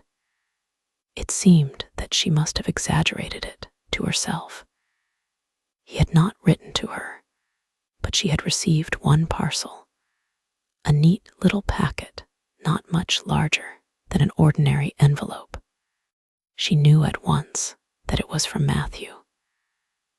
Only he would have folded the stiff paper with such precision, creasing the ends so neatly to a point, knotting the string so exactly in the center. It brought back something of his own closed neatness to her. She shivered a little as she opened it. Inside was a sachet or a pincushion or something like that, stuffed with rose leaves and embroidered in silk with a bunch of pansies. On one side was some writing, also embroidered in mauve silk. "There's pansies, that's for thoughts." No letter of any description. Anna put the sachet into a drawer. Sometimes she took it out and looked at it. How his face came back to her then, his neat, small-featured, complacent-seeming face, with its row of sharp white teeth, and the stiff set of his shoulders, like a clock. She wondered if he had done the embroidery himself. Loretta would not abandon her schemes. "I've invited Matthew Kavan for next weekend," she announced shortly, in her clear, fluty voice, looking hard at Anna. This time, her meaning was quite evident. She didn't trouble, even for decency's sake, to cover up the threat. "I hope you've thought better of your stupid prejudice against him," she said, with a cruel twang in her voice that made Anna feel humiliated and exposed. The result of Loretta's taunt was to set her against Matthew, quite definitely, on this occasion. She would not be bullied into marrying him by her aunt's flickering vindictiveness. She would not. She would not. Her obstinate, independent spirit was aroused. Nevertheless, as Friday drew near, she felt her emotions accumulating. She would see him again, find out what he really was like, this time. Perhaps she had been mistaken. Perhaps she would find that it was possible to contemplate him as a husband, after all. She felt her nervous excitement growing, and when he finally appeared, rather late in the evening, she was favorably impressed. There was no doubt that she did like him, in a way. There was something odd and naive about him, which pleased her. He was not in the least affected. In his strange fashion, he was sincere and humble. And that innocence in him, that strange unawareness, as though his right hand really did not know what his left was doing. Only with him, it was his whole self that was somehow unaware. It baffled her and repelled her a little, but she was not sure that, in a queer way, it was not rather attractive too. So much in his favor. But as she watched him at dinner, sitting stiffly on the other side of the table, and smiling at her with just the same look of a private understanding between them, her heart palpitated with irritation and dread. It was repulsive to her, his assumption of understanding, sympathetic intimacy, when she knew only too well the seas of flat incomprehension that flowed between them. And to make matters worse, there was now just a suggestion of reproach in the staring blue eyes, reproach overlaid with forgiveness. A Christ-like to understand all is to forgive all expression, intensely irritating. She shuddered and looked away. She felt her heart like a jelly or a lump of butter that is alternately hardened on ice and thawed out in front of the fire. At one moment, she warmed towards Matthew, the next, she was frozen stiff in repugnance. She couldn't make up her mind. And yet she knew that it was absolutely essential for her to decide, one way or another, for him or against. After dinner, Loretta planned to leave the two young people alone. When Anna saw her fluttering out of the room with an air of feathery archness, a wave of anger swept up in her. It was unbearable to be left alone like that, deliberately, to the tender mercies of that queer fish of a Kavan. She had to look away, to hide the anger on her face. She turned back to the room, and there, across the furniture, she saw his foolish round head awaiting her, expectant. Without a word, she sped out of the door and upstairs. She did not come down for a long time. "Where on earth have you been?" asked Loretta, meeting her in the hall. "I left you to talk to Matthew." "Oh, really, you know, you're in too much of a hurry," cried Anna brightly. There was a metallic ring in her voice that surprised her. She felt not very far from tears. "You can't rush things like this. Why, it's positively indecent." And away she dashed again, away from her aunt's shocked indignation. But the situation was becoming acute. She had to make some decision. "I'll think it out in bed," she said to herself. But as if some perverse demon had overheard and determined to frustrate her design, no sooner was her head on the pillow than she was sound asleep. All night she slept profoundly, drowned in a heaviness that was somewhat unnatural, and only woke when the housemaid came to call her in the morning. She almost groaned when she found that daylight had come again and caught her without a decision. She felt half distracted in a nervous trough of hysteria, but she could not decide. In a torment of restlessness, she went out to cut flowers for the house. With the large, flat baskets, she went round the garden beds, gathering the brilliant, rather gaudy flowers of late summer, geraniums, salpoglossus, antirrhinums, and the tall, frilly phloxes on their tough stems. It was a pale, sunless morning. The light was quite strong. Each tree stood in an impalpable circle of gauzy shade, without definite boundary. Above in the branches, the wood pigeons were cooing. Anna piled her flowers in the baskets, great heaps of orange and vermilion, and purple and flamy white. Like strong, hot, steady fires, the heaped baskets burned, kaleidoscopic, vibrating gorgeously in the gray day. The morning was all very gray and still. Anna avoided the border where the violas grew. But finally, she had to go there. There was simply nothing else that could be mixed with the yellow roses in Loretta's room. The other flowers were all too violent, too hotly splendid. She wanted to keep the effect very soft and light. She picked violas hastily. Suddenly, there was a faint moving blur of shadow on the grass. It was Matthew, of course. He came forward smiling and looking down at her intimately. How pleased he seemed. Naturally, he would have to appear just at that moment with the everlasting violas. She badly wanted to laugh. "What beautiful flowers," he said, smiling. "Yes, aren't they?" she murmured.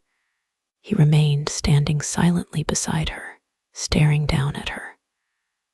Anna picked on hurriedly, without looking up. She could see his feet, in their neat brown shoes, planted firmly on the grass. They looked smallish and rather aggressive. The shoes, very carefully polished, had wide toes, which gave them a stolid, opinionated, slightly bulldogish appearance. To escape them, she glanced up at him. The silence made her uneasy. "There's pansies, that's for thoughts," she said, smiling and speaking at random, and holding out a flower to him. To her astonishment, he took her hand and drew her to her feet. He was evidently much moved. A strange, rapt look came over his face. His hands were unsteady. When she was standing beside him, he put his arm round her waist and kissed her. Anna was too amazed to speak. "I knew it would be all right," he said. "I knew you would come to me in the end, but what a sweet way of telling me." He looked down at the foolishly staring viola and put it carefully in his pocket. "Dear little flower, I shall always cherish it. Your first love message." "But it wasn't. I didn't mean that," Anna said, sliding away, half laughing, half angry. She was still almost stupefied with astonishment, only vaguely realizing some enormous misconception. "Don't be shy," he said, pressing nearer and trying to put his arm round her again. "You mustn't be shy with me." "But you don't understand," she protested, fending him off. "I'm not sure, I haven't decided," and feeling in an absurd position, she broke off and began to laugh, rather hysterically. He edged up again and took hold of her arm just above the elbow and beamed down upon her with a slight smirk. "Why should you decide anything?" he said, smiling. "Except that you are going to marry me." He beamed down on her. "But she said, looking full into his eyes. "Oh yes, you are," he replied, quite unmoved. His smile became indulgent. He stood eyeing her with affectionate complacency, his eyes serenely opaque. His complacency made her feel helpless. Picking up the basket, she watched him dimly over the pile of showy flowers. Her mind had gone dim and vague. He didn't understand anything. But then, no more did she. His obtuseness, his insensitiveness had affected her in some way, stupefying her. She felt as if she had taken a drug. "Come along," he said, giving her hand the tiniest squeeze on the handle of the basket. "We must tell your aunt the good news." His voice was coy and arch-sounding. She went with him vaguely, but her brain was swimming in bewilderment. How had it happened? She kept on wondering how it had happened, and whether she had made a fool of herself. But anyhow, she had made a decision, or had it thrust upon her, which was something.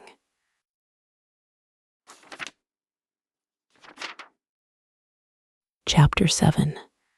So they were engaged, and Matthew bought her a ring, a cluster of small diamonds, good but unimpressive.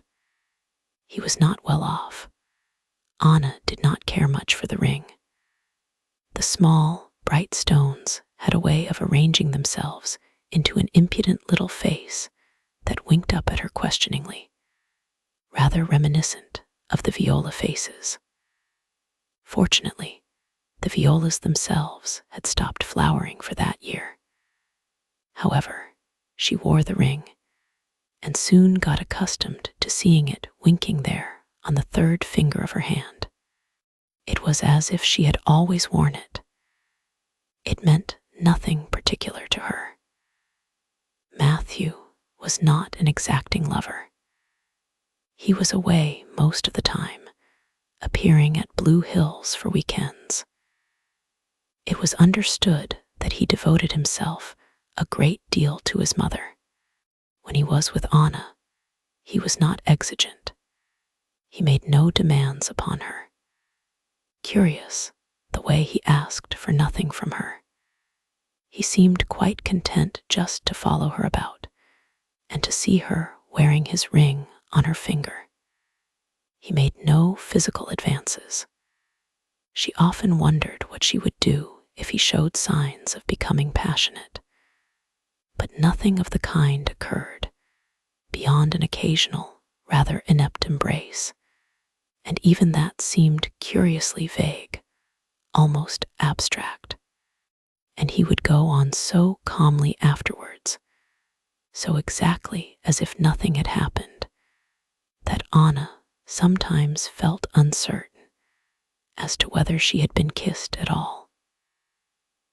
It was very reassuring to her, this apparent indifference of Kavan's to the physical side of the question. If he had shown any signs of wanting to make violent love to her, she would have fled away in repulsion. It really horrified her, the thought of physical advances from him. He was such a very queer fish, so far from warm-blooded human attractiveness, with his odd, round, meaningless head, and his neat, sharp-toothed smile, and his dissociation from himself, as if he were only half a human being. She shuddered at the thought of physical intimacies with him, as at something shocking and unnatural. At first, she was constantly on the alert, watching for any advance, ready to fly off at the slightest sign. But no, he didn't seem to want that any more than she did. She even felt that he would actively dislike any demonstration of warmth from her, would shy away from it as from an indelicacy, and this reassured her. Gradually, she went off her guard. She seemed to relax. The taut apprehension of her nerves gave place to a sort of drowsiness and acquiescence. The acute nightmare of insecurity removed, she was left inactive, energyless, and submissive. She drifted along vaguely, indecisive. A heaviness seemed to have fallen upon her. She didn't want to think, to make any effort. She wanted to be left alone. Loretta looked on all the time, brightly approving, but watching with a sharp, merciless eye for any backsliding. Like a keen little hawk, she was always on the lookout for the first sign of defection on Anna's part. She was not going to let her escape. She didn't intend her well-laid schemes to go awry. "You must start thinking about your trousseau," she said brightly. She had reverted these days to her earlier manner of patronizing, artificial gaiety. She was playful and a little arch towards her niece, deliberately ignoring Anna's unresponsiveness. Only, from the middle of the smiling, roguish, aging face, the relentless hawk eyes peered out sharply, destroying the illusion of innocuousness. This mention of the trousseau shook Anna out of her lethargy. Just for that moment she saw with lucidity, saw that she could not possibly marry this strange man. He appeared quite impossible, incongruous, repulsive in every way. She couldn't imagine how she had drifted into this situation with him. A kind of panic took possession of her.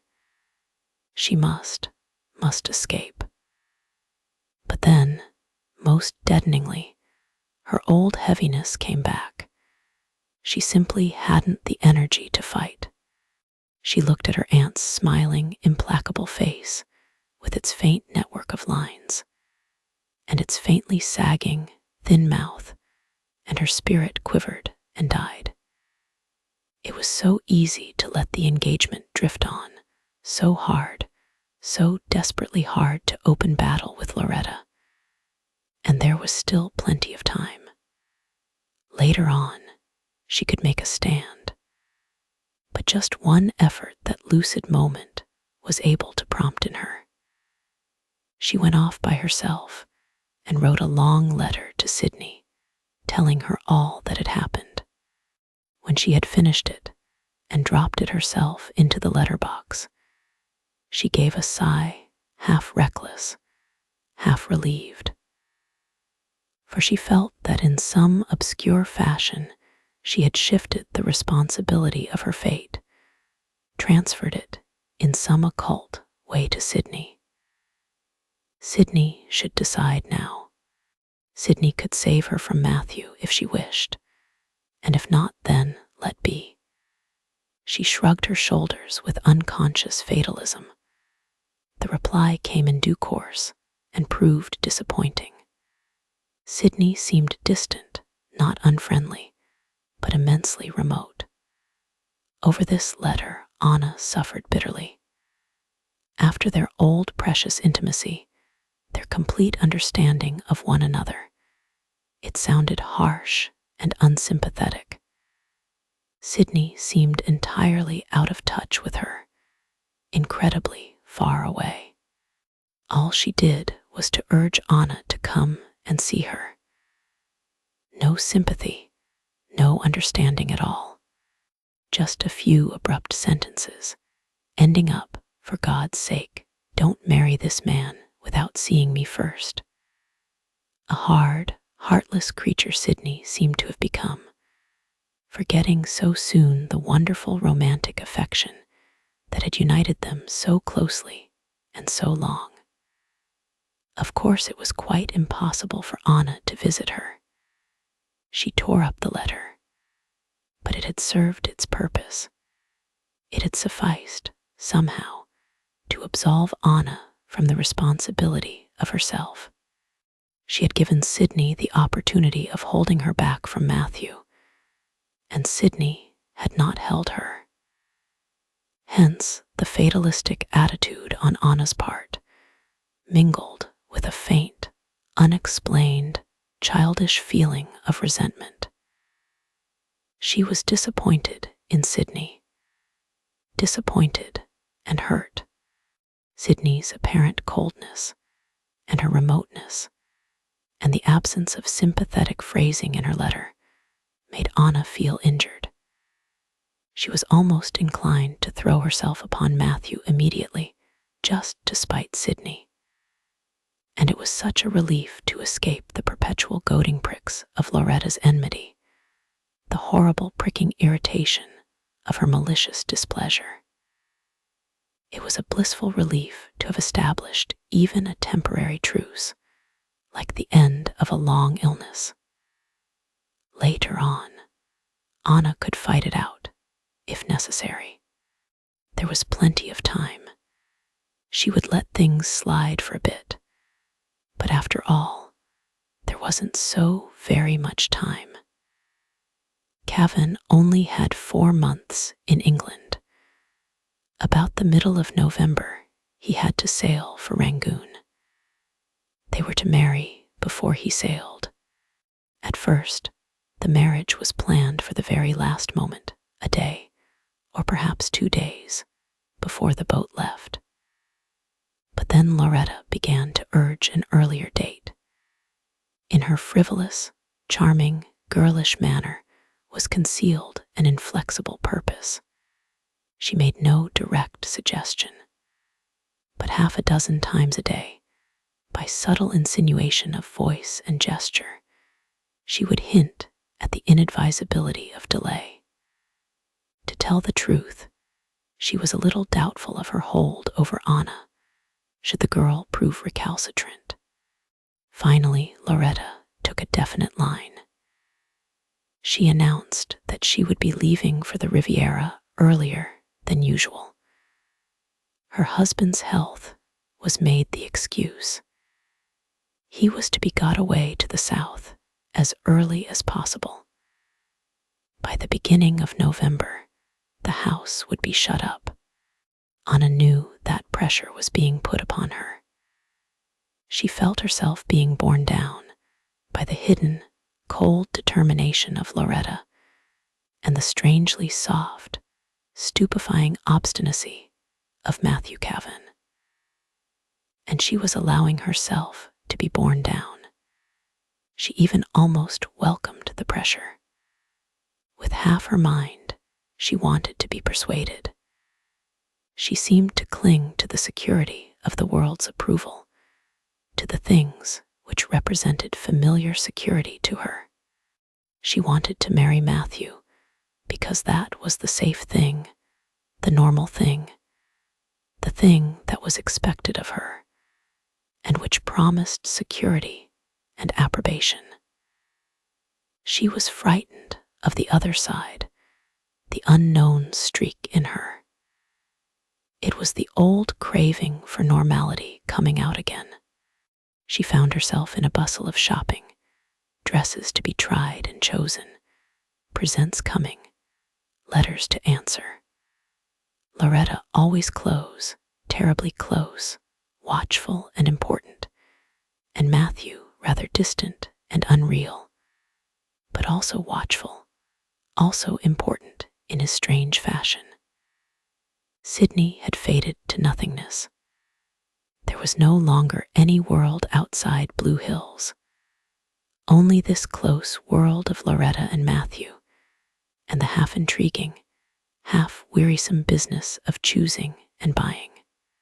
October came, and the arrangements for the wedding were almost complete. It was to be a quiet affair, just a few friends, and lunch afterwards at Blue Hills, but all very nice, very correct. Loretta was not sparing expense. Everything seemed to be running smoothly. She was not quite sure of Anna, but nearly. The girl was quiet and rather blank in her manner, her face palely absent like a sleepwalker.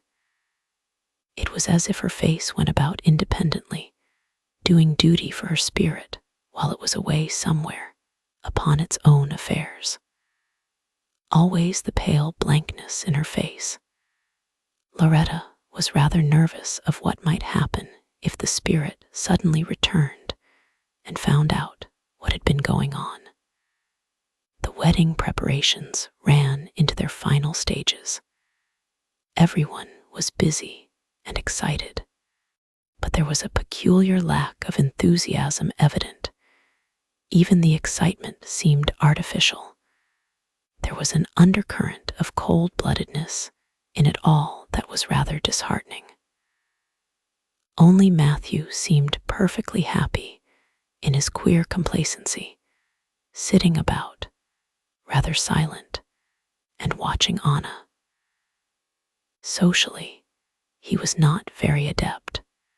In a crowd, he was rather ineffectual, rather insignificant, but perfectly self-possessed, peering from one face to another with his blank blue eyes, smiling the neat little smile above his small teeth, and occasionally putting a word in, generally the wrong word, be it said.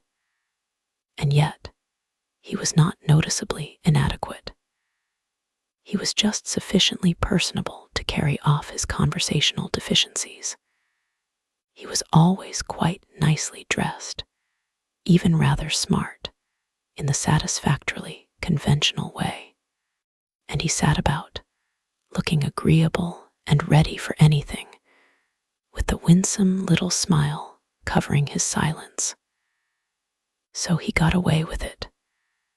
People eyed him approvingly in the main. The marriage was to take place on a Thursday. Matthew was staying Wednesday night at an hotel in the district, not at Blue Hills. There was, apparently, some rule of etiquette that debarred him from spending that particular night under the same roof as his prospective bride. But he came to the house for dinner and to spend the evening.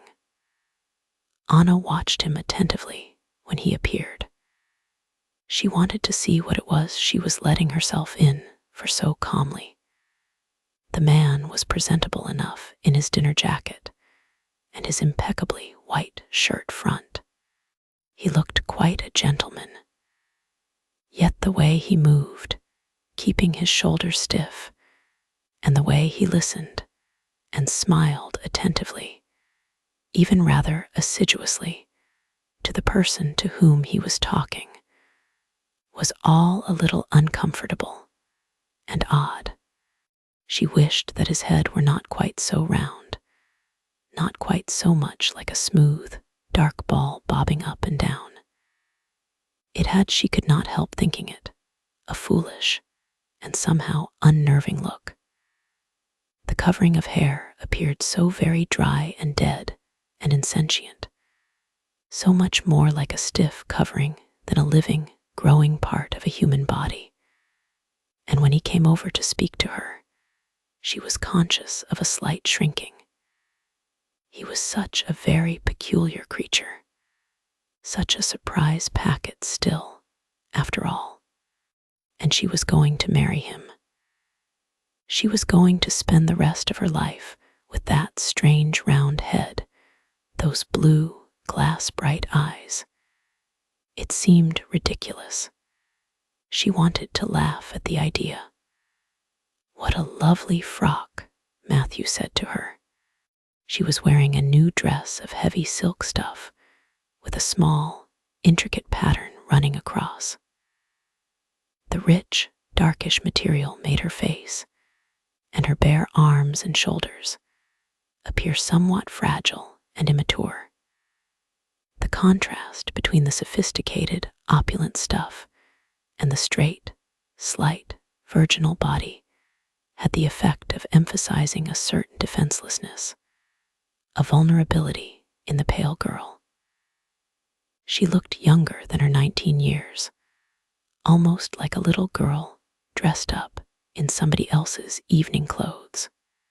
But Matthew watched her, smiling complacently. It seemed as if he did not think of her at all, even seem to think about her in relation to himself. It was hard to believe that he realized her in any way, so that she almost ceased to realize herself. And yet he stared at her with his bright blue eyes, as if he would stare her out of existence altogether. Anna scarcely heard what he was saying to her. She sat with her hands in her lap, feeling far away. What had she to do with this man, with this situation? She knew that all the people in the room were thinking about her and looking at her, that she was the center of interest for the moment. This made her feel rather important, but nothing more, nothing in the world. Matthew sat on and inclined his shoulders towards her and beamed upon her. Why? What was it all about? She wondered when it would be time to go to bed. Her head felt empty and light. Without a thought in her head, she sat and waited for the time to pass. At last the clock struck 11, and Matthew went away, off to his hotel. Loretta came to Anna's room for a last night talk. Her slightly theatrical sense of the appropriate demanded an intimate little midnight conversation. She wanted to play the part of the wise, understanding, experienced woman of the world, enlightening and encouraging the timid neophyte. She wanted Anna to be in a state of hesitant trepidation. Then she would talk to her, so tactfully, so beautifully. The sentences formed themselves in her mind as she came along. She went into Anna's room and found the girl in one of her queer, hard moods. "Our last night together, dear," said Loretta, with somewhat overemphasized affection, smiling her charming smile. The tone in which she spoke revealed vast implications of sentimental posturing, a whole liturgy of artificial emotionalism. Anna lifted her cool gray eyes, undeceived, half derisive, towards her aunt, half clouded with heavy indifference. "Yes," she said, smiling coolly. "My last night at Blue Hills. What a relief for you." Loretta started and frowned, shaken rudely out of her histrionic glow. But she clung to the skirts of her roll. "Whatever makes you say that?" she asked, falsely smooth. "Surely you can't imagine that we want to get rid of you, you foolish child." She kept smiling, but her smoothness was costing her an effort. "Of course you want to get rid of me," said Anna bluntly. Loretta made a quick, irritable movement of her hands, clenching them. The rings flashed in the light, spinning swift webs of brilliance. "Don't be absurd," she said, on an edge of sharpness, looking away. Anna laughed rudely. "You know perfectly well you forced me into this marriage," she retorted. Loretta was shocked and offended. In a way, she was even a little alarmed. She was always rather defeated by that insolent hardness that came out occasionally in the girl, and was so uncomfortably reminiscent of James Forrester. It put her out of action for the moment. "How can you say such a thing?" she exclaimed, clasping her hands in agitation. "But you know it's true," said Anna, staring at her in a way that was highly disconcerting. There was neither anger nor resentment in her eyes, nor heat of any kind. Nothing but a cold, insulting perspicacity, like an affront. Loretta was deeply offended, but she dared not reveal her feelings just then. She quailed too much before Anna's disquieting inheritance from James Forrester. Nothing is so upsetting as a resurrection. "Of course you mustn't marry Matthew against your will," said poor Loretta. "It's not too late even now. She glanced round at the packed luggage, all in readiness for the following day. "Oh yes, it is. Much too late. You're quite safe now," said Anna, smiling coldly. She looked callously, even brutally, at her aunt. "You've got me nicely landed." Loretta's rings spanned distracted little rainbows in the air. She was really horrified by Anna's remarks, not merely offended, but horrified. There seemed to be something so heartless and repulsive about the girl just now, unnatural. And it really was rather shocking the way she spoke, so coldly and tauntingly, with the insolent, perspicacious look on her young face, inhumanly direct, as though some mitigating skin of illusion were missing. And Anna intended to be shocking and brutal and repulsive. The more repulsive, the better. It was the dark, alien strain in her blood urging her to a curious perverseness. Loretta couldn't stand any more of it. "You're tired and overwrought," she said, as soothingly as she could manage. "You'll feel quite different in the morning after a good sleep." And she went away, her charming part of womanly advisor and confidant unacted. Anna got into bed and lay staring at the wall. She was glad that she had behaved brutally to Loretta. A little demon of perverseness made her smile even now. But the hard mood was not quite genuine, all the same. There was more indifference than hardness in her heart. She wanted to escape, to break loose from Matthew and from everyone, to run away and be by herself somewhere. She wanted to want these things, but she couldn't. No, she really couldn't want her freedom or anything else. Not actively. A horrid dead weight of indifference crushed her down. The next day was blustery, with great clouds lurching across the sky, and occasional vicious onslaughts of cold, gray rain. Next, the sun swinging out into a torn fragment of pale-washed blue, and the wet paths drying quickly in the high wind, puddles gleaming like gray, dropped mirrors. Then the clouds closing up again over the pallid blue, and the fierce, chilly rattle of the rain once more. Anna went up to her room when it was time to dress, feeling cold and unnatural. It seemed strange to be changing one's clothes in the middle of the morning. The dress in which she was to be married was a plain affair, straight and parchment-colored, not really a wedding dress at all. It would do later on for afternoons. She was soon ready. The sky darkened, and rain came hissing down, hissing like steam against the window panes. Her light dress seemed out of place in the rainy twilight.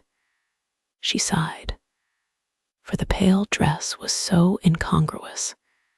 It made her feel more and more unnatural, like a victim. Surely, in some way, she was being victimized. And yet, really, in her heart, she felt nothing at all. There was a blank indifference in her heart. She went downstairs, a restless ghost in her pale clothes, feeling lost. The corners of the rooms were darkly shadowed. There seemed to be no one about. Outside, the rain fell angrily, but with declining power. The sky was lightening. Anna went from room to room, opening and shutting doors, peering through the obscurity at the familiar places. But now she seemed to see it all strangely, from the angle of her approaching departure. Her light skirt rippled in the draught. How unsuitable it felt to her. In the dining room, the servants had already begun to prepare the big table for the lunch party. No edibles as yet, but the best table linen, the most delicate glasses, the brightest silver, all gleaming with a chaste pure white gleam, and a glitter of faced glass like sparks rising in the dimness. Some white flowers were stirring as she opened the door, and the curtains blew about. It was all rather desolate. She shivered, thinking of funerals and of her father. She felt so cold, so empty, and everything seemed meaningless and far away. The indifference, the horrible indifference. It was clearing up outside. The room brightened slowly. Anna stood still, staring at the brightest thing in the room, a bright globe of glowing green, like a huge drop emerald. She did not realize it at first. What was it? Looking more objectively, she recognized a bottle of bright green liqueur, forgotten and temporarily abandoned on the sideboard. She took hold of it, feeling the slight, velvety stickiness overlaying the cold, brittle smoothness of the glass. Without thinking much, she tilted it, and the green stuff ran out quickly, quicker than she had expected, up the long, tube-like neck of the bottle, and filled the glass.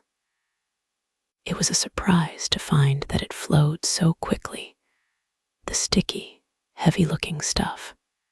She drank it up, rather disliking it, the burning, sharp, sweet taste of it. But it was hot. She felt warmer afterwards. Anna, what have you been doing? Loretta scrutinized her closely.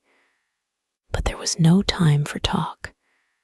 They had to start for the church. Anna sat in her corner of the car watching Hayward Bland, who was going to give her away. He had got himself up very smartly for the occasion, very spruce and correct, with a white flower in his buttonhole. But the fuss and excitement made him rather irritable. Catching her eye, he smiled in a forced fashion and patted her chilly hand. Then he coughed and cleared his throat irritably.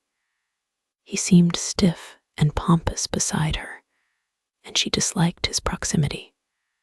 However, he was doing his best to be friendly. There was an undignified dash across the churchyard to the shelter of the porch. It had stopped raining, but the squally wind was still driving cold flurries of water from the dripping branches. Loretta was frowning, worried about her beautiful dress. The colonel looked more irritated than ever. Anna laughed and ran up the path, avoiding the puddles. A sort of recklessness had come over her. She felt like some other girl, quite detached. Perhaps it was the liqueur which had gone to her head.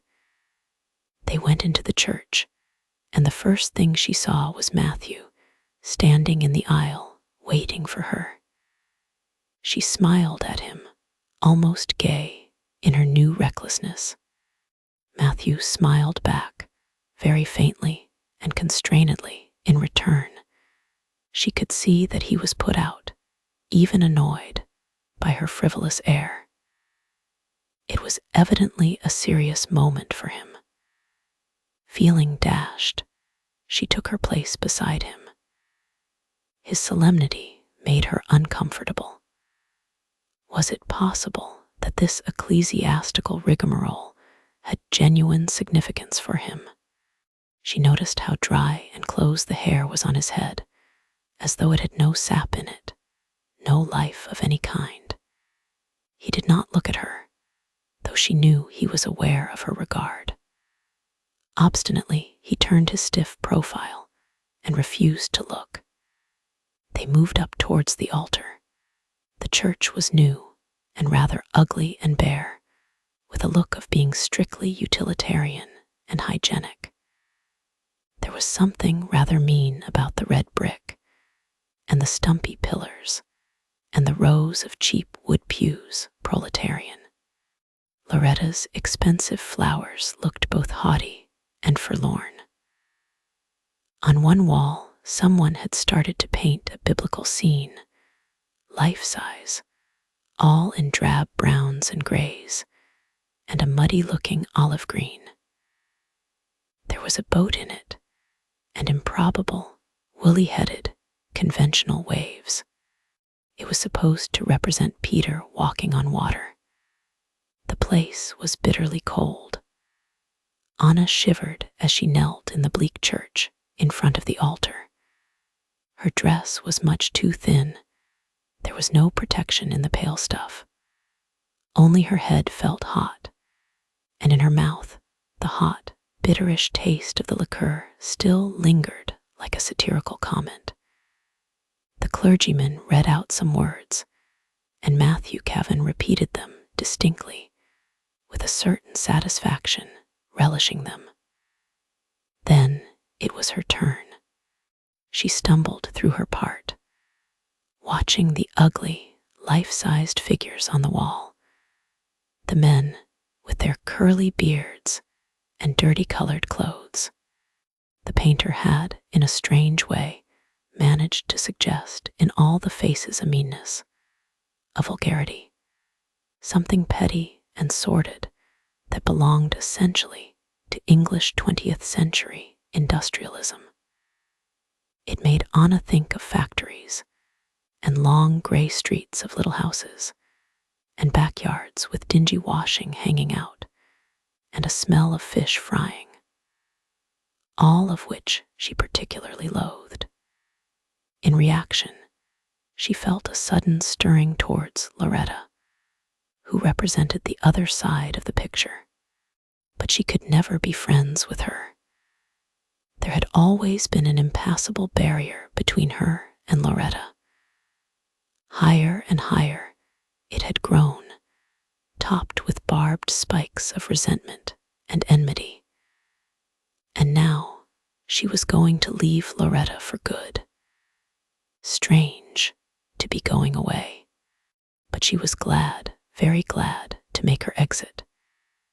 She had had enough of Loretta. How far she had grown already through the years, from the child whom Loretta had visited at Masquerade, and impressed and bewildered and patronized with her fluttering charm.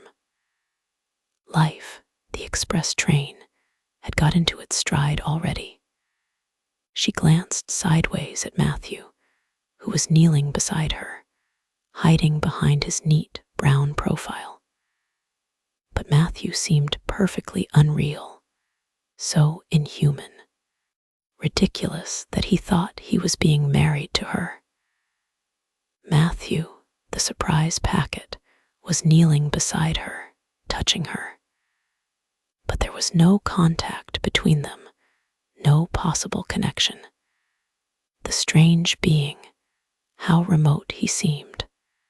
Unreal he seemed to her, just a shape and a color, and a queer round, hard head, like his own effigy moving about the world. But he was thinking about her.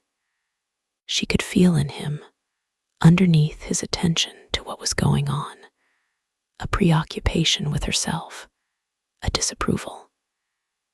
He disapproved, she could feel it, of her wandering thoughts, of her lack of solemnity, of her failure to be impressed by the moment.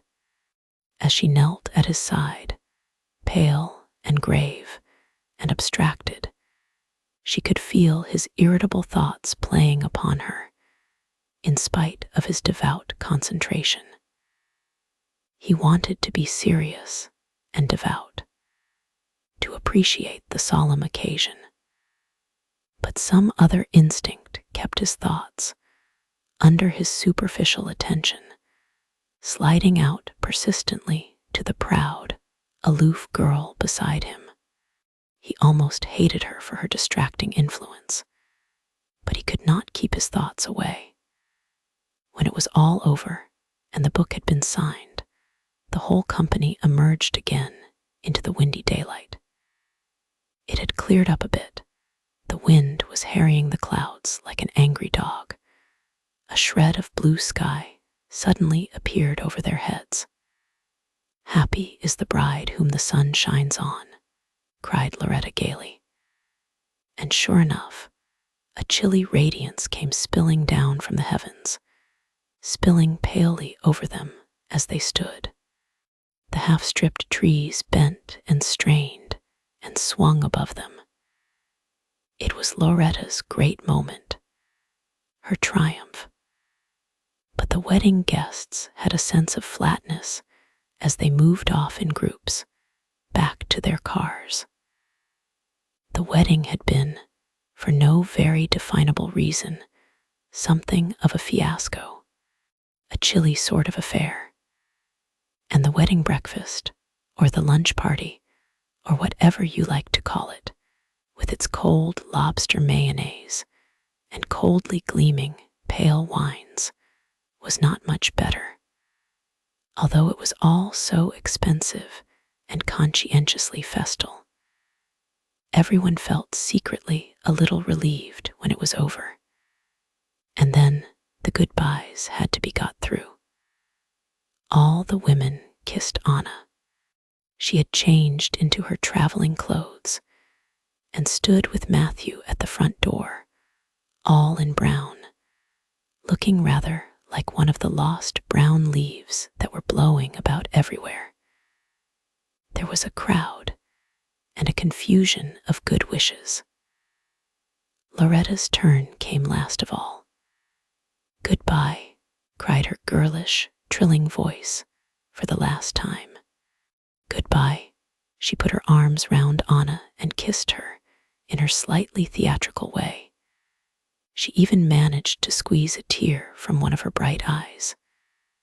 There was a spark of real warmth in her heart, nevertheless. Matthew looked on, rather obliterated. Anna stood still.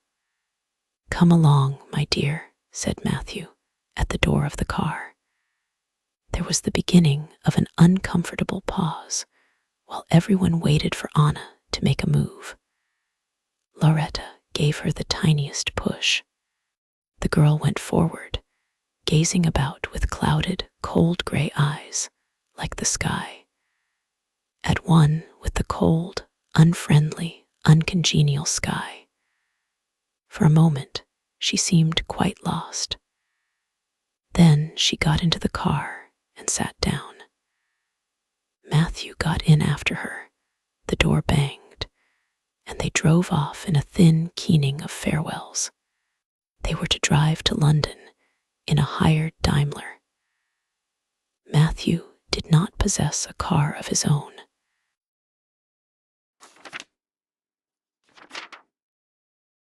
Chapter 8.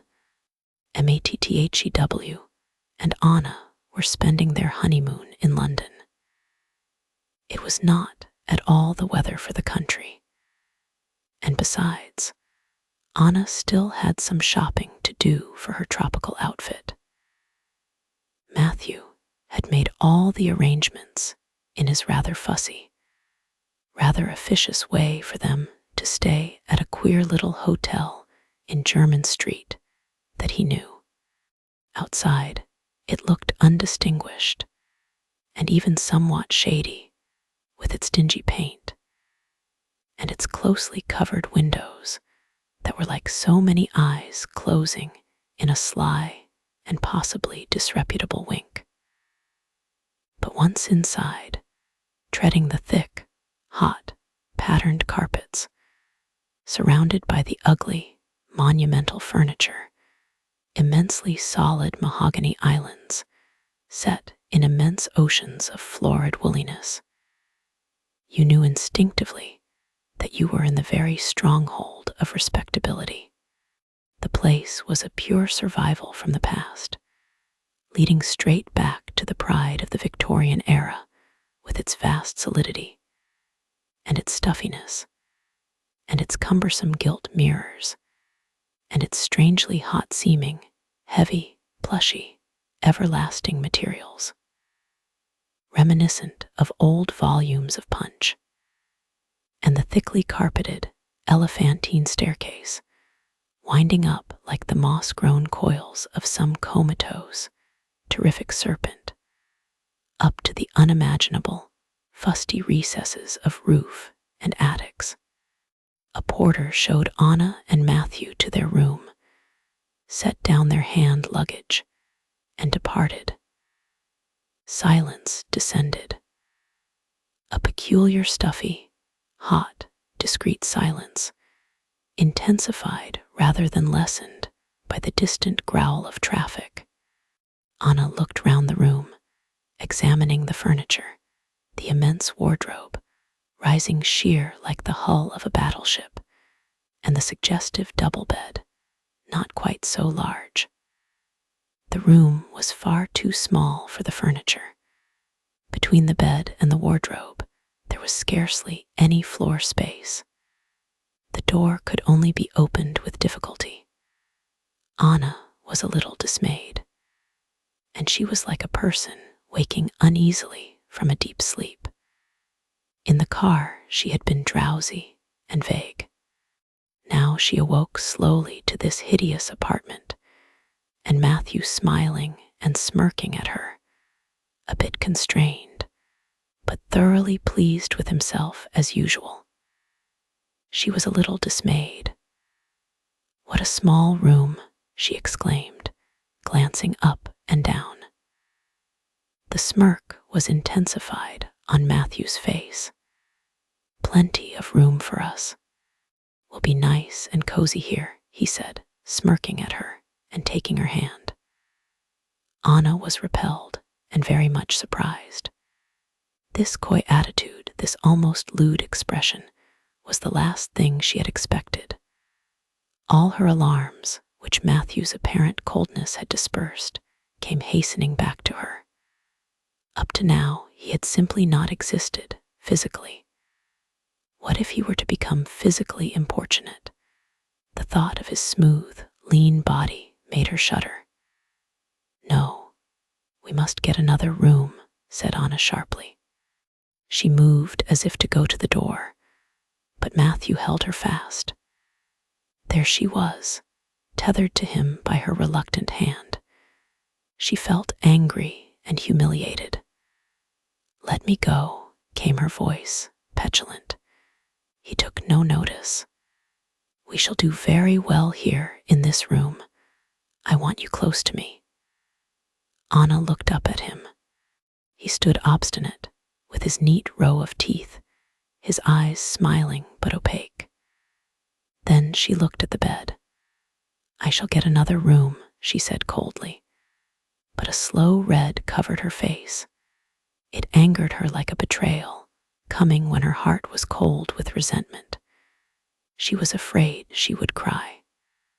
"Oh no, you won't," said Matthew in his soft, stupid, gentle voice, so uncomprehending, but gentle as if she were a child. "You'll stay here with me."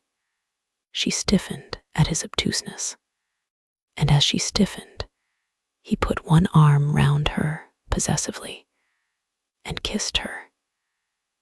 She felt the monkeyish, sinewy strength of his long, thin arm holding her with a certain conscious mastery, a certain deliberate disregard of her, as though she belonged to him, and he kissed her on the mouth with relish, ignoring her resistance also as if he owned her. He made her feel his predominance, the brainless, brute predominance of the husband, the triumph of pure brawn. He infuriated her. He lighted a flame of sheerest anger in her heart. She suffered shamefully at that moment, but in her heart the black flame kindled indestructible. When he released her and moved away, his face was closed and smiling, but innocent, as though nothing had happened. Utterly unaware he seemed. It might really have been someone else who had embraced her. Distracting, the way the man had of stepping outside himself, of cutting clear away from his own behavior. The naive, rather winning look that came back to him between his enormities, some humility, some wistfulness in it. She could have forgiven him, if only he had not lighted the anger in her heart that burned up all clemency. There was silence for some moments. He thought she had given in to him. He bent down and began to unfasten the luggage. "Won't you unpack your things?" he asked, glancing up at her. She shook her head coldly. "Not yet. I'm tired. I shall rest a little." And she sat down by the wall. Presently, he went out of the room for a minute. This was her opportunity. Off she hurried, down the lethargic staircase, down to the stuffy little manager's office, and demanded another room. The manager, a pallid, saturnine elderly man, was in immediate opposition to Anna. No, there was nothing else available. Every room in the place was booked. There seemed to be a look of triumph in his eyes as he thus frustrated her, as though in some way he had joined forces with Matthew against her. The inevitable male conspiracy against the female. But Anna was quite determined. She would have another room.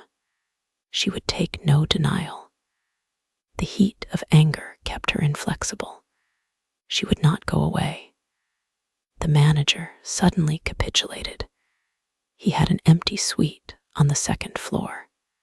He told her vindictively that it was very expensive.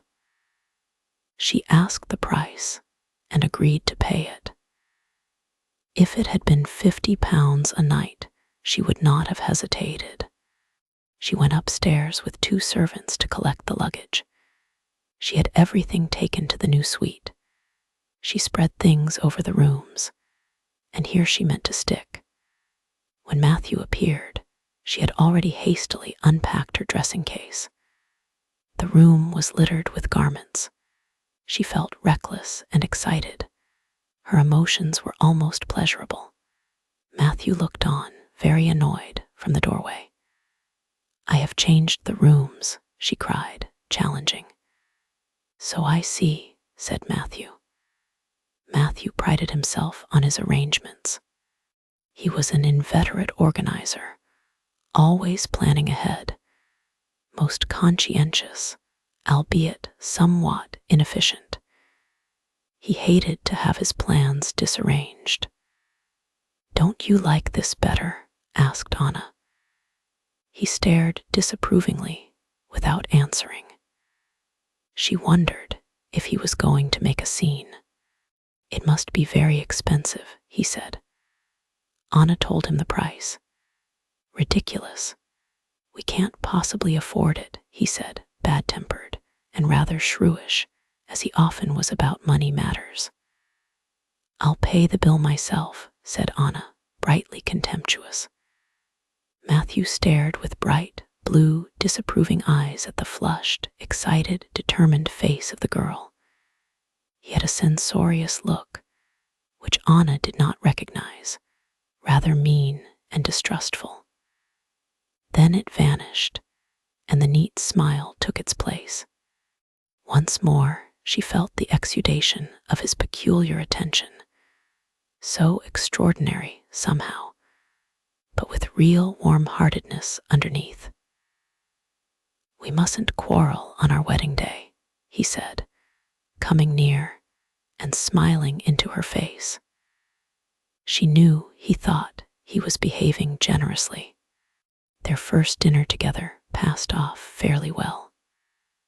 Anna was preoccupied with the other diners. They were so totally different from any collection of people she had ever seen. They were all very respectable, yes, overwhelmingly respectable, and aristocratic-looking, most of them, but not attractively aristocratic. Most of the women were oldish and badly dressed, and then most of them had those haughty, heavy-jowled faces which have no humanity at all. In that museum-like showcase of ancient gentility and obsolete deportment, was the heavy, cold, aged, repressive faces which dominated, while the scattered youthful faces looked dismal and negative, overshadowed. It was strangely inappropriate for Anna, so young and vivid and direct, to find herself sitting in the dry, airless, stagnant atmosphere of the ugly past, where no honesty could possibly draw breath. "What extraordinary people," she said to Matthew, "and how impressive. All the women look like dowager duchesses." "Most of them are," he said, with a distant, surprising satisfaction in his tone. "Is that why you come here?" she asked, teasing him. He bridled in the most curious way and cocked his bright blue eyes at her, complacent and prim. "Well, one likes to be among decent people when one can," he said. And the astonishing thing was that he was quite sincere. Anna became silent with astonishment. Food for consideration here, indeed. After dinner, they went to the theater. Matthew had taken seats for a musical comedy, quite a popular show, but not the show of the moment. And the seats were quite good seats, but not the best. Fourth or fifth row of the stalls they were, one could see the stage pretty well. Anna, long accustomed to Loretta's lavishness in matters of this kind, was a little surprised, but in a dim, indeterminate way. The surprise was not strong enough to rise to the surface of her mind. She hardly noticed the music or the antics on the stage. She was tired and effaced. Things seemed dreamlike to her. It was like a dream to be sitting in the hot, crowded theater beside Matthew. It was queer to have him draw her attention to this or that. She tried to be polite and to take an interest, but her brain was drowsy. All this time Matthew was reassuringly restrained. There was no sign of a physical advance, no return of the horrible, lewd smirk to his face.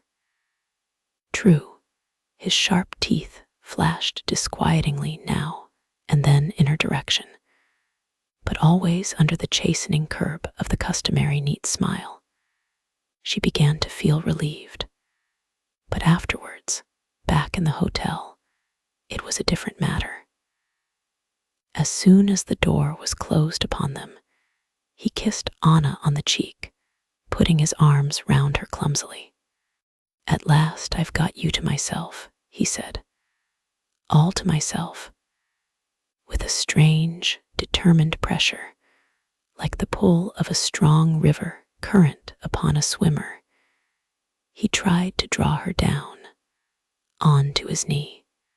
She twisted herself out of his grip, feeling weak and exhausted, as though she were really struggling against a river, and hurriedly began to talk about the theater. The young man stirred uneasily and stared in an unseeing way as he answered.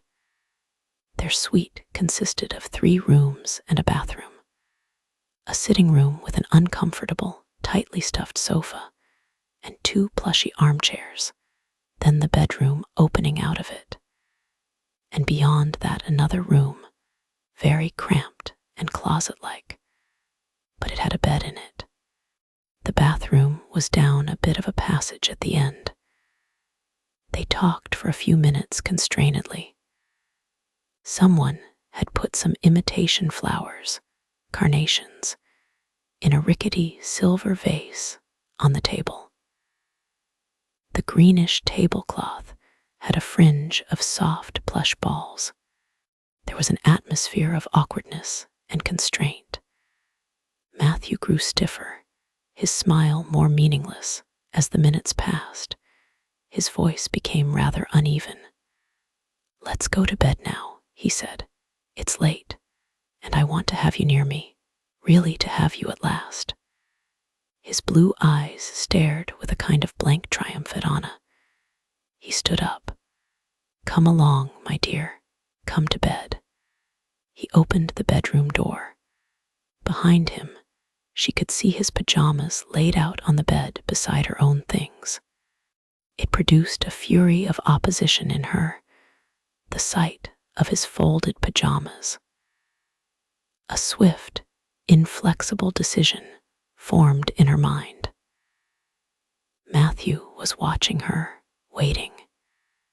She wanted to throw something at his round, complacent, anticipatory head. She detested the sight of it. He stood there in the open doorway, watching her, his lips parting in the slightly lewd, smirking smile, as he waited for her to come to bed. And she had utterly decided against him. She would not go to bed with him, no, not for anything in this world.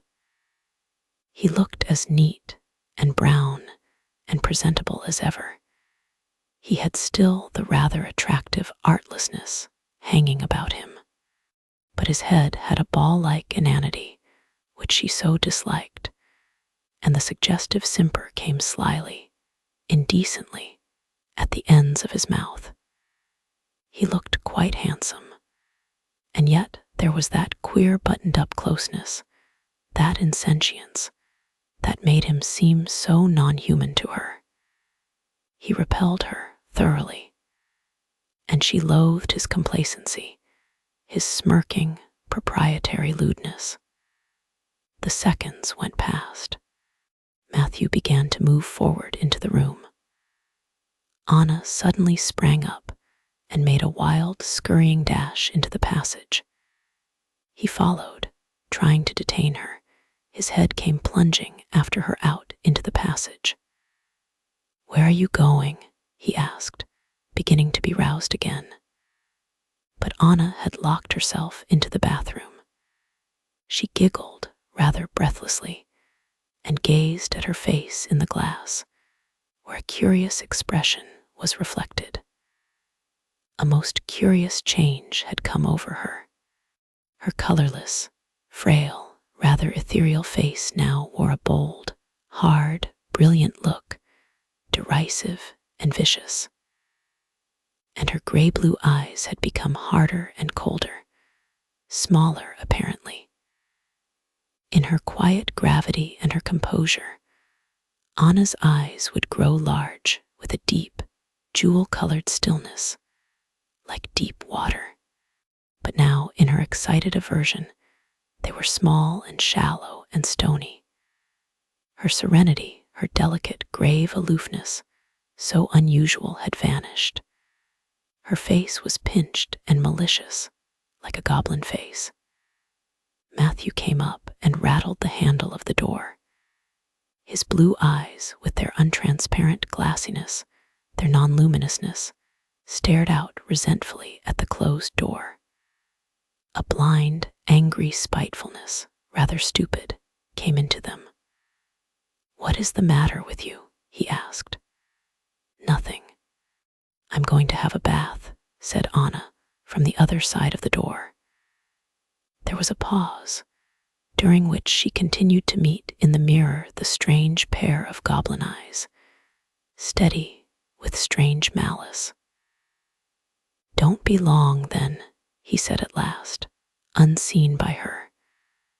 But his voice was complacent again, even indulgent. He was so sure of winning that he could afford to humor her. She kept silence. His cocksureness made her furious. Staring into the mirror, she stood rigid and silent. "Don't be too long," he repeated. And presently she heard his brisk footfalls, curiously heavy for a small-made man, retreating along the passage. She smiled to herself, brightly malicious, in the narrow, old-fashioned bathroom. The clumsy metal taps reflected her face, which had taken on the queer goblin look. She undressed slowly and had her bath, and prepared for the night, all with the bright, alien, vicious look on her face. And then, for a long time, she waited, quite motionless, with a very odd, sardonic expression. She wondered if Matthew would come back and speak to her again. But he did not. Evidently, in his cocksureness, he was content to wait and humor her caprices. Anna sat on the hard white chair, looked at the closed door, looked at her reflection in the glass, and smiled at it knowingly, with goblinish satisfaction. One would have said she was enjoying herself. Then she rose and opened the door quietly, looking down the passage, a short, dim, empty passage, with doors on either side, and Matthew waiting for her behind the door at the end. She shivered in repulsion, but still she went on smiling, as if enjoying it all. Then quietly she went out into the passage. She went into the bedroom and locked the door. The other door into the sitting room was still open. She could see 2 feet in their neat, squarish, patent leather shoes planted on the floor beyond. Leather was starting to crack a little in the creases. There was Matthew. He had heard her movements and looked up, smiling his anticipative satisfaction, rather ogreish in spite of his flat unreality, as though he licked his chops at her. The horrid part was that though he stared hungrily at Anna, he did not seem to see her at all as an individual. She, personally, did not exist as far as he was concerned. He had reduced her to a sort of extension of himself. He missed her out completely, and now his blue eyes met hers with a gleam of complacent anticipation, self-congratulatory. It appeared as if he prided himself on his rights over her, and he was going to exercise them, too. Oh yes, he meant to exact his husband's pound of flesh. There was something a bit pasha-like in his attitude towards her, the age-old, man-to-woman tyrannous condescension. He began to approach her with his prancing gait, but she slammed the door in his face, shutting him out, and turned the key on him.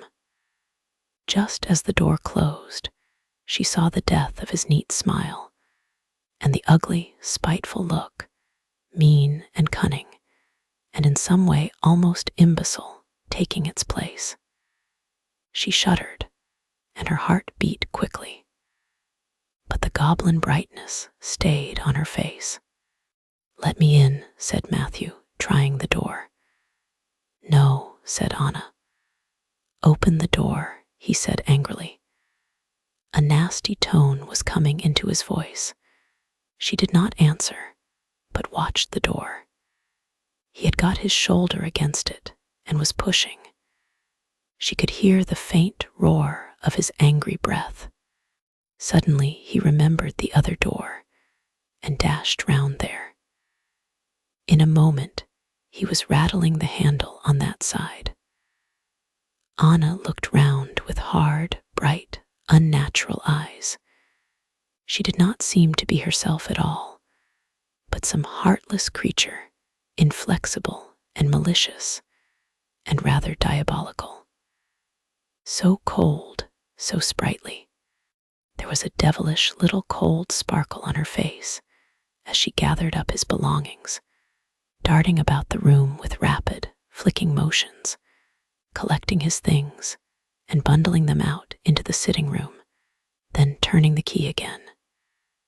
Quick as thought, the room was clear of all trace of him. "Your things are outside the door," she called. "You must sleep in the little room." "Don't be ridiculous," came his voice, somewhat dangerously. "You have no right to keep me out. Open the door at once." Anna detested him. "You must sleep in the other room," she said. "No, I'm not going to put up with such treatment. You shall let me in. Come now. Open the door. I love you far too much to be shut out on my wedding night. Let me in." His anger was really roused now. He was losing control. He began to shake the door again, more violently this time. Anna was surprised. She had no idea that her surprise packet included this quota of bullying, unbalanced fury. She smiled to herself as she listened to his onslaughts on the door. She was excited, but certainly she was not nervous or the least bit compassionate. The new goblin in her was contemptuously amused at this display of black rage, and she hated him. She was glad that she was able to insult his male conceit. She tilted her head and stared mockingly at the shaking door. "Don't try to make a fool of me," came his dangerous, muffled voice through the wood. Such a hot, stupid, animal sound in the angry voice. "Go away," said she, continuing to stare derisively and brightly ahead. "Let me in," he shouted, beside himself with rage. "Open, I tell you." He lurched against the door, not knowing what he was doing, kicked it with his feet, battered it with his shoulder, swung back, and battered it, using his shoulder as though it had been a battering ram against the panels. In a blind frenzy of anger, he struggled with the door. "Let me in," he shouted again and again. "Let me in." He fought with the locked door. Anna drew back instinctively before the violence of his attack, her eyes like vicious stones in her face. She was silent. "Open, open," he went on, loudly distracted, like a clumsy, stupid animal in his incontinent wrath. "I have my rights. I won't be fooled like this." "Go away," said Anna coldly. "People will be coming to see what is the matter if you make such a noise." This seemed to bring him to himself. Suddenly, abruptly, he abandoned his struggles and was still. He made no more noise, but he remained outside the door. He had no notion of going away. There was a very long silence. Anna imagined him standing, narrow and stiff, outside the door, waiting, his rather long arms hanging limp, with the brown hands dangling, curiously simian in suggestion. She listened to his breathing, hoarse and smothered at first, but growing slowly quieter, more normal. She wondered about him. What was he thinking? Would he stand there all night? "Won't you let me in?" he asked at last, in a small, wistful voice, rather distressing. "Let me come in just for a moment to say good night." "No," she answered coldly. Her inflexibility never wavered. He waited a minute or two longer. She heard him fumble once more, but half-heartedly this time with the doorknob. Then he sighed heavily, rather ludicrously, and went away. Presently she heard him fumbling about in the sitting room, picking up his pajamas and slippers and dressing gown, which she had thrown on the floor. And shortly afterwards, a door closed. It was all over. Anna went and sat on the bed, cross-legged on the crimson eiderdown, her face tilted back, a queer flower at the end of her backward curving neck. Her mind was a kind of blank, and half-consciously she wondered why she had no more feeling.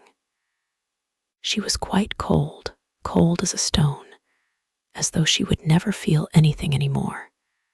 And yet, in a way, she was absolutely flabbergasted by the scene she had just been through. She had no idea that people behaved like that, so violent and uncontrolled. It staggered her as an exhibition of sheer unrestraint. But she was not really affected. She felt herself aloof.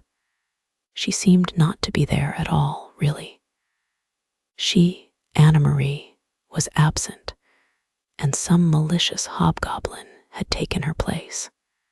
There she sat in the locked room, cross-legged on the ugly red eiderdown, looking out with shallow, distant eyes, and the hard, bright glaze over her face, a bit devilish in the midnight solitude. Queer, the change that had come over her, the tall, dignified slenderness, the rather slow graciousness of movement, the attractive, grave repose, all vanished, and in their place a hard, cold, jeering brightness, rather disgusting, and a certain febrile quickness. Even her movements changed from lingering, deliberate grace to a restless, flame-like flicking, a strange, destructive rhythm of darts and jerks. She seemed to have become smaller, and quicker, and brighter, and harder. Less ethereal, though more unearthly, more like some little malignant imp. The bright, arch, reckless, indifferent look upon her face. The goblinana didn't care. Next morning she was her old self again, almost. But about her face still hovered a queer expression, like a dim reflection from far off, and her mouth had a little twist, half smile, half grimace, that did not rightly belong there. It was late when she woke up, and 10 o'clock before she was dressed. As she put on her clothes, she wondered rather uneasily what Matthew's attitude would be after last night's affair. How would he behave? She simply couldn't conceive. She felt quite interested, impersonally, to see what he would do. Nothing would surprise her now. Nothing. But she was not quite comfortable about him. He was waiting for her in the sitting room, very neat and compact, looking in his navy blue suit with the white stripe in it. He held his shoulders more rigid than ever. She wondered if there was a bruise where he had crashed against the door. He looked rather down in the mouth, but calm, she was glad to see. As she came in, he took a step towards her, standing straight up to attention, and looking like a soldier who has been called up to receive a formal reprimand, which made her amused and uncomfortable. "I'm sorry about last night," he said. "I apologize. I can't think what came over me. Can you forgive me?" He stared at her rather wanly out of his absurd stiffness. Anna looked at his strange round head, shuddered inwardly, and moved towards the door. "It's over now," she said. "Don't let's talk of it any more." He got in front of her, blocking the way. "But you do forgive me, don't you? Say you forgive me," he cried. He looked at her humbly, but she could see the complacent, bullying Pasha behind the appealing ingenuousness. And yet his humility was quite sincere, quite a real part of him. Perhaps it was the real Matthew, the man himself, who was naive and humble and rather charming, and something outside, some devil, that possessed him from time to time and perpetrated his atrocities. Or perhaps the bully was his own real self. Who could tell? Matthew, standing in front of her, bent forward unexpectedly and took her hand, pressing it against his face. "Forgive me. You do forgive me, don't you?" he said, plaintive and subdued as he held her hand to his mouth and kissed it. The words came out muffled with his warm breath against the palm of her hand. "Everything is all right again now, isn't it?" She knew that things were very far from all right, but what was the use of saying so? He understood nothing, and she wanted her breakfast. She nodded, acquiescent, feeling a little ashamed for him, her hand growing hot against his mouth. He was beginning to regain his aplomb. He was still humble, but his self-satisfaction was coming back. She could see his head perking up again. "You'll forget all about last night," he said, still in the same humble manner. "Yes," she replied. She wanted to have breakfast. He pulled her to him and kissed her rather clumsily on the edge of her mouth, one of his strangely unconvincing kisses that meant nothing at all to her. She submitted in cool distaste, extricating herself as soon as possible. "There," he said, quite in his ordinary voice, "we're friends again now." The re-establishment of his complacency irritated her. She managed to get past him into the corridor. That afternoon, a friend of Matthew's, a man named Weber, came to offer his congratulations. He held an important government post of some kind in the East. Mr. Weber, who was pale and who had a sort of gallantry about him, had tea with them in the plushy sitting room. His gallantry, though persistent, was far from flattering. He persisted in paying childishly laborious compliments to Anna. It was no compliment at all to think that she might swallow such stuff.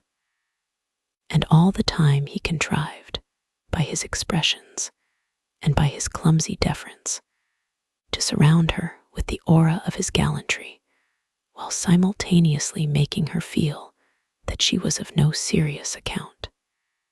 He flattered her and posed in front of her, rolled his eye at her, and smiled with playful archness. He assumed an elaborately artificial manner for her benefit, but it was the sort of manner one might put on for a child. He was playing down to her all the time. Anna was disgusted, but also amused. She wanted to burst out laughing at the preposterous fellow who thought himself too high and mighty to take her seriously, who condescended to her out of his glorious masculine conceit. She was not worthy to be treated as his equal. Here was a blow for her. But Matthew apparently was enjoying the situation. He sat back on the sofa, drinking in Weber's flattery, taking the whole credit to himself. He loved to feel that his friend was envious, that Weber envied him his young wife. He seemed to swell with complacency as he sat. His habitual neat stiffness of pose relaxed somewhat. He almost lolled against the overstuffed upholstery. Mr. Weber sat on, staying for a dreary hour after tea. Anna thought he would never go. He talked at her all the time in a gallant or an inane fashion. He didn't notice that she gave him no encouragement. He drivelled on. Hearing the clock strike 6, he started theatrically, looked at his watch with an exaggerated, falsely incredulous expression, and finally rose. He took an elaborate farewell of Anna, to which she responded without undue politeness. At last he moved off, but he was not quite done yet. At the door he stopped and put his hand on Matthew's hard shoulder. "Well, old man," he said in a confidential tone, "I congratulate you. Wonderful wife you've got. Wonderful girl. Wonderfully fine girl." And he leered with a horrible archness, running his eye over Anna as though she had been a valuable animal. She gasped. She gasped with outraged surprise. The impudence of it, the beastly, insulting impudence. And Matthew was still smiling neatly, contentedly, as if he had been paid a well-deserved compliment. When he had gone away, she refused to speak of him, that horrible friend of Matthew's. And she was so cold, so distant, that Matthew was bewildered. He couldn't make out what was wrong. Anna would not try to explain. She knew it was quite useless, but the resentment which she felt for him was almost as strong as her dislike of Mr. Weber. Not content with allowing her to be insulted, Matthew had to take the insult to her as a compliment to himself. She looked at him with sardonic, stony eyes. The days of what was called the honeymoon followed one another slowly. It is unnecessary to say that Anna did not enjoy them. One might almost expect her to have been miserable, but she was not merely bored. She liked the independent feeling of freedom from Loretta and the Blue Hill tyranny. That was something. She was her own mistress, more or less. She could go out when and where she liked, spend her money how she liked, and in general gratify the trivial wishes of the moment. Matthew did not interfere with her comings and goings. He did not even talk to her very much, but he wanted to be with her all the time. He seemed to have a craving to be near her, a craving for her physical presence. It did not matter if she never spoke to him, if she ignored him entirely, just so long as he could keep her in sight. It would have been pathetic if it had not been so irritating. He would have liked to accompany her everywhere. As soon as she appeared in her hat and coat, he stood up and prepared to follow her out of doors. "Don't bother to come with me," she said to him. "I've got a dress to try on. It will take me a long time." But Matthew, with the obstinate little smile on his face, did not seem to have heard. He insisted on coming all the same. "Don't wait for me," she said, when they were near to the shop. But smilingly, softly, without speaking, he seemed to disregard her. He escorted her right up to the door. She went inside hurriedly and left him standing on the pavement. Up to the fitting room she went and shut herself in the little mirrored box with the gay, flimsy dresses and the pleasant, slightly airless smell of materials and artificial lights. It was a relief to be shut away there in the bright, close, lighted box, away from Matthew and his endless, patient, obstinate pursuing. His insentient, dumb persistency was beginning again to give her a feeling of suffocation, as if she were being stifled in feathers. It was good to escape him. She stayed in the shop as long as possible, but when she came out, he was still there, staring at the brilliant windows. "Why didn't you go on?" she asked him irritably. "I don't mind waiting for you," he answered. He carried her parcels for her and walked stiffly along, keeping scrupulously to the outside of the pavement, protecting her. He pranced a little as he walked, and when they crossed the street, he took her arm firmly and steered her officiously across, like a zealous but somewhat inefficient sheepdog, though she was much quicker and more expert at avoiding the traffic than he. She wished that his bowler hat did not come down so low on his head, making it seem more than ever like a smooth black ball, and that he wouldn't stick quite so close to her, like a conscientious but unwanted dog.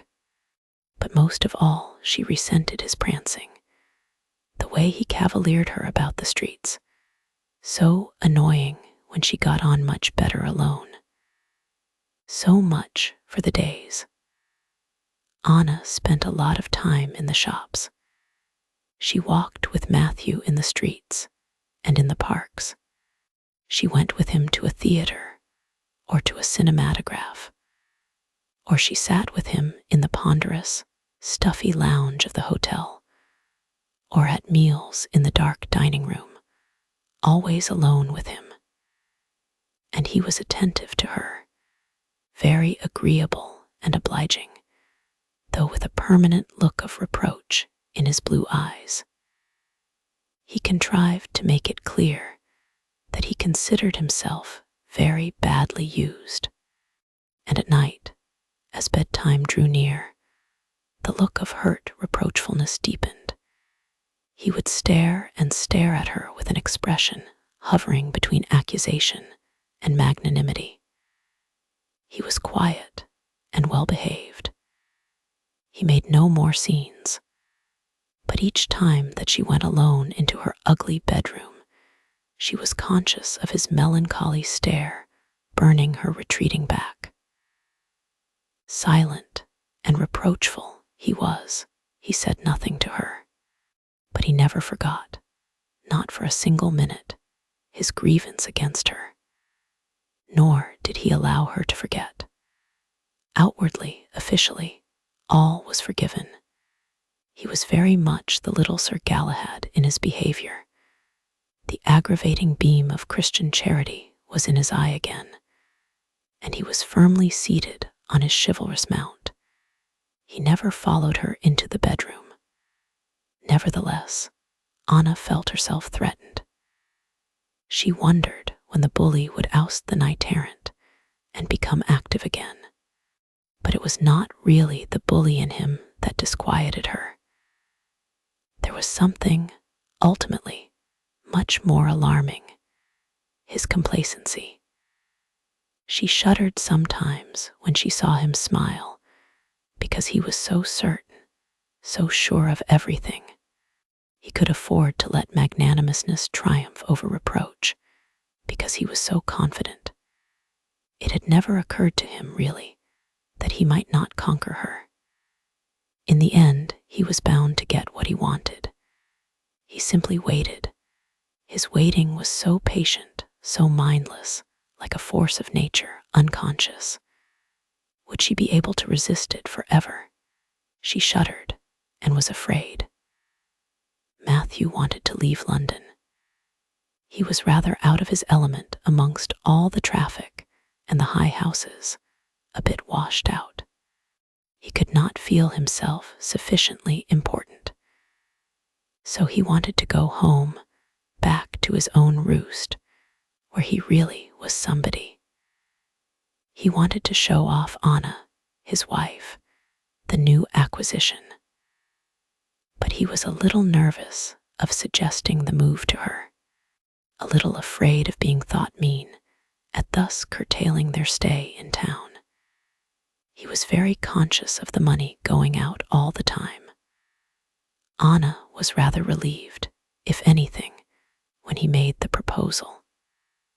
The stuffy hotel, where the air came stalely, as if filtered through innumerable double windows, was becoming rather a nightmare to her.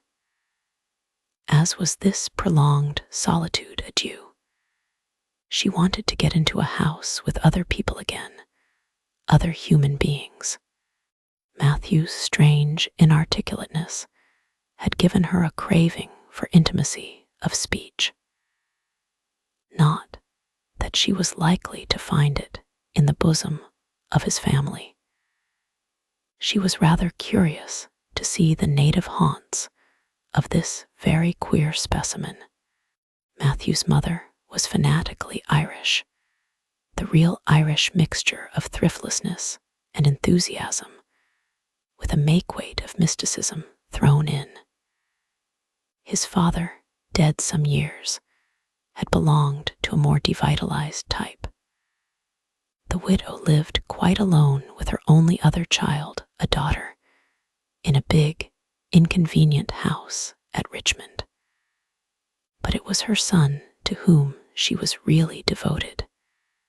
She willed him to come back to her.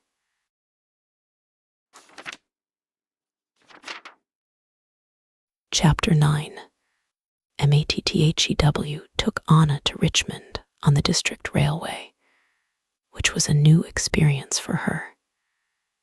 She was rather intrigued by the blunt-snouted electric trains nosing in and out of the tunnels. Hitherto, her experience of travel had been mainly limited to motor cars and first-class compartments. Matthew was a little apologetic about it all. His eyes had a curious expression, humble and resentful together, as though the memory of the luxury to which she was accustomed had suddenly begun to insult him. "I'm afraid it won't be quite the sort of life you've been used to," he said, with a sort of defiant humility. "You must take us as you find us." She understood that he was apologizing for his home. It surprised her rather. Were these things so important? She had never had any cause to consider them. About 3 o'clock in the afternoon, they arrived at Richmond Station. Winter was very near. All was gray and dismal. Anna felt that the place repudiated her. If possible, she would have taken the next train back to town. Matthew made some arrangement about the luggage, while she stood still, watching a man who was wheeling 2 bicycles up the platform. She felt cut off from every support. In her discouragement, she looked at Matthew. "Shall we walk?" "It is only a little way," he said. "Very well," she agreed, spiritless. They went out of the station and began to walk up the street. Presently, they turned to the left between some small shops and crossed a churchyard. The gravestones were like a mouthful of irregular teeth, beginning to decay. Anna was cold and dispirited. "It's not far now," Matthew said, scrutinizing her. He seemed slightly anxious. Did he feel her dismay? She stared away bleakly at the doddering stones. "We shall soon be there." They entered a long alley between high walls. There were gardens behind, with houses looming. Slowly, they traversed the long alley. Anna felt like an insect crawling in a narrow crack. They walked fast, but seemed to make no progress. She plodded on cold and rather despairing. At the end of the alley came a road with villas, and a dog barking.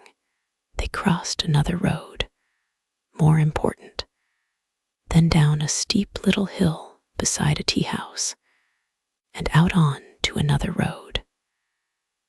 They now seemed to have dropped to a much lower level. There was a low-lying mistiness in the air. "Here we are," said Matthew. Anna saw a large square building standing on the road, with a row of dark bushes in front, evergreen shrubs and ivy. An old-fashioned bell pull hung down dejected beside the door. Matthew gave it a tug. "You must take us as you find us, you know," he said again. He seemed to expect her to turn up her nose at everything. The repetition of the stupid phrase was annoying. "How else could I take you?" she snapped at him. He gave her a sharp look out of his blue eyes, censorious. Then he looked down at his hands and fidgeted. She could not tell whether he was angry or abashed. They waited a little on the bleak doorstep by the darkly stirring ivy. Mrs. Kavan opened the door herself. She was expecting them, but not quite so soon, it appeared. She was one of those people who never quite manage to be in time for anything. She looked as though she had hurried into her clothes at the last minute, while the bell was still ringing. She was flushed, and rather ungainly, and excited as she ushered them in. "So here you are," she said to Matthew, kissing him. She couldn't resist greeting him first, although it was not good manners. and as if she knew she had been guilty of a lapse, she released him hastily and kissed Anna too. "Welcome to our house," she cried rather effusively to make up. "How do you do?" said Anna, trying to look affable. She had only seen her mother-in-law once before, for quite a short time, at the wedding. In a way, Mrs. Kavan reminded her of Rachel Fielding, although there was not the least physical resemblance between them. Matthew's mother was a tall, somber, weird kind of woman, lean to hungriness, with Matthew's brown, dry skin and the vivid blue eyes of Matthew, but something of her own added, a tense quality which the son altogether lacked. It was this intenseness that was reminiscent of Rachel. It made Mrs. Kavan seem a little creepy, and she spoke with a slight but noticeable brogue. "Come and have tea," she said, touching Anna's arm and scrutinizing her sharply, inquisitively, to see what she had done to her son. Anna noticed that her hand was not quite clean. There were narrow curves of dirt under one or two of the longish nails. The house was hushed and shadowy. In the waning light, a large, high hall was revealed, very bare, almost unfurnished looking, with a long bare table at the far end under two tall windows, and a great sweep of staircase, really rather fine, climbing up to the shadows overhead. Anna was surprised and pleased. After Matthew's ominous apologies, she had prepared herself for something sordidly vulgar. Whatever else you might say about River House, it was neither shoddy or commonplace. They crossed the hall, their footsteps clattering on the bare floor, and came to a solemn-looking drawing room with a grand piano and 3 vast windows gaping into the dull afternoon. There was more furniture here, and a fire was burning sedately in the big fireplace. Anna stood in the middle of the room, holding her bag and looking about. "What big rooms," she said, smiling. Mrs. Kavan nodded at her brightly. She was dressed untidily in old-fashioned flowing skirts, which seemed to be hitched up anyhow round her meager waist. And she wore a great number of small adornments, beaten silver bangles, gold neck chains, buckles, pendants, gold link bracelets, that clinked against one another every time she moved. She went about in a perpetual faint chime and clash of sound. "The house is far too big for us," she said, watching the girl closely with her bright blue eyes. "But we love it too much to desert it for a smaller one." "It seems very nice," Anna murmured. She wandered uncomfortably to the windows and looked out. Mrs. Kavan's intentness made her feel uncomfortable, and so did her voice, her quick, soft, suggestive voice, with the insinuating blurred tones coming and going. The straightforward Anna edged herself away. She stared out of the window at the wintry afternoon. There was a stretch of grass in front of her, a long slope of grass running between trees, down to another row of trees which formed the boundary. Beyond, she could see vague shapes of houses and trees, with marshy-looking meadows between. It was neither towny nor quite countrified. A thin mist was rising, creeping stealthily up the garden towards the house. Suddenly, she caught an angry gleam like metal between the thin trees. "Why, there's the river," she said wonderingly. The glimpse of sullen water pleased her like the sight of an old friend. "Yes. Didn't you know?" said Matthew from behind. She turned and faced them. Mrs. Kavan was still watching her fixedly, with a piercing, sharp look, and a suspicion that she did not quite conceal. "I didn't know it was so near, at the bottom of the garden," Anna said. "Oh," cried Mrs. Kavan, "it's almost in the garden." She eyed the girl intently. There was a queer hush in the room. Everyone seemed subdued. A shadow was on them.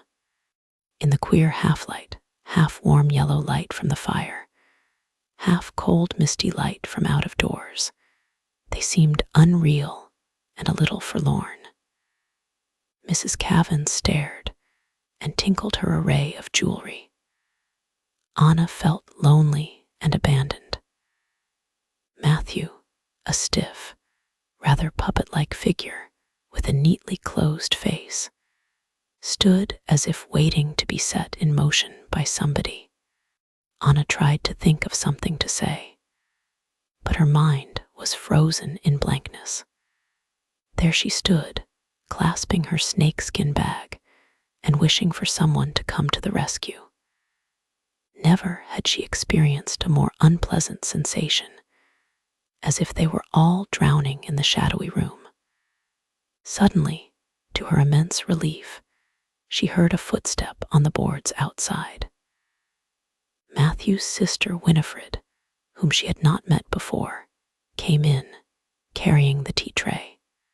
Here was the last member of the Kavan trio, a tall, gaunt young woman, rather dowdy in her indeterminate clothes, slovenly. She put down the tray with a clatter and lighted a brass standard lamp. Faces sprang out sharply at one another, startled in the new light. Mrs. Kavan introduced her daughter. Winifred turned to Anna as if reluctant, and held out her lean hand, on which the skin showed roughened. She had wiped it unobserved on the skirt of her dress. "How do you do?" she said. Her voice was harsh and uncompromising, reacting from the soft, insidious voice of the mother, perhaps. She shook Anna's hand once, and then dropped it. "You'd better come to the fire and have tea," she said. It sounded hopelessly uninviting. Anna moved and sat down obediently.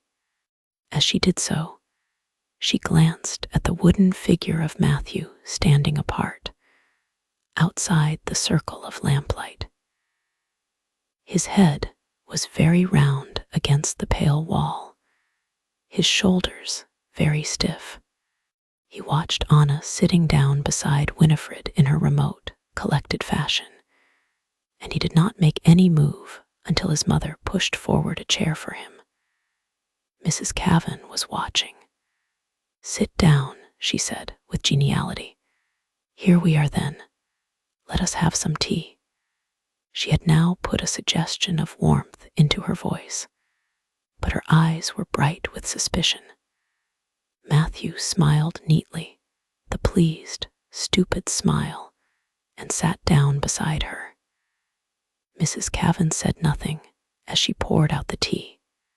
Winifred held the cups to be filled and passed them on in an impatient, slightly aggressive way, as if irritated by her mother's shiftless movements.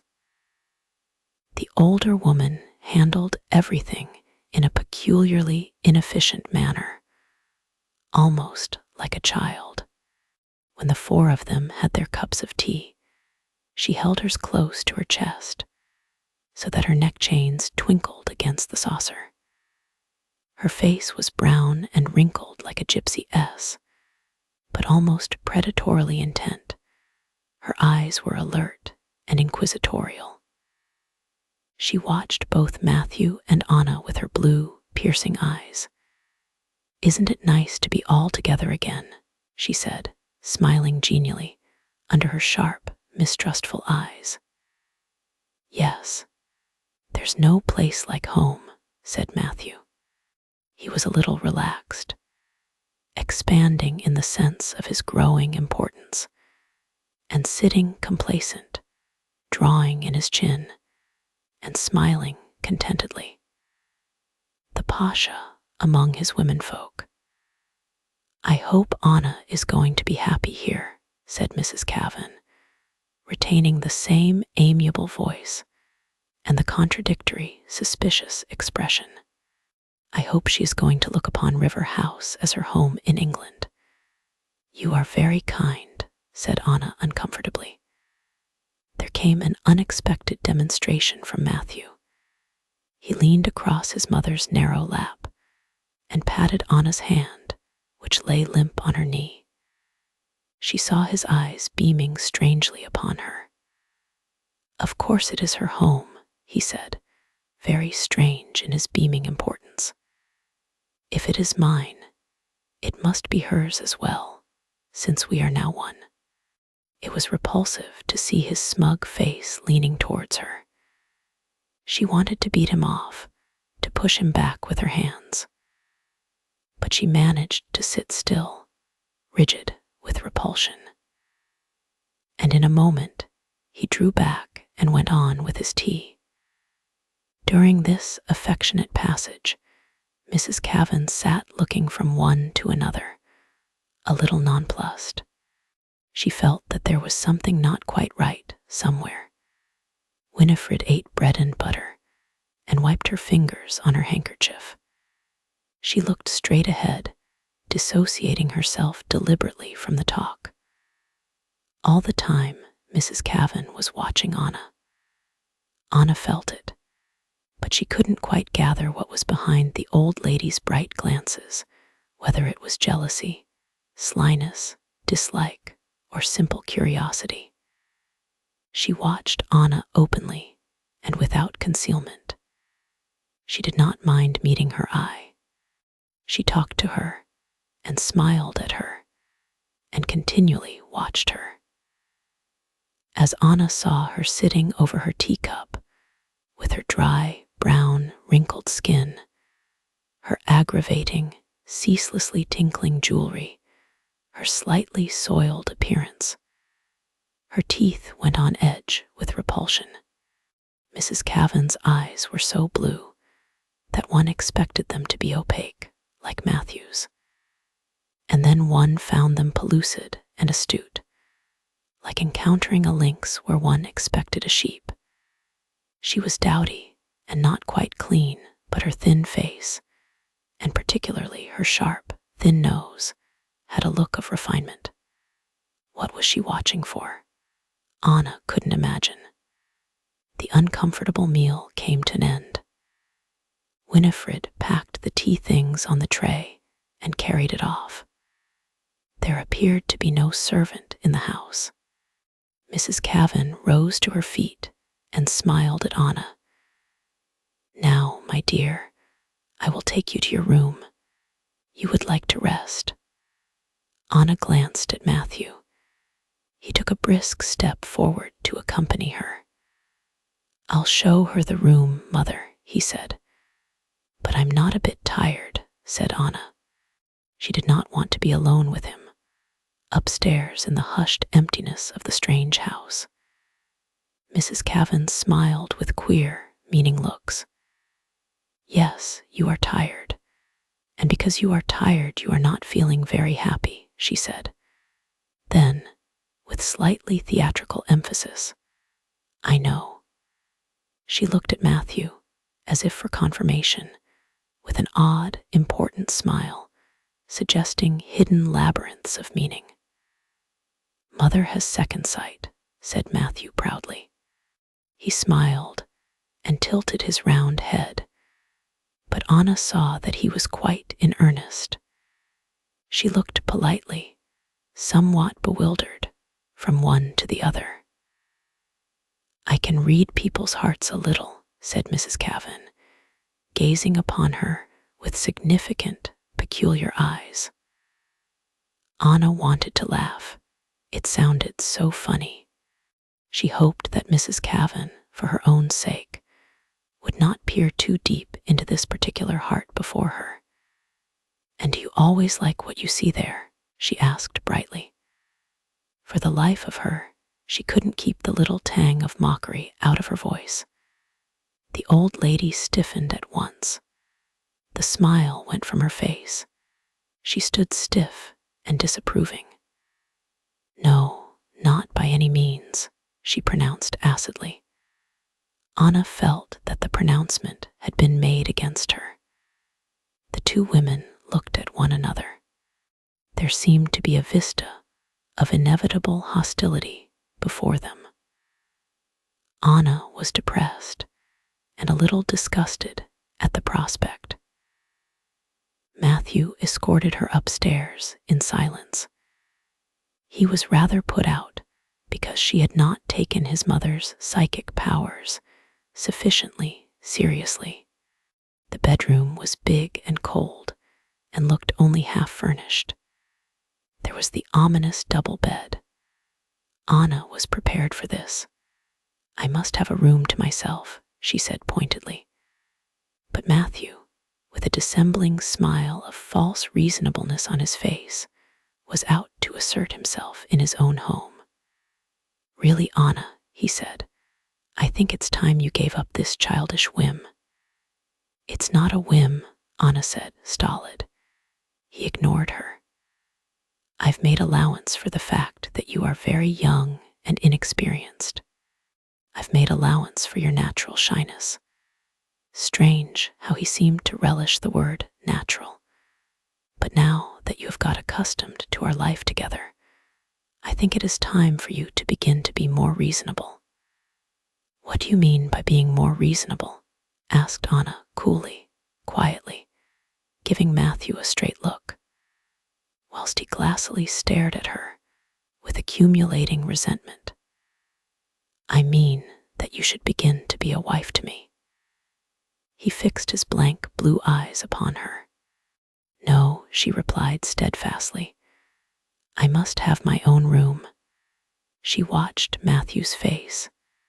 The bully was coming up to the surface again. He was trembling with repressed anger. But the spell of chivalry was not quite worn through. It still held him against his will. He did not want to be chivalrous. He wanted Anna, but still he had to restrain himself. "Be sensible," he said sharply. "My mother will think it so strange if we have separate rooms." It was queer to see the struggle behind his neat face, the bully against the gentle knight. Anna wondered which one would win. "I can't help what your mother thinks," she retorted. "That's your affair." There was a pause, while Matthew rose to magnanimity again. "Very well," he said, a trifle Christ-like at last. "I'll get a bed made up somewhere else." His tone of voice was so long-suffering, almost martyrized. It was laughable. The victory was with Sir Galahad for the time being. But the hysterical, browbeating bully was not far off. His turn would come along soon. Matthew sighed in a loud, exaggerated fashion as he went out. Anna sat down on the bed and laughed at that sigh. It sounded too absurd to her, so sanctimonious. The whole situation was simply farcical. She laughed aloud in the cold room, and at the same time she thought of Sydney and of Oxford, and she wanted to cry. She grew quite hysterical up there by herself. At supper, Mrs. Kavan was definitely estranged, no doubt on account of the extra room. Anna wondered what Matthew had said to her on the subject. Her mother-in-law eyed her coldly across the table, and yet she was very affable. All the time her jewelry gleamed and clashed. Her blue eyes sent out cold rays. She talked to the girl and praised her dress, and even flattered her a little. But underneath was estrangement, and Matthew himself gazed at Anna continually with a wistful expression. but she would not look back at him. Anna had fallen into a little trance. She sat in front of her plate and ate mechanically the queer odds and ends of food that were handed to her. What was she doing in this extraordinary household? The old lady talked and fidgeted and darted cold glances in her direction. And the man, the husband, stared and stared with his reproachful, opaque eyes, and the aggrieved, holy martyr look, so incongruous on his brown, blank face, like a sentimental ape. She felt a little hysterical and lost, absolutely at sea. At bedtime, Mrs. Kavan insisted on coming to her room with her. "You will be comfortable here, I hope," she said. There was a sudden deprecation in her voice. Eyes showed a queer obsequiousness. She was almost apologetic, but still hostile and suspicious. "Oh, quite," said Anna, glancing round the cheerless apartment. "But what a big room for one little girl," Mrs. Kavan exclaimed, bringing the wheedling, playful Irish intonation into her voice, rather saccharine, but with a sharp thorn of enmity behind. "I always sleep alone," said Anna, cutting straight to the heart of the matter. "I can't bear sharing a room with anyone. Can't you? Oh, I see. I see." Mrs. Kavan sounded a little flustered. She was flustered by Anna's cold, unswerving gray eyes, with their undisguised glimmer of contempt. This girl, with her reserve of silent indifference, was rather beyond her. Anna seemed in some way fundamentally inimical to her and to her son, an enemy come by accident into their camp and obscurely threatening them. With what threat she did not know. "Well," she said, smiling falsely intimate and staring keenly, "I hope you will be wonderfully happy. A happy marriage is the most precious thing in the world." She bent and pecked Anna on the cheek. Her chains swung and jangled. The room was cold and gloomy. The bed had not been turned down. Anna started to fold back the coverlet. "Let me do that," cried Mrs. Kavan. "Don't you bother." And she snatched the cotton spread and pulled it over the bedrill. "Thank you," said Anna. "I ought to have remembered it." The look of apology was on the older woman's face again, almost sycophantic. The girl moved and stood in front of the glass. He was pale and grave, with a certain pure young girl's wistfulness, but in her eyes was the gleam of sardonic understanding. She looked round wearily at her mother-in-law, wishing she would depart, but she still lingered, wanting to speak for her son. "I wonder if you quite understand Matthew," she said, jingling her chains. "In what way?" Anna asked. "He is so sensitive, so truly chivalrous, but he is very easily hurt, although he never complains. You might hurt him quite unwittingly. You are so young. And when one is very young, one is not always thoughtful." She smiled, deprecating and falsely sweet. "You must forgive an old woman's frankness." The chains jangled feverishly. There was a pause. Then Anna said, looking away, "Has Matthew told you that I have hurt him?" "No, of course not. He would never complain to me." The old lady always spoke fast and with a sort of theatrical intenseness. "He is the soul of loyalty. Then what makes you think I have done him any harm? You must remember that I can see further than most people.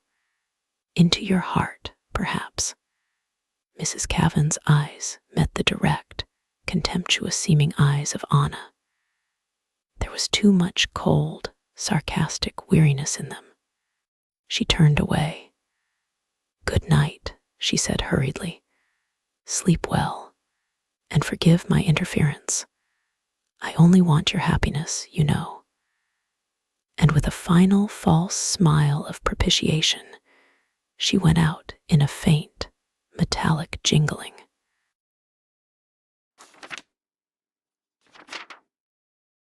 Chapter 10. Very much to her own bewilderment, Anna found herself incorporated in the Kavan family life.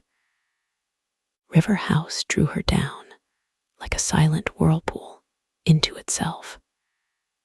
There was Mrs. Kavan, shiftless and untidy, flitting from room to room, always inefficiently busy, peering everywhere with her uncannily shrewd blue eyes. There was Winifred, silent and sullen, going about with sulky brows and an unspoken grievance against life in general. And there was Matthew. But principally, first and foremost, there was the house, the actual erection of timber and bricks and mortar. River House was a great, cold barrack of a place that would have housed half a regiment. A dozen servants would have run it efficiently, but the Kavans could only afford to employ a woman to come in daily for a few hours. They were poor, though not exactly poverty-stricken. Mrs. Kavan had a small widow's pension, and Matthew added a regular annual sum from his own earnings. But the old lady was a bad manager. Money seemed to slip through her fingers. The house devoured everything that came in. It was a pinched, uncomfortable regime. The two Kavan women toiled continually with their cooking and cleaning, a routine of dowdiness and poverty and monotony. Anna, who had never swept out a room in her life, was astonished at the endless labor that went on. First thing in the morning it began, the scrubbing and sweeping and grubbing with dirty plates and cutlery. Then a hasty run round the shops, the meal to be prepared, eaten, and cleared away. Perhaps a tea party in the afternoon, a visit to friends, and then grubbing in the house again till late at night. Most of the hard work devolved upon Winifred. The mother was too flighty, too unpractical to give much assistance, though all day long she was hurrying round the house with her gray hair straggling down her wrinkled neck and her chains faintly clashing. She was always starting things in a flurry of enthusiasm, and then forgetting all about them. Winifred came behind with a dour expression, clearing up the confusion. "Mother again," she would say with saturnine, gloomy exasperation, when she found the kettle had been left on the fire till the water had all boiled away, and probably a hole burnt in the bottom as well.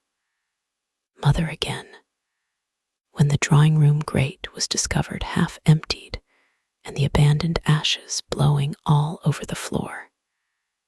And without another word, she would set to, with a kind of dismal, sullen fanaticism, to clean up the mess and repair the damage. Winifred Kavan spent her days in a gloom of deep, wordless resentment. She hated the dull, grubby business of her life. Strange how hideous she found her existence when she had never known any other. She was 25 years old, plain, and dressed badly in shapeless woolen dresses, ugly brown or grayish plaids mostly. Anna was sorry for her and wanted to be friends. She followed her into the dark bowels of River House with offers of assistance. "Let me help you," she said, seeing Winifred immersed in floods of greasy water and piles of dirty dishes. "Much good you'd be," jeered Winifred crossly. I don't suppose you know how to boil an egg for yourself, which was true. Anna didn't mind her crossness. She didn't resent her sister-in-law's mocking rudeness. She divined, somehow, that the girl's sullenness had its roots in a profound black resentment, a loathing of her whole life. She understood that Winifred was jealous of her, because she was not under the doom of River House, because she was not plain and dowdy and stultified by eternal housework.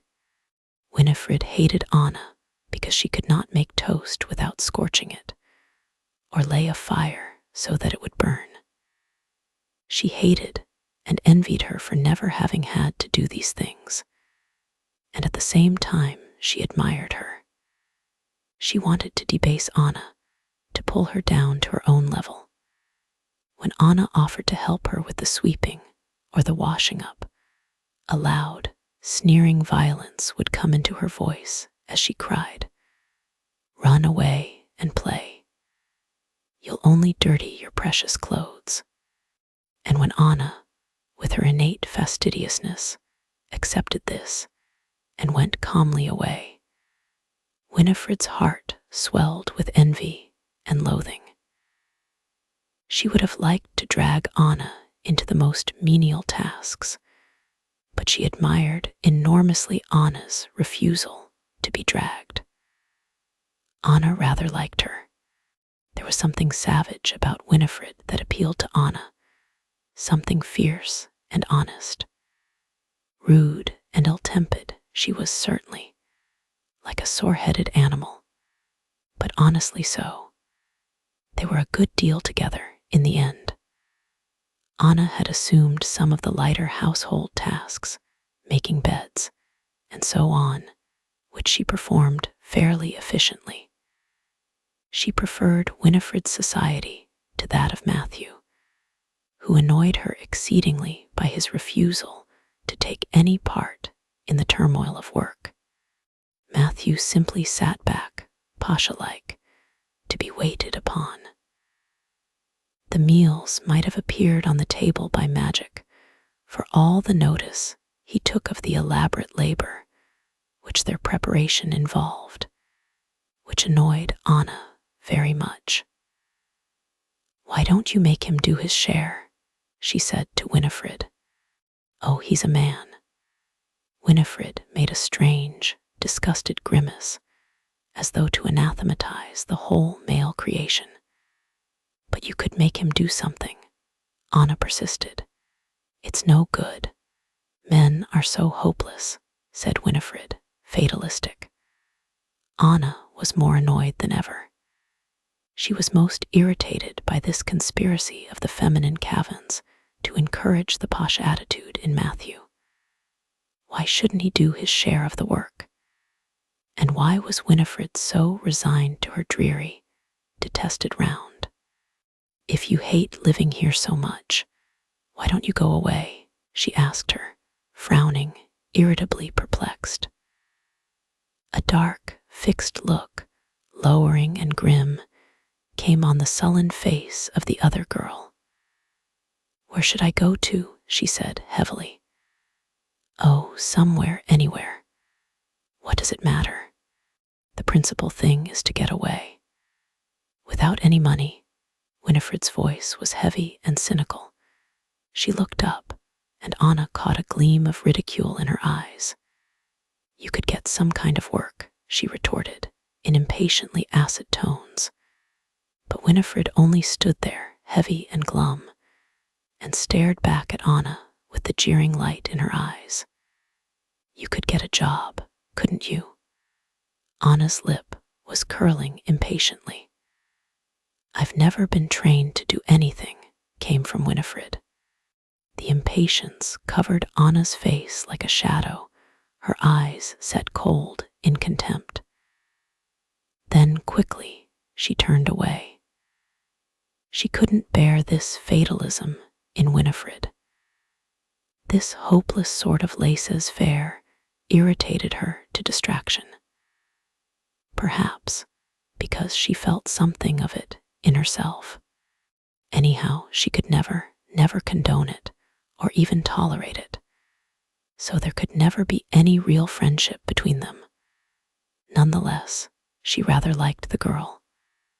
There was still a fortnight before the boat sailed. Anna existed entirely in anticipation. The present river house was quite without meaning. What the future would mean to her she did not stop to consider.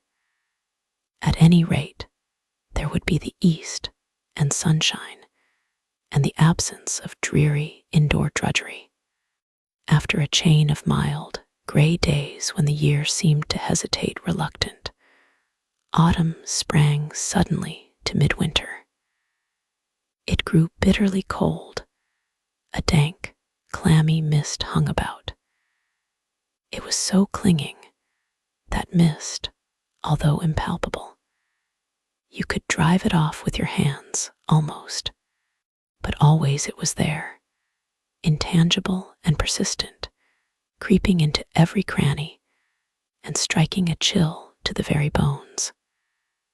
The dismal kitchen and the long stone corridors of River House were dungeon-like. The scullery was a vault. The two girls scurried round the shops of a morning with their basket of vegetables and eggs and oddments of grocery.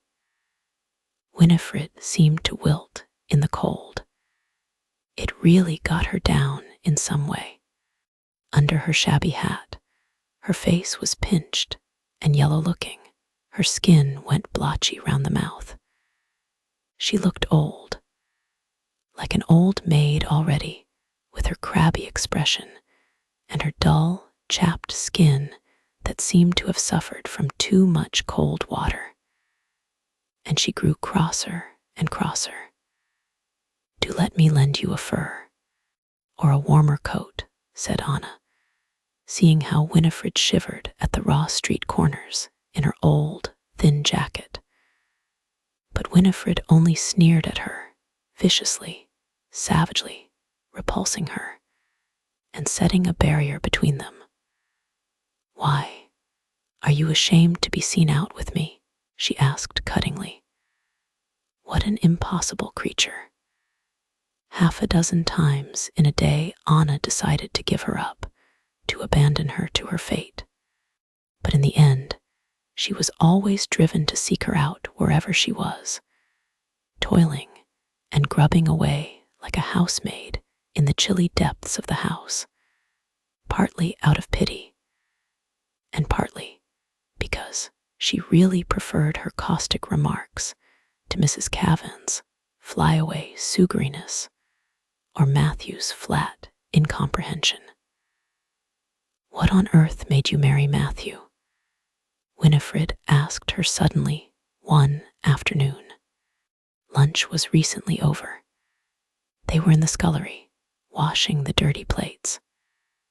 Winifred plunged each plate fiercely into the basin of grayish, greasy water, swilled it round, and deposited it with a jerk of loathing, upside down on the draining board. When Anna was to pick it up and dry it with a red-bordered cloth, "What on God's earth induced you to do it?" She watched Anna's face go still, rather cold, as if retreating from the question, and from her. "Circumstances, I suppose," Anna replied coldly. She resented the question and the spiteful tone. But Winifred pursued it, spitefully, pressing her, her eyes black with malice, like a malignant demon's.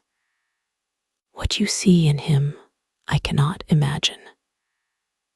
Anna dried a plate in silence and added it to the pile beside her. "Lucky for us that you do see something," Winifred cried, not to be put off. "Why do you say for us?" "Because we shall all be able to sponge on you." She paused, and her face looked ugly and tired.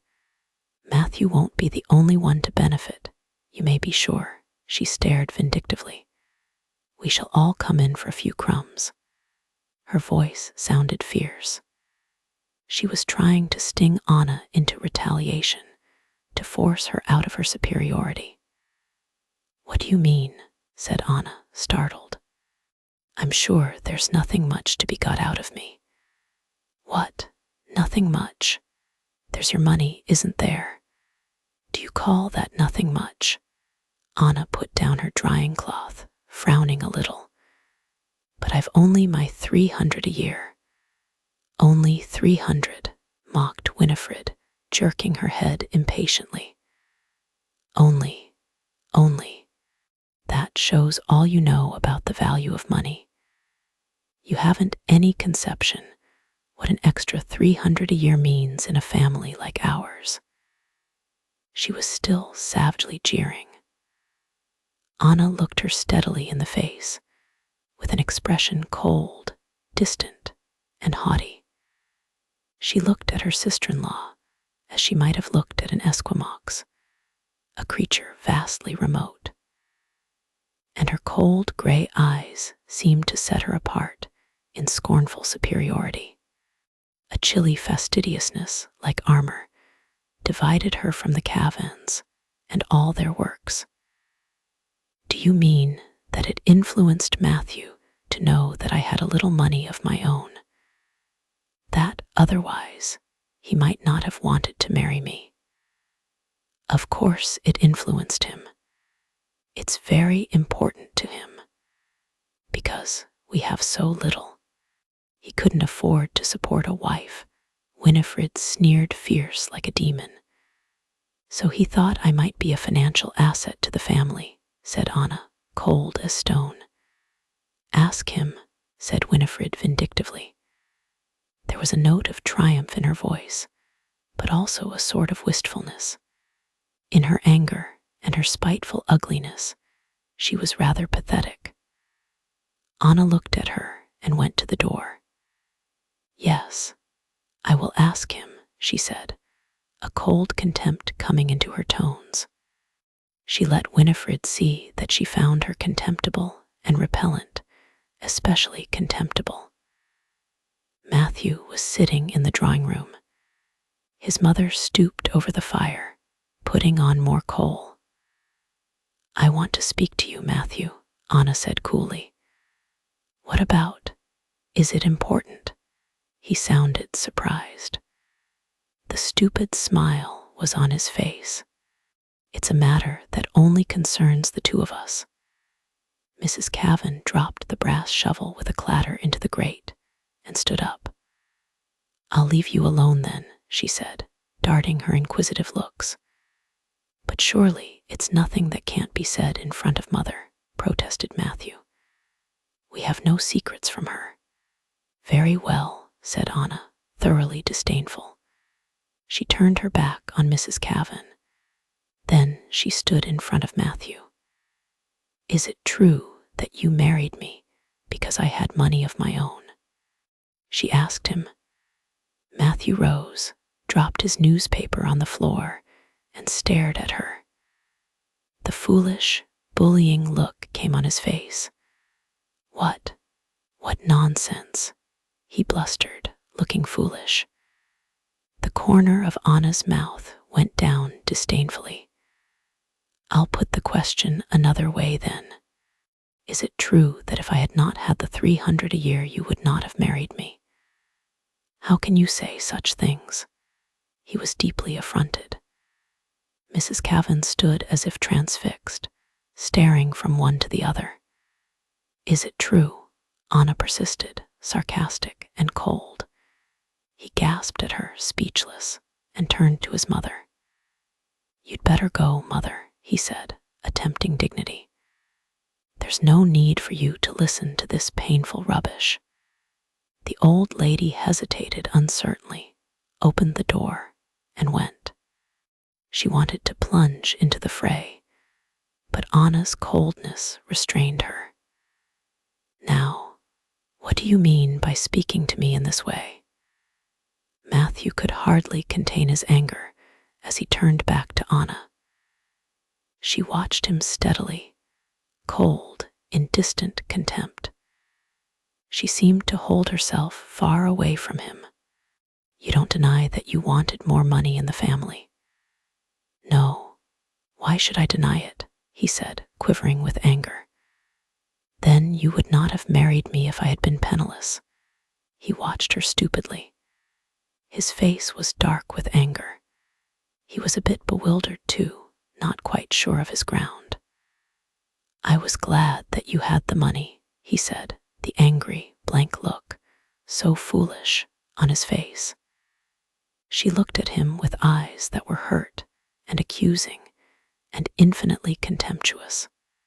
She felt herself miles away from him. But still, she looked at his hot, opaque blue eyes and his meaningless head. She even saw the fists hanging clenched, strange, leathery fruits dangling at the ends of his long arms.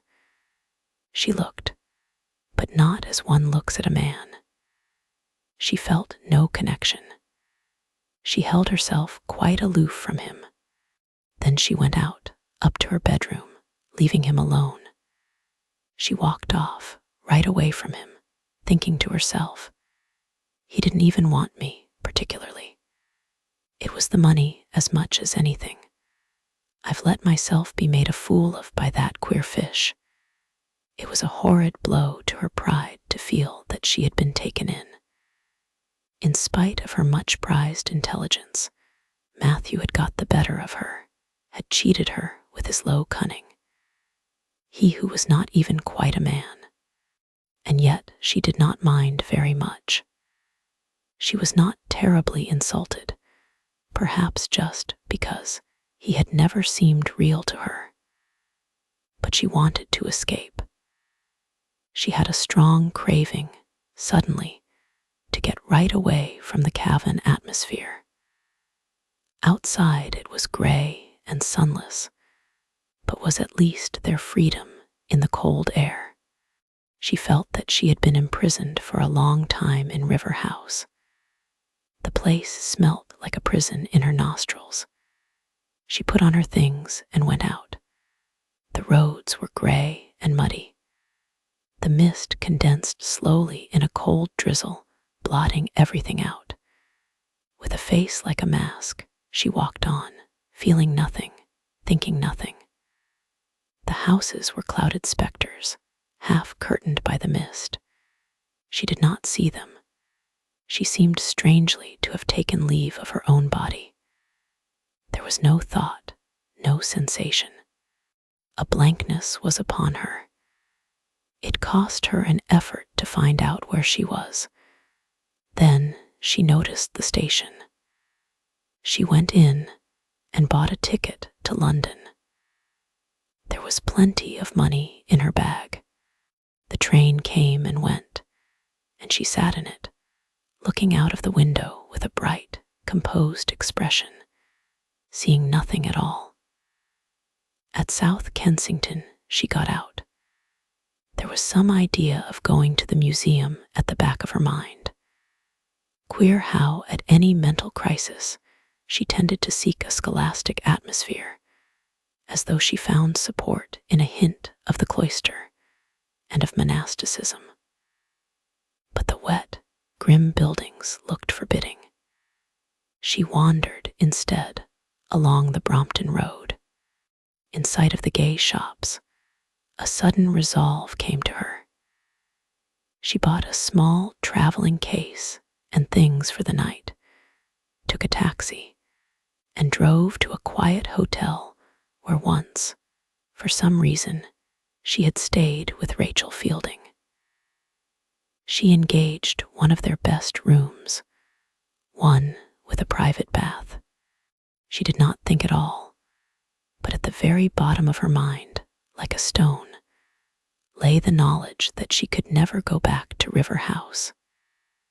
She did not examine it or notice it particularly, but all the time, as she busied herself with the hot water and with her hair and clothes and complexion, this certainty lay like a small weight, stony, sunk to the bottom of her consciousness. Having had no tea, she was hungry and went early to dinner. The bright table, the good food, the efficient service of this meal, in the preparation of which she had taken no part, all gave her pleasure. She ate slowly, with deliberate enjoyment, appreciating each detail. Once the thought of the evening meal at River House came to her.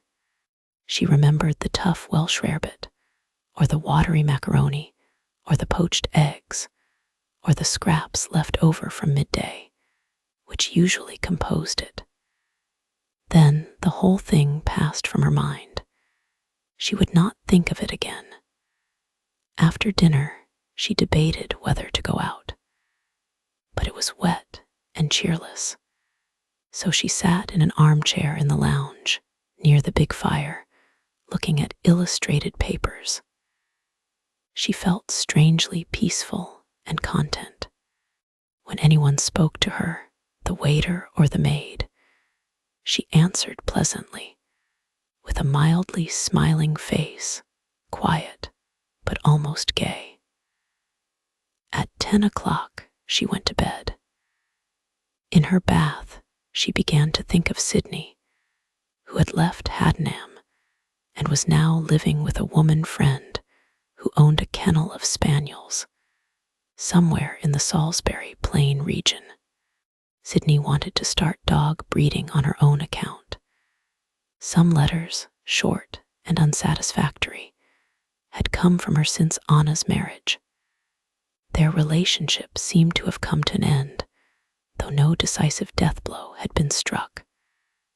Now Anna had an impulse towards her again. She must see her, talk to her. The remembrance of Sydney's affection came back to warm her. Together, with the unreasoning faith she had put in the other girl, once more she felt that Sydney could be her salvation, if she chose. As she got into bed, she continued to think warmly of Sydney. She would go to her the very next day. Anna slept soundly and well. In the morning, she woke up warm and comfortable and happy. What happiness to be quite alone in a room which no one had the right to enter uninvited. What happiness simply to be free. Everything pleased and delighted her. She took a simple, childlike pleasure in the soft carpet, the clean roughness of the towel on her body, the wintry sunshine outside the windows. Her face seemed to grow softer and rounder as she dressed, more innocent. Her mouth took on a gentle, bland curve, half smiling to itself. And she was going to Sydney. She would not think of Matthew or of River House. All the time, on the floor of her consciousness, lay the small, stony weight that stood for these unpleasant things. But she did not attend to it. Her thoughts would not turn that way. Like a string of ants circumventing an obstacle, her thoughts circled round that stone, calmly ignoring it. She did not think of the future, or of anything at all far away.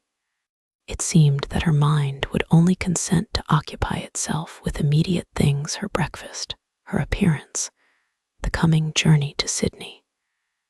She made no effort, but everything arranged itself as if by magic. No bother, no delay, not a single hitch.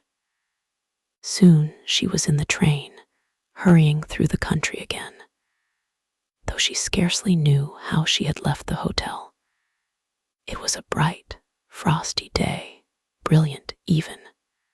Anna sat in her corner of the carriage and watched the sunlit landscape slide past.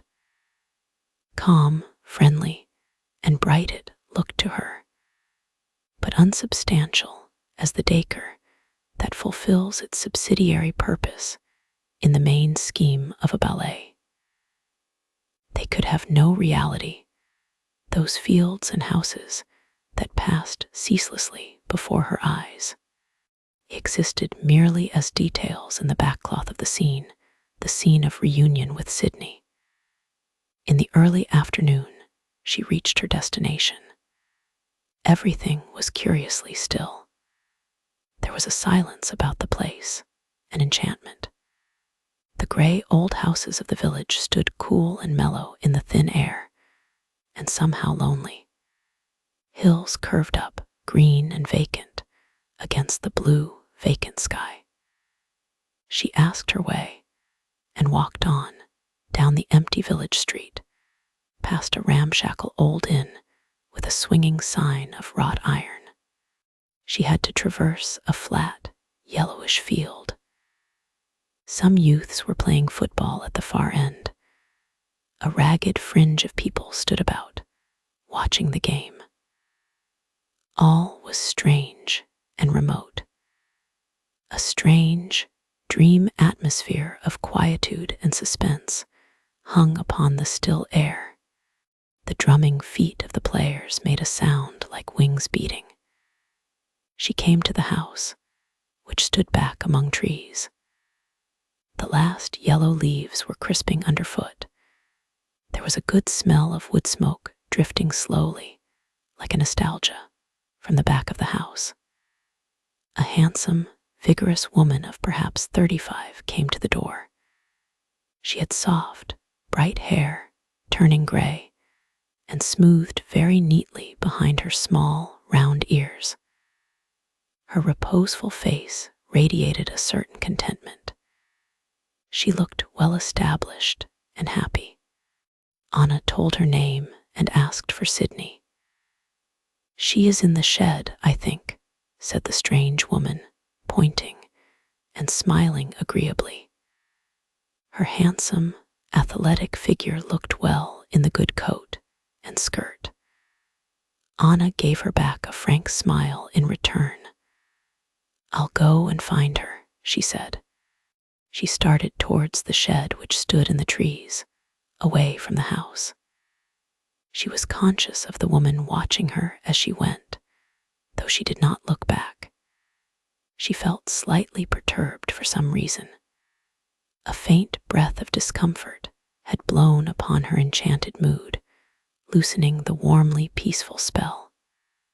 Anna went into the shed. Sydney turned round in the shadowy place and stood watching as the door opened. Her vivid, animal eyes were wide with astonishment, her black brows questioningly tilted. "Anna Marie," she said. "Yes, I've come to see you." At last. Sydney had been brushing a dog. The bright, black, satiny creature squirmed on the box in front of her, under her restraining hand. Anna noticed the strong, brown, capable hand as it held the animal down. She remembered the touch of that hand, affectionate and cool and solid. Sydney was dressed in a smock with leather gaiters on her legs, which gave her a clean farmer's boy look. It was a look which Anna did not know.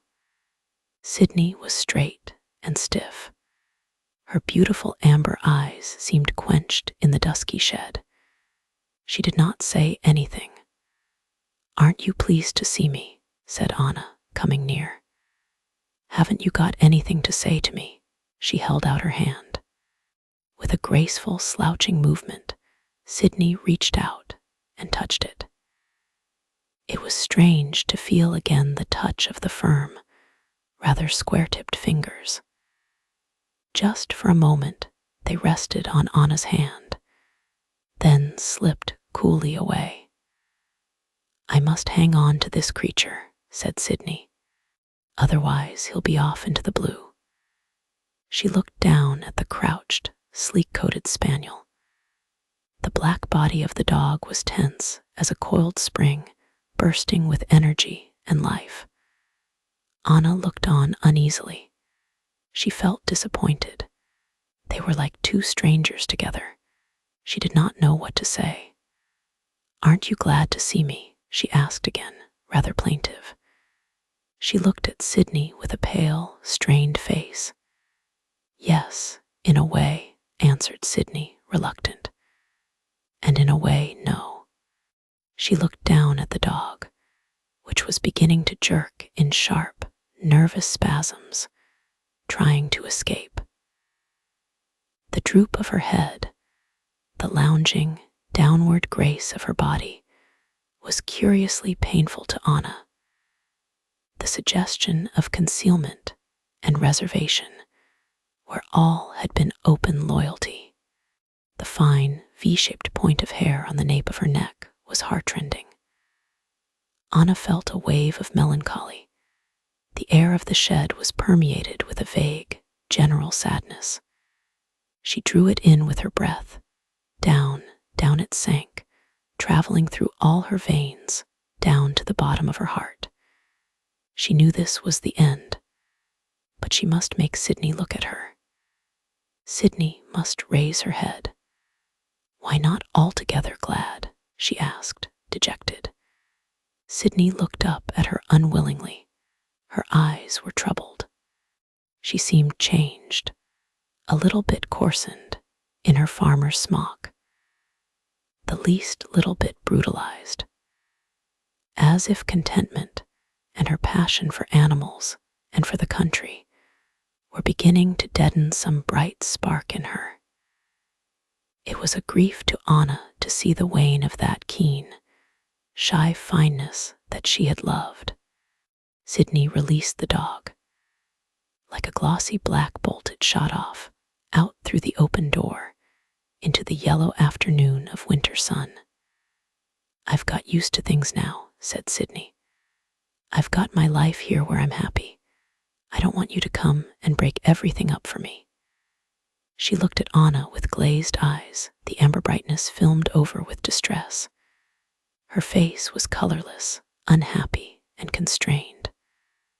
Aren't you being rather unkind? Asked Anna. But her voice was weary and low, without expression.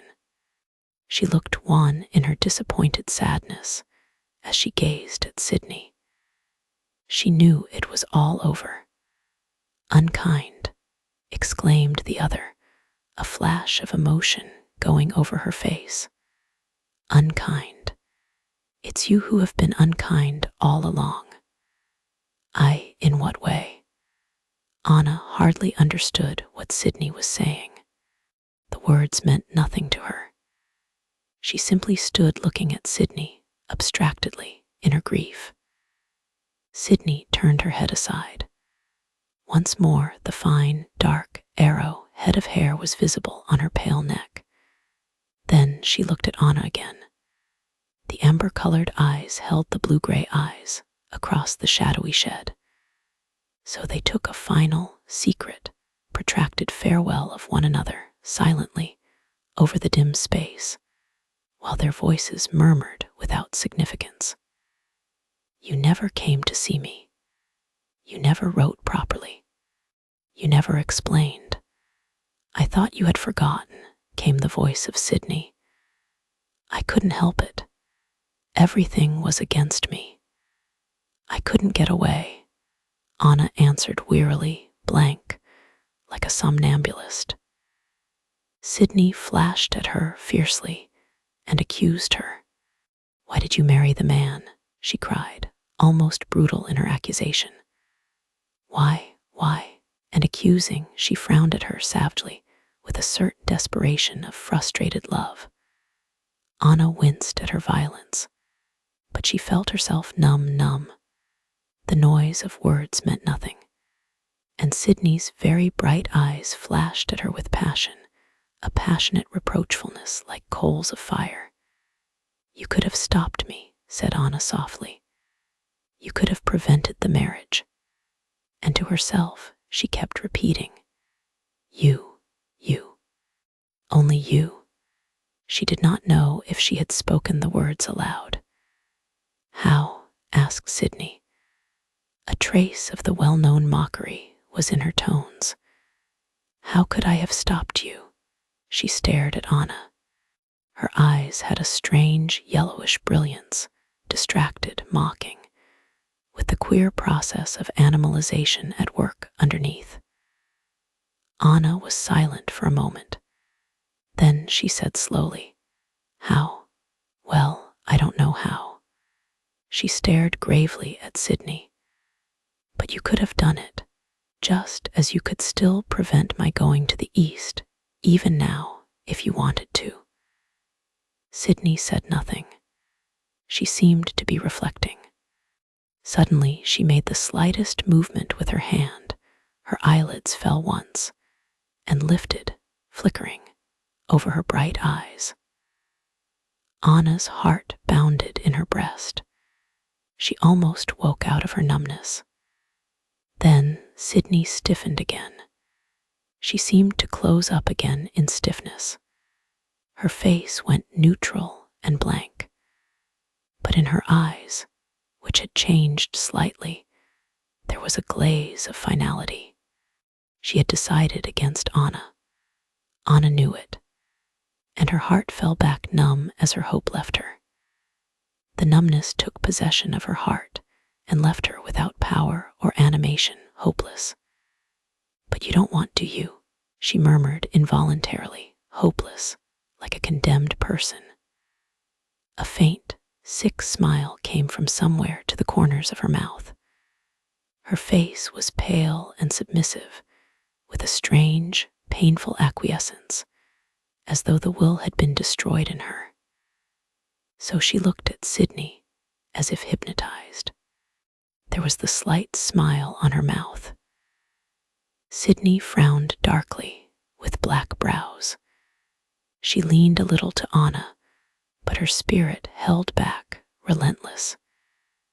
"It's too late now, isn't it?" she said, in a voice that made Anna tremble. "Too late," Anna repeated, with narrowing eyes. She gave a curious laugh, almost of derision. "Yes, I'll go away."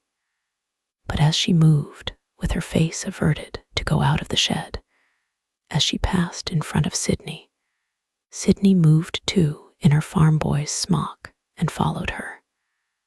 Anna brushed through the webs of sunshine under the trees. At the edge of the spinney, near the lane, was a gate which she must pass. Here she paused, hesitating, and Sydney paused beside her. Anna found nothing to say. She stood abstracted, looking downwards at the yellow leaves spangling the ground. "Goodbye," said Sydney, with her mannish intonation. "Goodbye, Anna Marie. I'm sorry, but you're the one responsible. You've made things go this way." She smiled a thin, subtle smile, like a wild creature-ess, but inexpressibly wistful. Old wild, shy charm was still alive in her, attractive, so attractive, in spite of the coarsening smock. Her slouching, animal grace made Anna tremble under the numbness. "Goodbye," whispered Anna, smiling a little. But she was quite hopeless. Numb and mesmerized, she felt. There was no strength in her. What refuge was left when Sydney repudiated her? Sydney had been her last hope, her ultimate tower of strength. Sydney had abandoned her. Where could she go? What should she do? She was as if destitute. And for her destitution, there could be no relief. Hopeless. She did not know where to turn, how to behave. She was quite numb, quite without any will, resigned to her fate. She knew her fate was sealed. Only she felt lost, like a small, helpless animal, astray in the world. There was no strength in her.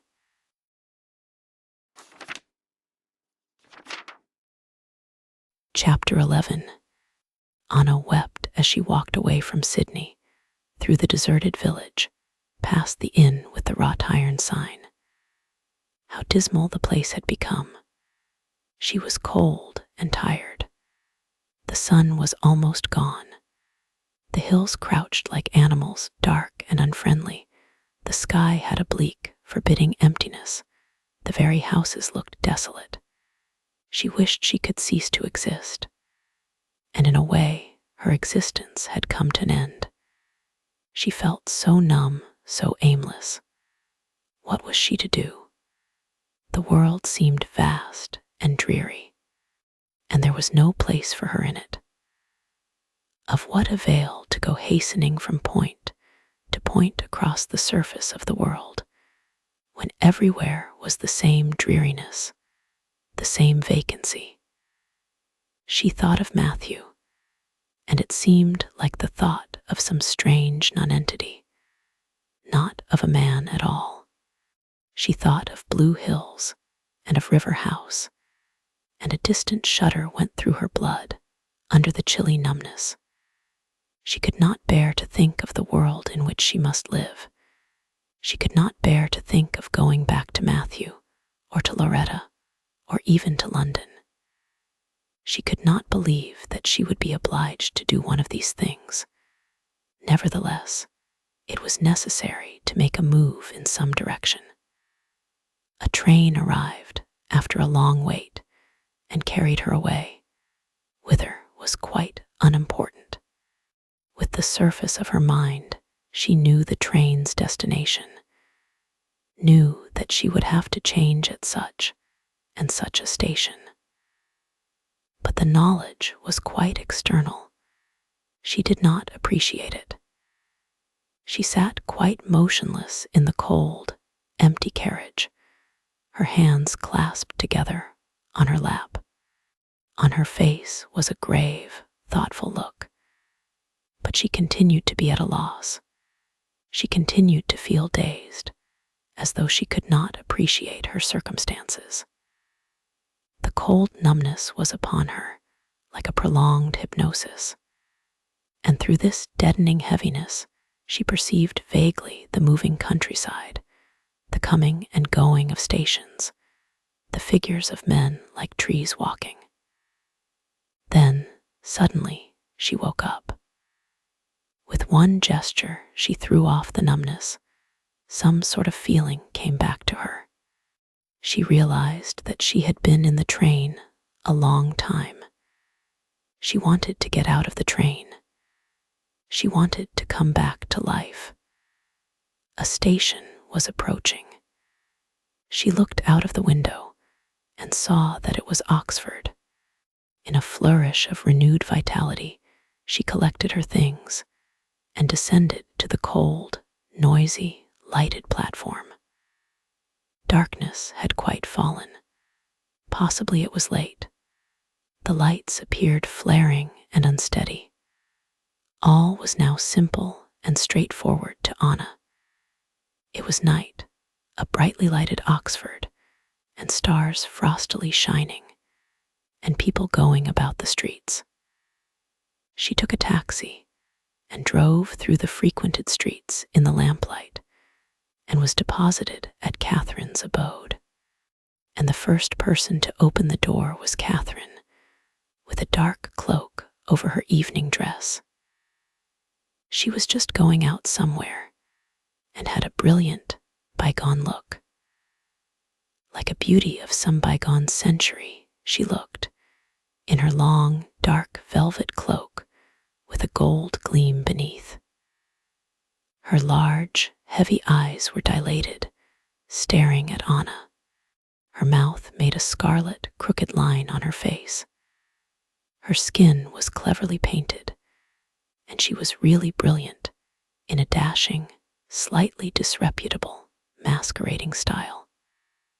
Some of the artificiality and the decorative recklessness of old Venice about her, and also the modern defiant hardness.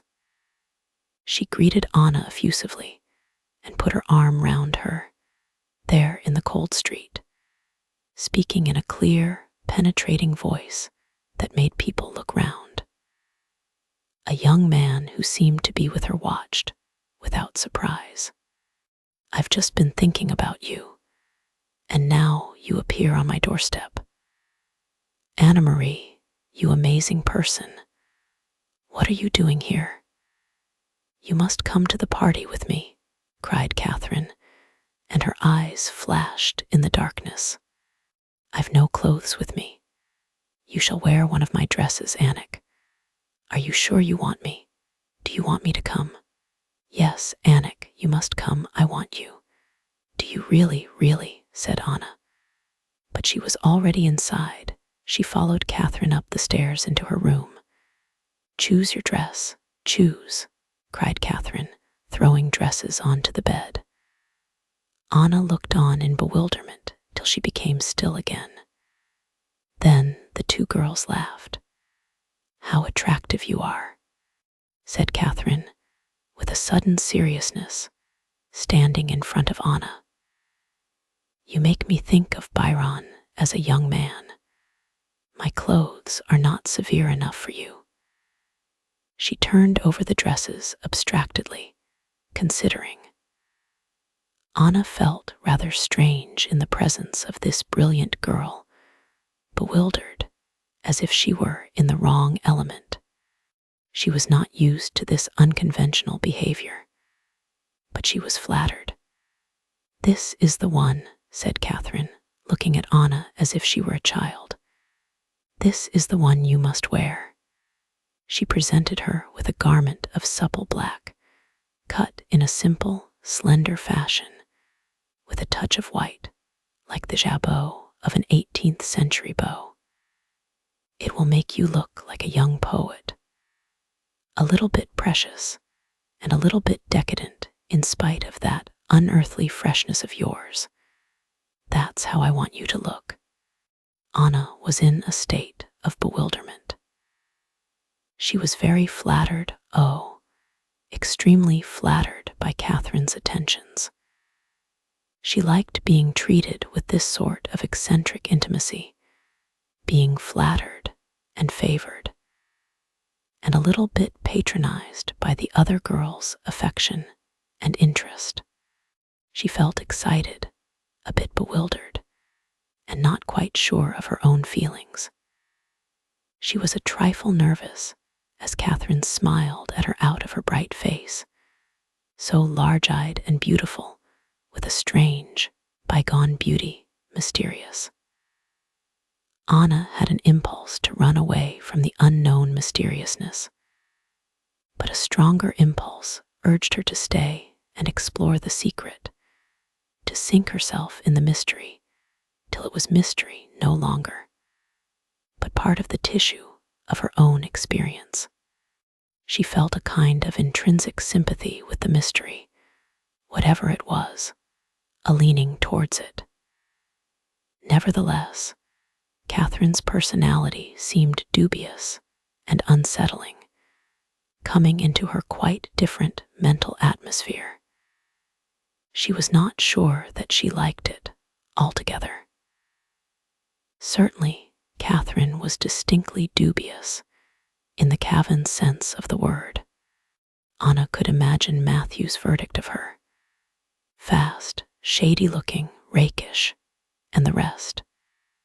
There really was something disturbing about the tall, handsome girl, wrapped in the dark cloak, and flashing her red smile like a sword. Queer, how sinister she managed to look, in spite of her young beauty. She had the beauty of clandestine things, things hidden behind everyday life, inauspicious. Anna was attracted by her brilliant, Venetian look, yet she was convinced that behind it lay something sinister. Catherine was the first person in whom she had ever encountered this peculiar suggestion of fundamental dangerousness.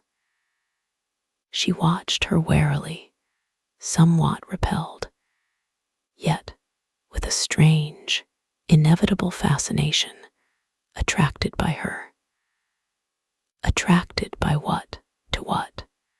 That night the guests at the party had the entertainment of a new combination. Catherine, in her clinging gold dress, with her great dark eyes, so bold and yet so secret-looking, her odd look of heaviness that had nothing to do with her slim body, the dangerous heavy look, brilliant and proud, and Anna, straight and severely dressed, with a sort of half-nervous reticence about her, and an indifference that was miles away from Catherine's haughty nonchalance. There was a great difference between the two girls, and yet, strangest thing of all, a sort of resemblance.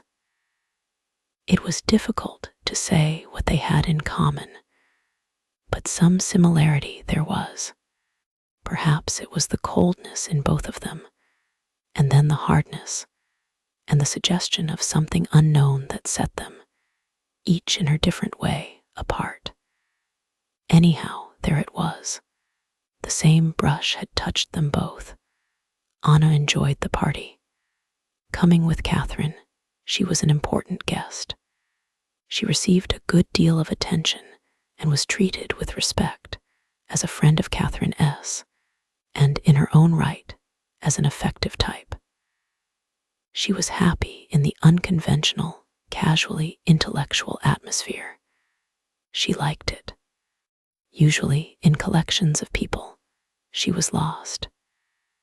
She was too much an individualist to shine in a crowd or take kindly to social gatherings. People overshadowed her, made her ineffectual, canceled her out. Even people she knew well had the power to make her feel unimportant, almost obliterated. She could not hold her own with them. But this night was otherwise. She was out of herself. As she moved, the dark stuff of her dress, it was a very soft silk, flexible, ran over her limbs like a black fluid concealing her. She liked the feel of the silk flowing so softly dark about her body. She felt herself disguised. This night was not in her life. It was a moment isolated and unmarked. While she talked, she did not feel any self-consciousness, only excitement. The reaction came in the morning. Then the realization of her own loneliness came over her. She knew herself among strangers. What strangers they were to her, Catherine and the rest. She was so far away from them, with their bold, showy, shallow intellectualism that seemed simply an affectation. She had not learnt the patter. She did not know how to work the trick, so she felt at a disadvantage. She had committed unpardonable offenses of stupidity, bad taste, and Philistinism, according to their code. She was married to a nonentity. She was about to go and live in an uncivilized land. She was outside the pale. Even with Catherine, who admired her and treated her as a person of importance, she felt inferior, almost ashamed. She had disgraced herself by Catherine's standards, so she was in a hurry to get away. She was up early and ready to depart. It was a cold, gray morning, threatening rain. Anna went to say goodbye to Catherine, who was sitting over some books near the fire. There was a feeling of anticlimax. Catherine did not move from her chair. She was paler and quieter, much less dangerous in her morning clothes than she seemed in the evening. She looked up at Anna, smiling slightly. "Are you going now?" "Yes, I think so." Anna fingered a book abstractedly. Catherine watched her gravely absent face. What distant, spiritual aloofness there was in Anna. She opened the book and looked at it unseeingly, then turned it between her hands, and finally laid it down on the table. "Back to Matthew?" Catherine asked. Anna stirred, fidgeting with her hands and smoothing the fingers of her gloves. She felt awkward and unhappy. Her sense of inferiority made her resentful. "Yes, I suppose I shall," she said, looking down at the book again. "It seems the only thing to do." Catherine's lips curled in a faint, ironic smile. The prospect doesn't enthrall you.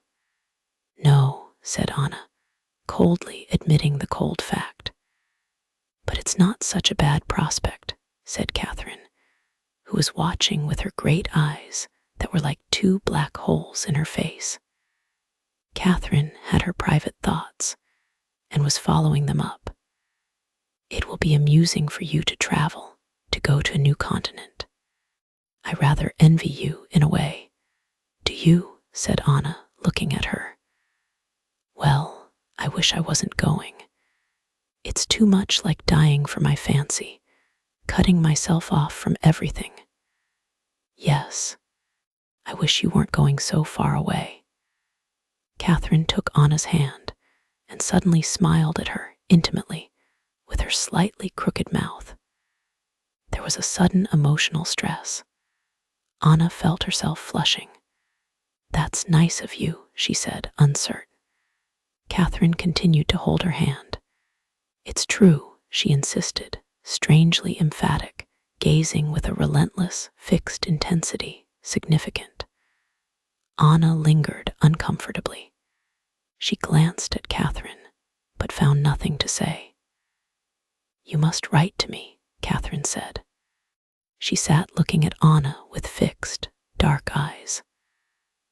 Anna's discomfort increased under this heavy regard, which made her somewhat abashed. She drew her hand away. Very well, she agreed, her voice rather constrained, a half-bashful smile on her mouth.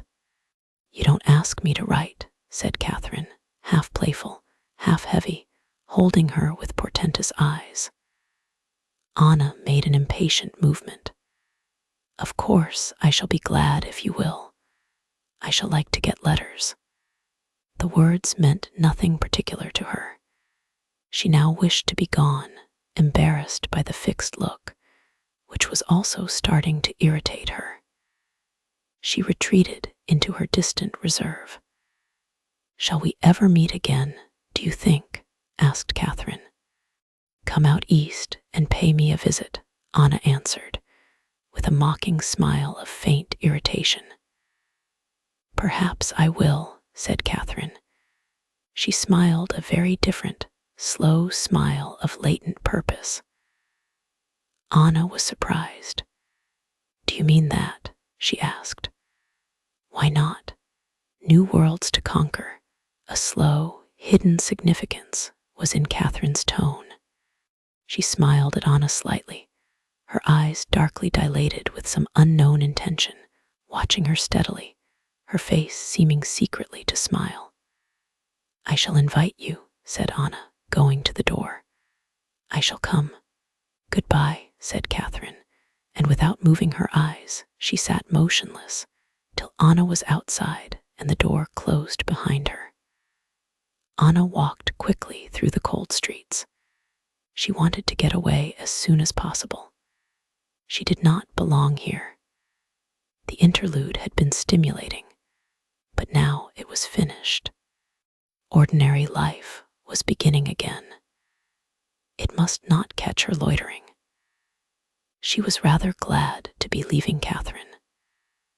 She knew that Catherine was pulling her in some way, establishing some sort of claim upon her, which she was not prepared to admit.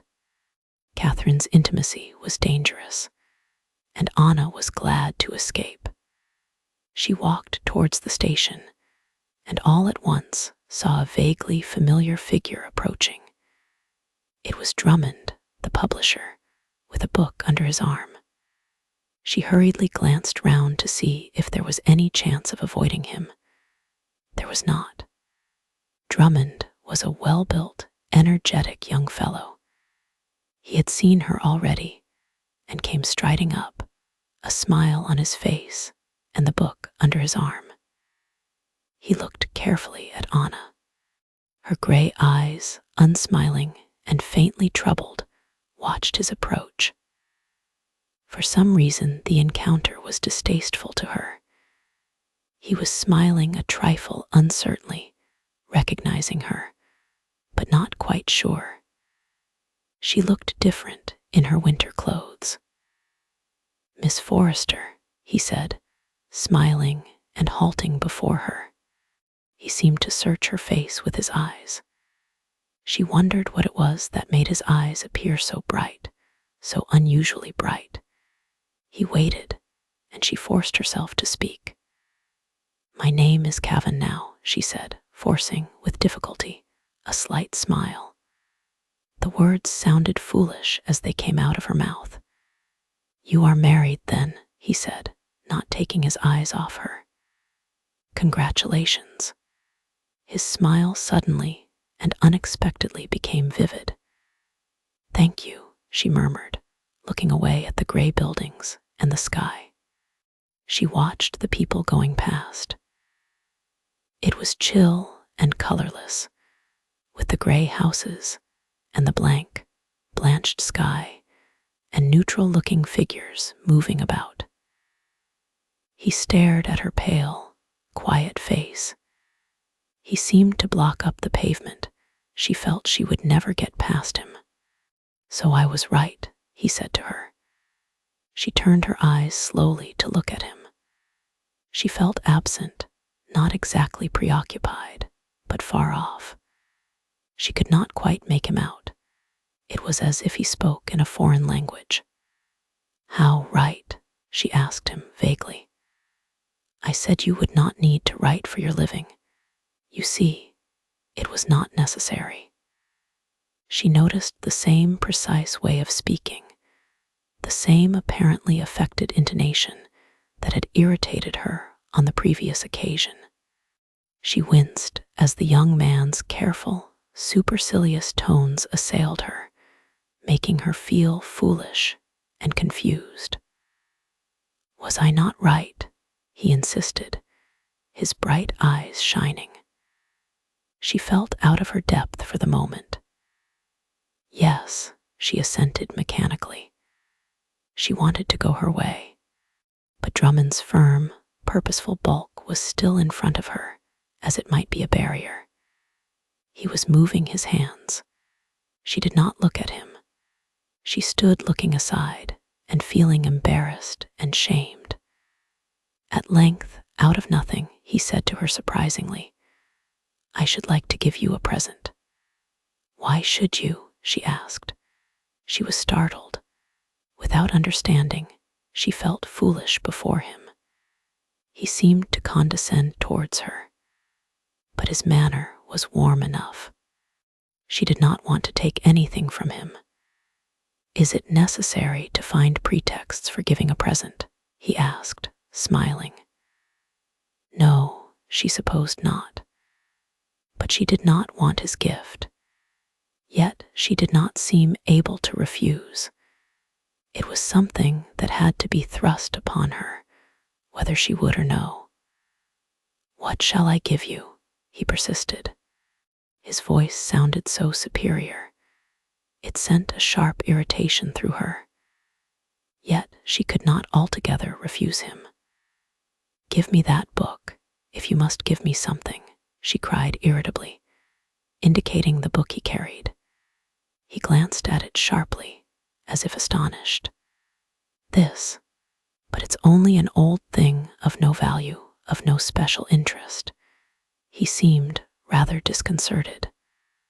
"I won't take anything else," said Anna firmly. She felt that she had got the upper hand all at once. He held out the book reluctantly to her. Without examining it, she tucked it away with her bag under her arm. She seemed to have one. He did not know what to do. "A very inadequate wedding present," he said finally, darting his bright eyes. "I don't like wedding presents," she said. "Why must you give me anything?" He looked at her and heard her cold tones, which sounded rather rude. And he knew that she had got the better of him in some way. "Have I annoyed you?" he asked, in a falsely humble voice. "No," she said, in the same cold, hostile tone. "But I must go now. Goodbye." He was angry. Her rudeness twitched at his pride. "Goodbye," he said, looking her in the face, opposing her departure. But she was already on the move. He stood stock still, barring her way. She made a little detour to avoid him and passed on. With her bag and the book under her arm, she began to recede from him. He watched her walk down the street. She did not look at the book till she was in the train. It was a life of Luther, not very interesting. She intended to leave it in the carriage. But when, from the midst of the printed page, there suddenly sprang out at her these words, "Here I stand, I can no other," a great enlightenment came to her, a sudden illumination. In a moment, everything was made plain to her. She felt instantly that she understood the meaning of life as far as it concerned her. Amazing to see clearly for the first time. Now everything was explained. How simple it was for her to realize that she herself was the center of her own universe. How easy and simple to face life from the single basis of her own undeniable individuality. She was what she was, herself. No need for compromise or apology or modification or defense. Again, she went to the Kensington Hotel. But this time, she sent a telegram to Matthew. She no longer dreaded the meeting with him. She sat down quietly to await his arrival. She felt strengthened, securely in charge of her own fate. The momentary illumination would fade, of course, but she would never be quite the same again. She had achieved some new emancipation. She waited calmly for Matthew. She was curious to see how he would behave. Some days still remained before they were due to sail. How would he propose to occupy them? One thing she knew without very much feeling, and that was she would never go back to River House. At about 4 o'clock Matthew arrived. Anna was in her bedroom, sewing a button on a glove. She called to him to come in. She looked at him curiously. He was like an effigy. He stood with the curious blank stiffness which always astonished her, as if he were waiting to be set in motion. He wore his navy blue suit. She could not bring herself to see him as a man. He was an effigy, an automaton, a cunning imitation of a human being. He saw her sitting across the room, a pale girl with her hands pale on her lap, and between them the limp leather glove and the needle flashing in and out. He was very nervous. He waited for her to give him a lead. She smiled at him with an expressionless face as she pulled the needle up at the end of the thread. "Why did you go away?" he asked her simply, as if it were a commonplace question. She thrust the needle into the soft leather glove and laid it aside. She was glad he was quiet. "I didn't like being at River House," she said, and her clear, indifferent, introspective eyes rested on him for a moment with faint interest, and then fell away, inattentive. His heart went hot with grief and humiliation. A shameful bitterness rose up in him at her neglect. He could not even make her notice him. "You might have told me, you might have let me know where you were. I've been worried to death." His voice was hot and querulous. "I'm sorry," she said. But he could tell she didn't care in the least. She didn't attempt to make the words sound sincere. He heard her indifferent voice, and his pride was painfully, coldly debased. Yet he could do nothing. He could not gain her attention. He could not even break out in one of his black, raging explosions against her.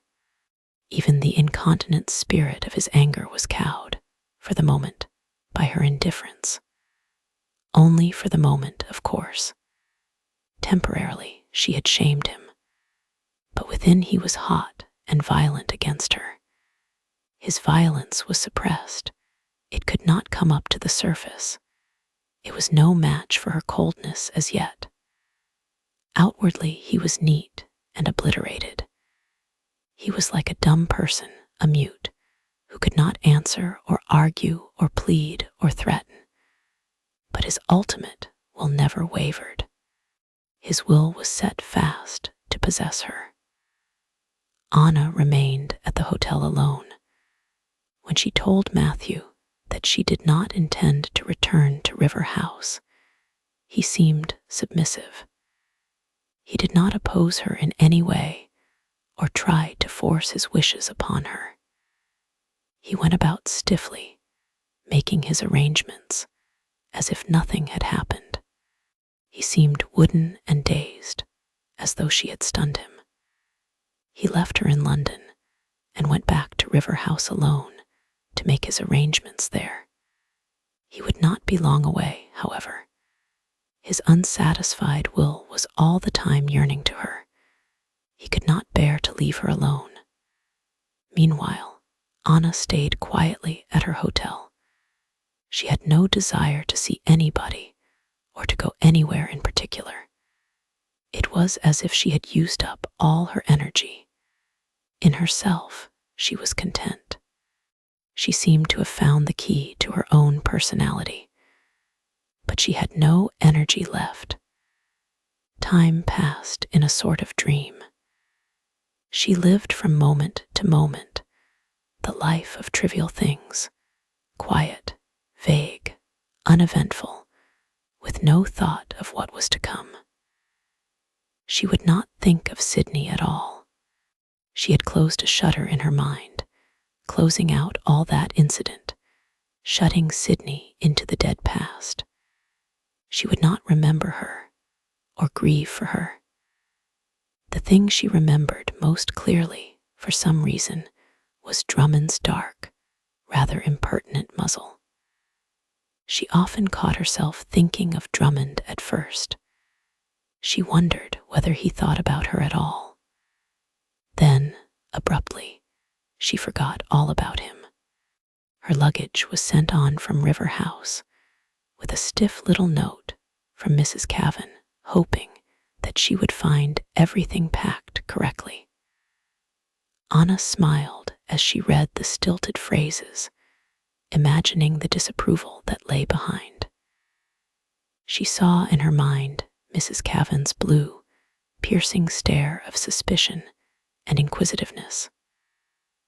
Well, that too was all over and done with. Anna wanted to go abroad immediately, and that was what Matthew too wanted now. He wanted to get away quickly with Anna, to get her safely out of the country before she had time to repudiate him entirely. He was very afraid of losing her, and at the same time perfectly determined that he would not lose her. He wanted to have her alone with him.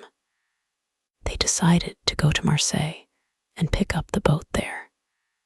They would have about a week to wait. In the early morning, they were at Victoria, ready to depart, in all the fuss and bustle of the continental train. Mrs. Kavan was there, having insisted on seeing them off. She had spent the previous night in town so as to be on the spot in time. She straggled up the platform beside them. Matthew had taken first-class tickets. They had 10 minutes to wait. Anna sat down in her reserved seat, not in the Pullman, but in an ordinary first-class carriage. Matthew was busy, rather flustered under his wooden appearance, ordering people about. He hurried up and down the platform, talking to the stolidly indifferent porters. His voice sounded foolish and loud, while his mother strayed anxiously behind. Anna sat in her corner, looking out, rather unhappy and disapproving. If only it were not Matthew with whom she was traveling, or if only he would behave differently. She hated the sound of his fussy, stupid voice as it came to her through the din of the station. She turned aside so that she might not see his meaningless, stiff, ineffectual movements. Finally, Mrs. Kavan came into the carriage to say goodbye. She pecked at Anna's cheek and put a magazine in her lap. Now that she was leaving, Anna was to be treated with a sort of angelic forbearance. But the mother was almost entirely occupied with her son, talking to him without listening to his replies, while he beamed at her with his strange, fixed smile, rather strained-looking, enjoying her distress in his pasha way, and yet genuinely upset himself. At last, it was time to start. Mrs. Kavan peered at Anna through the window and murmured something that sounded like, "No ill feeling, you modern girls." Anna did not catch any more. Then Mrs. Kavan embraced Matthew. He leaned out of the window and kissed her, while she clutched him with strange eagerness. Strange, this intensity of feeling between the two strange creatures. The train began to move. Mrs. Kavan walked beside the door for a few steps, holding Matthew's hand and staring with profound meaning into his face, while he smiled at her fixedly, somewhat inane. The speed of the train increased. Mrs. Kavan still scurried alongside, holding Matthew's hand. Other people got in the way, and she had to fall back, waving and calling out half-audible messages. Matthew stood at the window, nodding and smiling, and waving his large, brown, hairless paw till she was out of sight. Anna sat watching him curiously, as though he had been some partially humanized animal. It was raining. Everything was gray and glistening with wet. The signals gesticulated stiffly through the rain, so they were off on their travels. And so, with an interim of wintry sea, the wearisome journey continued across France. Matthew was quite lost in the foreign train. His aplomb seemed to desert him. He felt insignificant and lonely. For him, there were two worlds: the East, where he had his place as a cog in the machine of government, even a certain importance and power as a member of the ruling race, and England home, which meant to him River House and the attentions of his womenfolk. Now, among all these foreigners, and the foreign advertisements, and the incomprehensible language, he felt in a sort of half-world, a purgatory, suspended between the two worlds which he knew, and which were intelligible to him. He felt angry with Anna for bringing him to this nameless, unfamiliar world where he was of no account, and also he was jealous of Anna. On Anna's face was an excited look, and in her eyes there seemed to be a light of gaiety and subtle rejoicing. Indeed, for her, this was almost a homecoming. With a bright look of pleasure, Anna watched the foreign countryside. She was triumphant, and it seemed to Matthew that in her pride and contentment she triumphed over him. He sat in his corner, or stood stiffly in the corridor, as if he suffered some insult. His brown, neat, small-featured face wore an angry, humiliated look. But he held his head high in a kind of strutting defiance. He would not let the foreigners see that he was at all subdued. At Marseille, he would have liked to go to one of the big hotels where the English people stayed. He was willing, for once, to pay exorbitantly for the reassuring presence of his fellow countrymen. But Anna would not have it. And now it was she who made the arrangements. Matthew, a stranger in this strange world, had to stand in the background, looking on. He didn't like it at all. He didn't like to hear Anna chattering in the strange language while he understood nothing. He stood in the background feeling sulky and stiff, while Anna asked questions and talked. People scrutinized him, with contempt it seemed, but nobody paid him any attention. He was simply Anna's appendage. At last, they were settled in a queer, rambling old hotel not far from the quays. There was a glimpse of Prussian blue sea from the top windows, and a great rattling and screeching of trams. They went to eat at a tiny restaurant with lobsters painted on the walls, and a barrow of shellfish, mussels, and sea urchins at the door. Anna was very happy. She was almost oblivious of Matthew. He had no power to trouble her. She felt that she had returned home. After a long experience of the smallness, the neatness, the cultivated soullessness of England, where everything seems tame and vulgar and devitalized, she rejoiced to feel the world bigger and untidier, more natural and live around her, more of a living world and less of an industrial machine.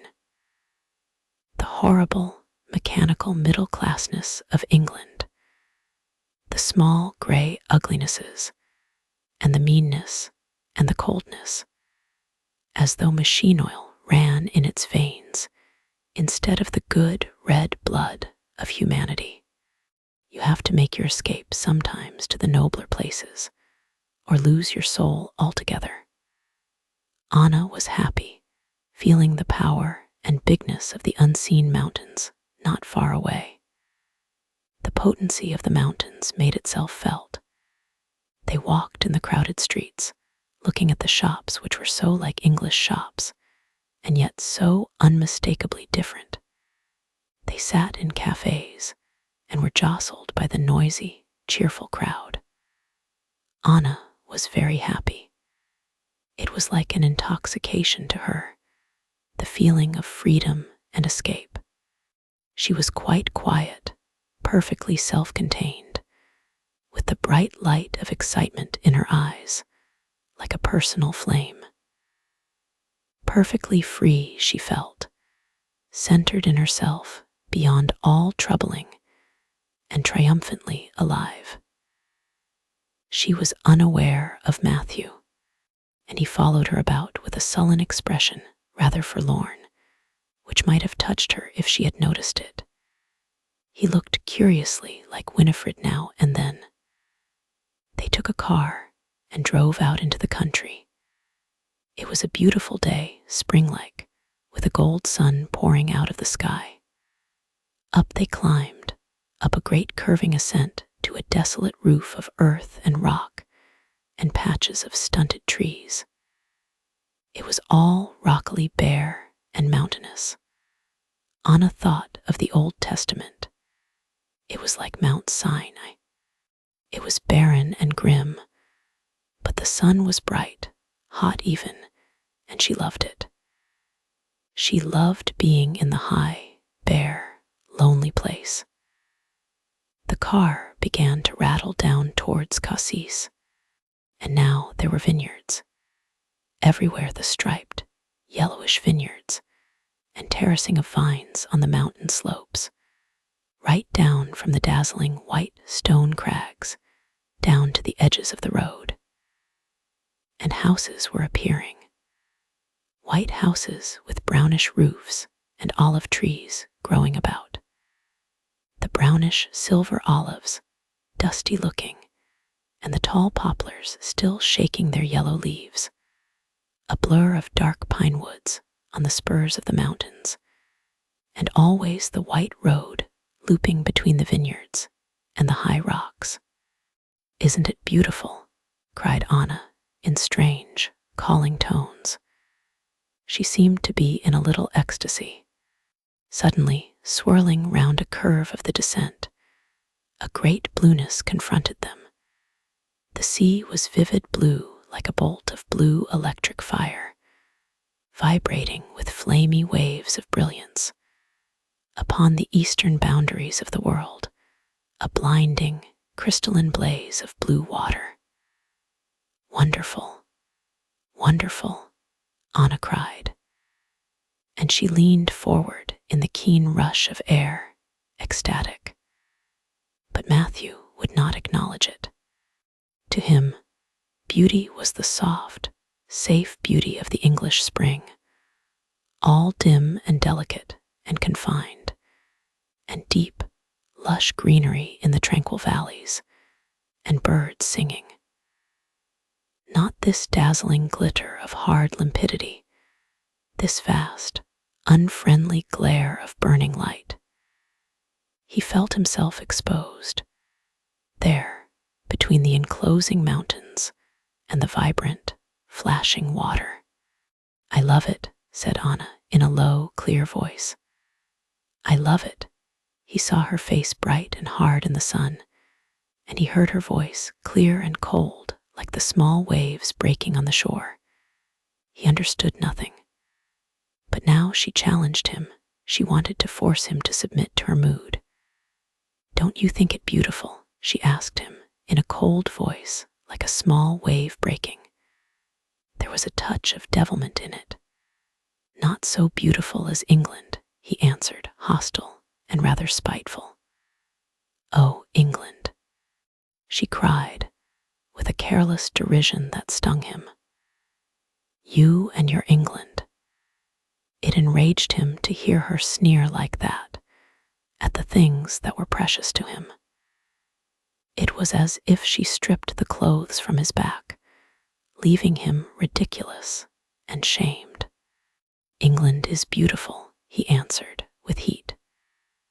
The foolish, blind look of anger was on his face, like a vicious animal that would hurt if it knew how to reach its tormentor. But Anna was safely out of reach, behind the bars. "Perhaps it is, but where can you find it? It's all covered up with hideous towns and main roads and squalid little villas and petrol pumps and machines. And I hate the horrible, unhealthy people everywhere, with their tinned food and wireless sets and newspapers and cinemas and cheap cars. All so ugly and drab and paltry. I hate them all. Sham people in an imitation country." Her eyes stared at him coldly. He felt almost afraid. Just for a moment he saw her coldness. He saw the unyielding hardness that was in her, the unchanging remoteness, even cruelty. Not a personal, deliberate cruelty, but that much more devastating cruelty that comes from indifference, from sheer, absolute, deadly carelessness, the ultimate affront. But then his preserving insentience came back to stupefy him, make him stupid. He saw nothing anymore. Anna was his wife, his enviable possession, a graceful girl who attracted him, and whom he meant to keep to himself, for his own personal enjoyment. That was all he wished to see. And Anna saw what was in his mind. The bright complacency of possession showed in his eyes. She turned away from him in disgust to the sun and the vineyards and the blue sea. She disregarded him entirely, thrusting him out of her way. They left the car and walked about in the village. It was brown and dirty looking. The streets were narrow and rather squalid with fish nets and the debris of fishing everywhere. There was a strong smell of fish, and the colored boats were lying in close to the quay. The sun was in the sky, and on the water the air was sparkling. Fishermen stood loungingly, indolently about. Boys with bare feet or colored, tattered espadrilles, like bedroom slippers, ran and shouted and stared. The people were brown-skinned Southerners. Anna found it delicious, and she was happy. But the thing that pleased her most was when, climbing up a little above the village, she saw the vineyards and the olives and the mountain slopes behind, all swimming and golden and fantastic in the sunshine, expanded under the deep blue sky. She felt that she would like to stay there forever. "I wish we were going to live here," she said, her face glowing and open. "It is so lovely." A shaft of resentment penetrated Matthew's heart. She seemed to ignore him and all his world. He wanted to assert himself.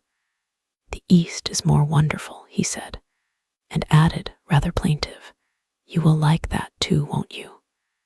"Yes, I shall like to see it," she answered. "But this is a place to live in." That was how she thought of the East, as a place to visit. But when she thought of settling down there, of living there permanently, her mind went blank and would not function. She simply could not think of it in that way. At last it was time to go. The sun was falling towards the sea. Shadows were creeping on the mountain slopes. Anna slipped off alone. She could not leave the place just yet. It was friendly and delightful to her. She could not understand how Matthew saw only the squalor and the fishes, heads lying about. To her, there was beauty in the steep houses, unevenly roofed against the hillsides, very subtle and appealing. She came to a path, steep, stony, and narrow, a sort of mule track between stone walls. One wall was in deep shadow, but the other still caught the sun and glowed yellowly. Small brown lizards were flicking and darting between the stones. On one side were houses, falling below the level of the track. Above the other wall, the gray heads of olives were appearing. Anna climbed on the stones and looked over at the olive grove. It was still and lovely, with the ancient, knotted trunks, weird-looking, standing strangely in their own purplish twilight, like old ghosts upon earth. The pale, dry grass grew up close to the exposed, gnarled roots of the trees, and there were the leaves up above, so dry and delicate, hanging in ashen showers, light as ashes, and much brighter and silvery, tarnished silvery, like a dissolving storm cloud, making a mysterious, pale cloudiness of their own in the upper air. The beautiful, ancient olive trees, mysterious and age-old, they had stood there for ever and ever. Nothing could be more poignant, like an apparition from Genesis. She saw a young man sketching under the trees, sitting on a stone, half turned from her, dipping and poising his brush. He looked intent and seemed to be working quickly. The light changed from moment to moment. Anna's clear eyes, lingering on him, watched his profile tilted above the paper. The young man was thin and looked elegant and rather well-bred and intelligent. He had the look of a certain type of young artist, careless, engaging with a touch of the poseur, but amiable, very. Anna took him all in, even to the tip of his rather high, rather fine nose. But he was out of the picture, resenting the intrusion of a human figure upon the solitary perfection of the place. Anna moved off to Matthew and the waiting car. On subsequent days, they drove also to Bandal and Sanary, and places farther down the coast. La Ciotat, with the strange, stark hulls of half-built ships shearing up in the curved harbor.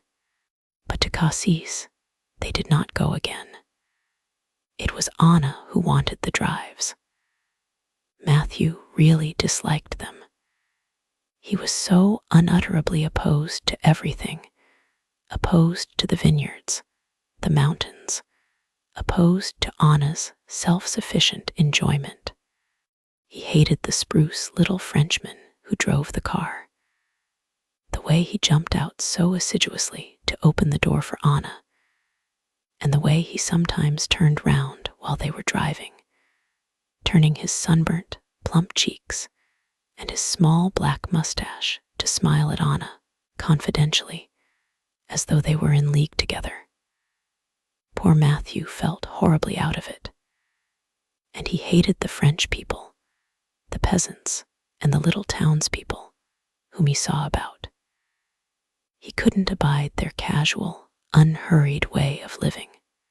It roused a subterranean anger in him to watch them sauntering and lounging and sitting round little tables in the sun. They had no right to take life so easily. Even when they appeared to be busy or working hard in the fields, it was all a sort of game, just playing at work. So it seemed to Matthew.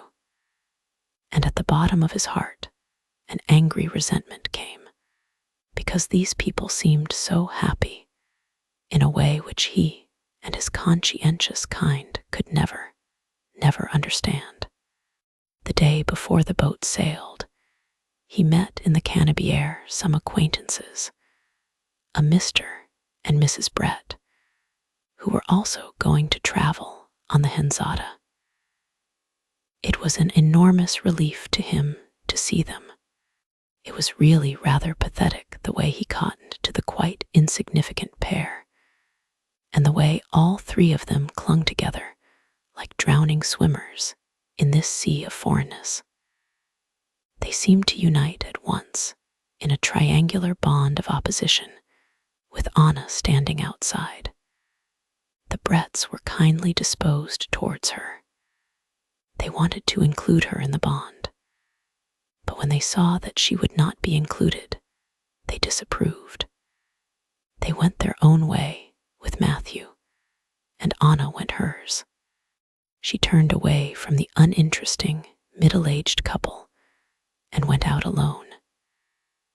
She walked to the garage and found the trim little driver, and set out with him in the snub-nosed Renault to have a last look at Cassis. It was fine, with the lightest, most delicate sunshine, like early summer, and a haze over the mountains. But the breeze came cold from the sea to the pine trees and the changing, cloud-pale olives. The olives were always changing. In stillness, they were all gray shadow, but quickly, the sharp breath of the sea wind came to blow them into tremulous, smoky, silver fires. Anna sat in the jolting car and looked about. It pleased her to be sitting there by herself, behind the little French driver. From the back of his head, a sort of light-hearted French gallantry seemed to extend towards her, as though in an admiring, deferential, quite respectful, but not very serious way, he had made himself responsible for her welfare. She smiled to herself, feeling this. At Cassis, he skipped out with alacrity to open the door, and smiled at her with the rather precocious, rather impudent admiration that always amused her. His smallish black eyes rolling gaily, and an exaggerated comic opera devotion on his plump face, as though he would die for her. But she left him at the cafe and walked up to the olive grove alone.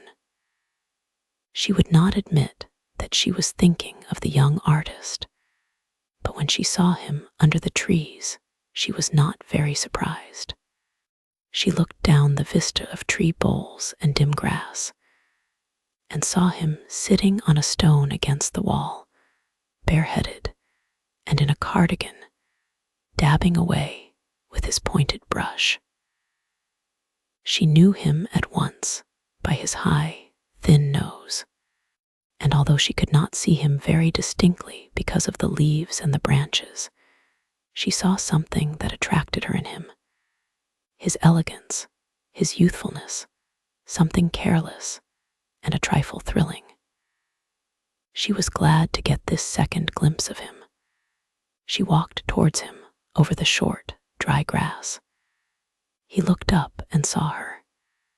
She smiled in a shining, subtle fashion, changing her remote, coldly observant face. "May I see the picture?" she asked, in French. He curved his rather pale lips in an answering smile and held out the sketch at arm's length so that she might look at it.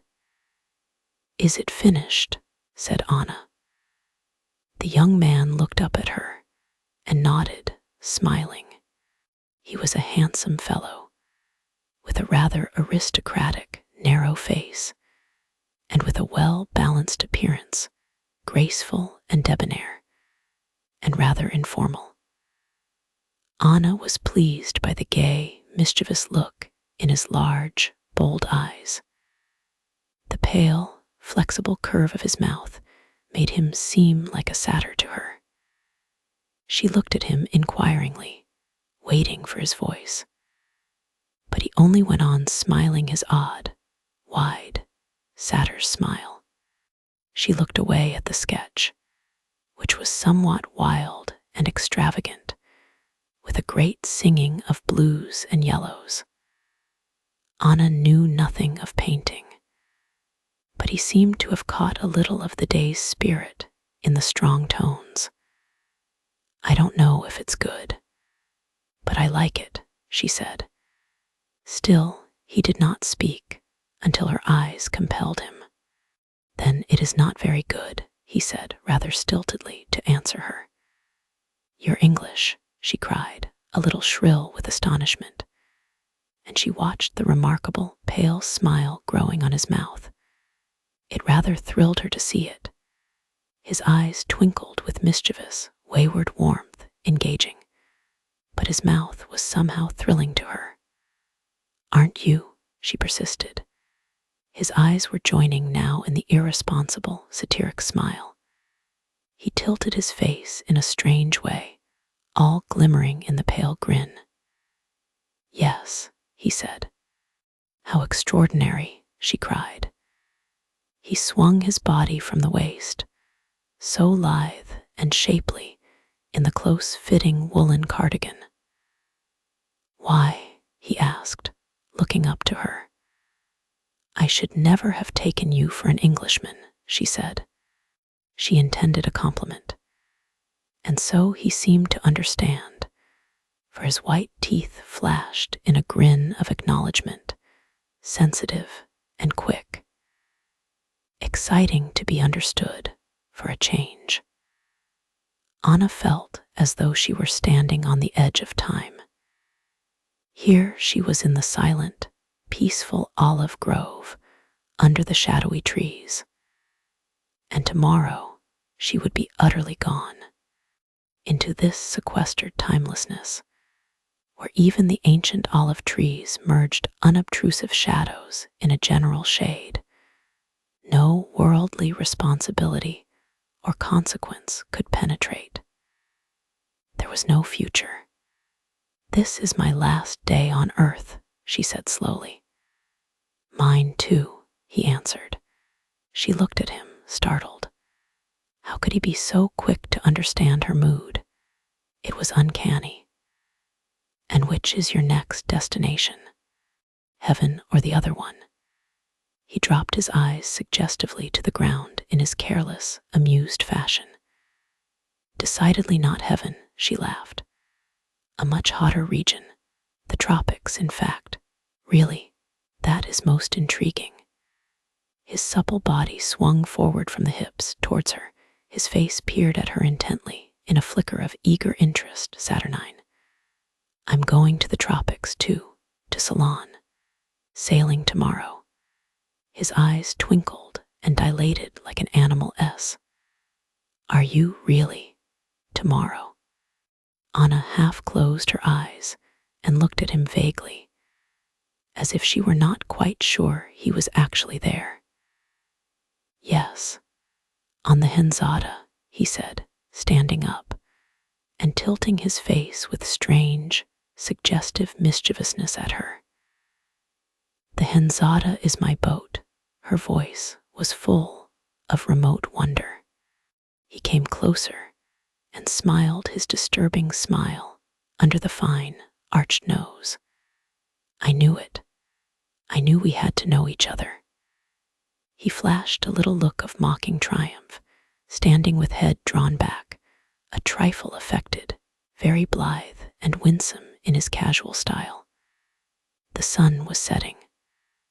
A slow red fume was blowing across the west, a fiery smoke against the duskier smoke blue of the darkening sky. Anna was excited and gay. She knew that the young man found her attractive. His name, he told her, was Rex Finley.